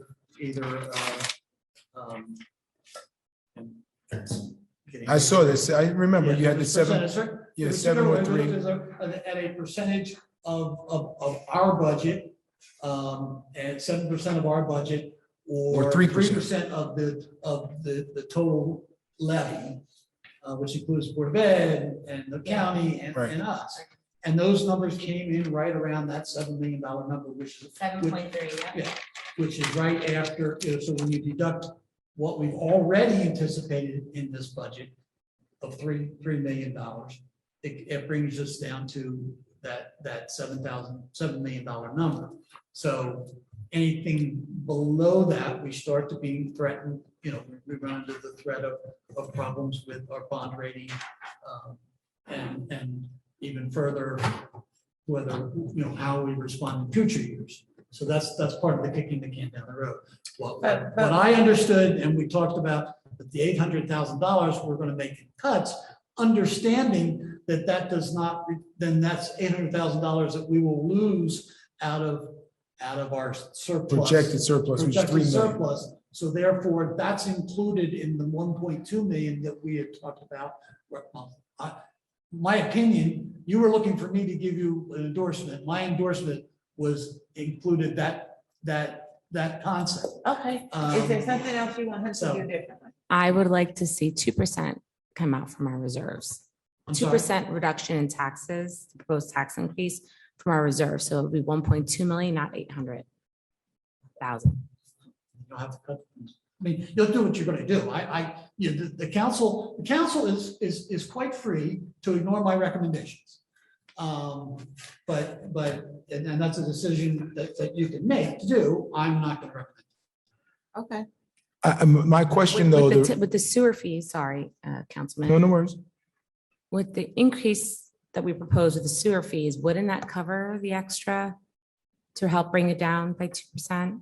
Because we're going from 2.4 to over 3 million. I know that you're saying you're being conservative, but if 90% of people, You're asking my professional opinion about what you should do. I give it. You can disagree with me and decide to do what you want. So can we see the numbers that you have proposed? And then we will be able to make a better decision as to where we want to go next. So at this time, I think let's give him an opportunity to rework some numbers, the 10 to 15 minutes that he's asked for. We will go into recess and we will reconvene when you let us know. And then Mr. Gross, just if you can also give us what a minimum level of surplus is to maintain our bond rating and be prepared for whatever the emergency. What I think the 7 million. is the minimum level? It's the Okay. minimum, yeah. Yeah. Now, is there some fluctuation? I mean, if when I'm having my discussions with the rating agencies, we talk about a lot of different things, and depending on the outcomes here, I might be able to, convince them otherwise. I've had these conversations. They've told me before that we were dangerously close, and they've put in writing that if we have any substantial reduction, that it would be of concern and would likely change their opinion. Having said that, there's a give and take, and so while I'm not going to be comfortable with making major cuts in our surplus, to the extent that I've already said that I thought it would not be guaranteed that we would lose our ratings if we did, in my mind, another 400,000 on top of the 800,000. Because I think that, that's something that if we get to that point, I have a story to tell that would be looked on favorably by the rating agencies. However, if I blow it out of the water and I go back and, we're gonna do this and we're gonna do that, then that's not gonna happen. They're not gonna give second consideration. So right now, In my opinion. right now, do you have the 1.2 or do you have the 8? He has the 8. I have 8. Okay, Plus, my sense was that the council was looking for another 400,000. I understand now that's not what it was. It was more than that. so that's what you're gonna give us I now. said, I thought that I could, that would not have a guaranteed impact on our bond rate. Okay, all right, thank you. Thank you. Back in 10 minutes? 10:15.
Is this public information? We're back on. All right, thank you.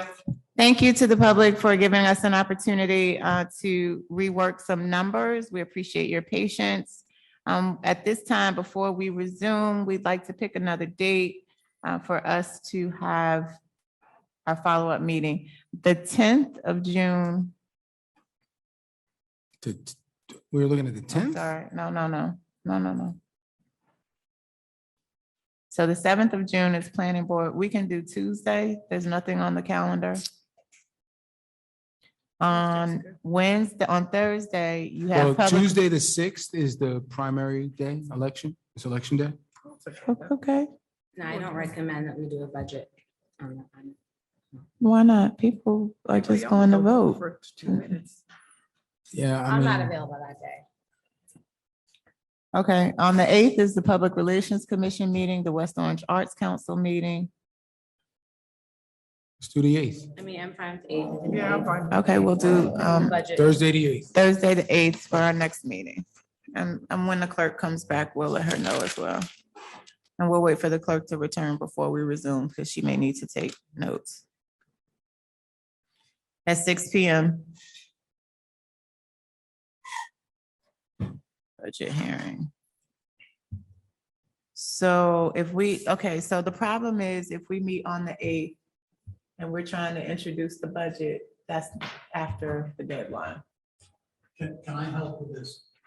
What I would like, what we should do, if you would agree, introduce where we are here, and continue the process, and make an amendment for any additional reduction, which obviously shows a public. I'm fine with that. I just wanted to know what the number is right now based on the calculation you just did.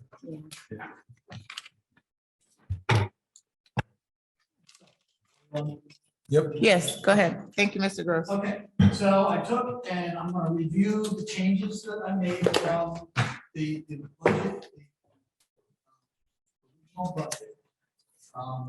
There is from the library, made a decision to cut 187,169.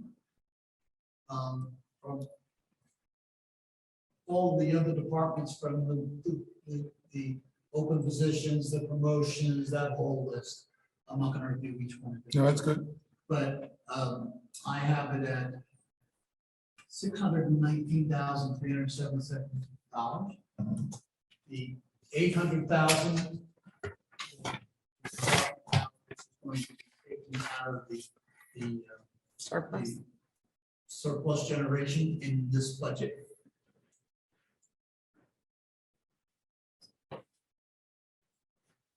Additional fees in total Mhm. between the two methodologies comes to $3,556,943. Repeat that number one more time, please.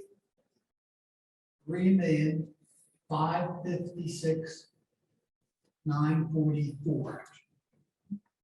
That's revenue increases That's the revenue. from fees what? and sewer. Yes. So the sewer was 3.1, and then the fees was about 400,000. That's up 150 over the original. The fee for the 443. So So how are you all Now, coming up with that- $3.1 million? now, I just want you to know. That was the right number. Mhm. The 3.1 is the right number from the sewer. It was- Yeah. My estimate, I was doing 95% before. Yeah. Because I wanted to make sure, and I don't know that we'll guarantee that it's, if we miss by that amount, I think I'm okay with that. Yeah, I mean, even at your 90%, it's still 2.8 from that, plus the other 443, that's 3.2. 4 million when you add in the surplus, almost 5 when you add in the other things. And the 400,000 of actual additional surplus. Oh, I didn't have that on there. That's separate, right? To get us to All of that 1.2. together brings you to 7.5%. 7.5. I think we can introduce, I offer a motion that we introduce the budget as is, continue working through the budget process, including the date the council president just, I'll second. second that. Yeah, I second that too. Were you gonna third it? Just. At the same time. Or third or fourth or fifth. Let me do a- My goal is let me do a 17, roll 17. call. Okay, thank you. Councilwoman Geber Michael, Yes. Councilman Rutherford. Yes. Councilwoman Scarpa. Yes. Council President Williams. Yes, And that takes some pressure off of the scheduling issue because you can have it anytime really that you want to can get together because you're not going to impact the 13th either way. And therefore, and you won't be adopting until July because it's a 28-day period in between. can You you, have to have a special meeting depending on when the meeting. can you tell us what, that impact is per household at 7.1%, please, right now? I need a little bit. more Yeah. to do that. Okay, I'll be happy to distribute it to you if you want. And yeah, I'd like to get it to 6%. I think we've got more work I to can go do. back with a napkin. Yeah. Yeah, no, I think it's fine. I think we've got more work to do. And if we do that work well, we may be in that 5 to 6% range. But even without it, like we're at 7.5 now and we still. have a little- 7.1, 7.5. no, oh, I thought you said 7.1. Yeah. Oh, well, yeah, no, I'm not happy. I'm happier than 16.20%. I am happier, but I'm not happy. And we I- haven't had a layoff. Yeah, Yeah. We haven't had a absolutely, layoff. And absolutely. we're keeping all the fire, police, cross school We crossing guard. may, if we can work it out, because look, part of it is we still have to govern. And there've been some compelling arguments made for some stuff. So if we keep going, we may be able to find a way to do something else. Yeah, but let's see. It's enough thinking and talking tonight. All right, so I move move to adjourn. Second. Wait. Oh, we're not ready yet? Kidding. It's just FYI. Have to do estimated taxes on the next meeting. Because we absolutely have to get out the tax bill. Mhm. And we don't have time to get them out with the actuals. So I'll do a calculation as close as I can to this number. Realistically, probably won't be able to match it, but, I will get it as close as we can. Okay, before we go, I just want to throw out an idea for a revenue generator. The recycling center up there, from what I understand, we could do better with that. The contract's coming up. We could get somebody there who will maybe work with us so that we can make it a revenue center because they're selling a lot of stuff up there and we're not getting any of the revenue. And I think we need to seriously look at that as something that can produce some revenue. We've already looked at and constructed in a component in the bid to look at that, see whether or not, I know that there's a lot of conjecture about that. We're not sure one way or the other, whether or not there is or there isn't an opportunity there, so we're going to investigate. Yeah, I think we need to seriously look at that. Yeah, I've heard a lot. Anything else, Mr. Gross? Residents also bring up similar concerns about the recycling center. Yeah, I think you can develop. We need an overhaul. Recommendations to the mayor on that too.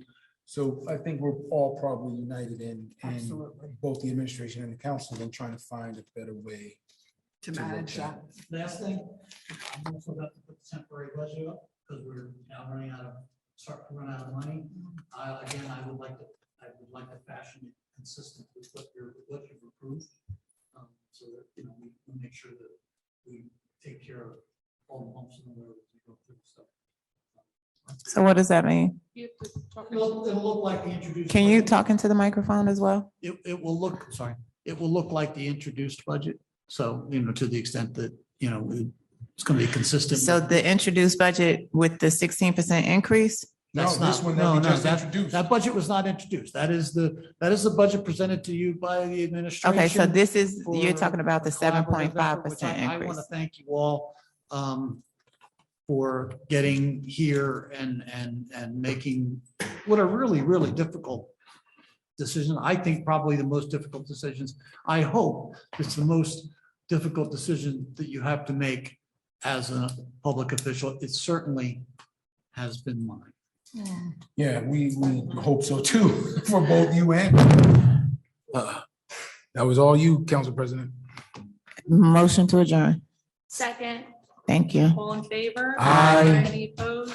The meeting No. adjourned. And our next budget hearing will be on June 7th at 6 PM.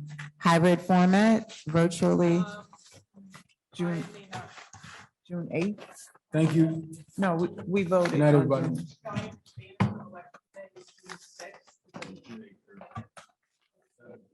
Yeah, that, we said no to June sixth. Yeah. Yeah.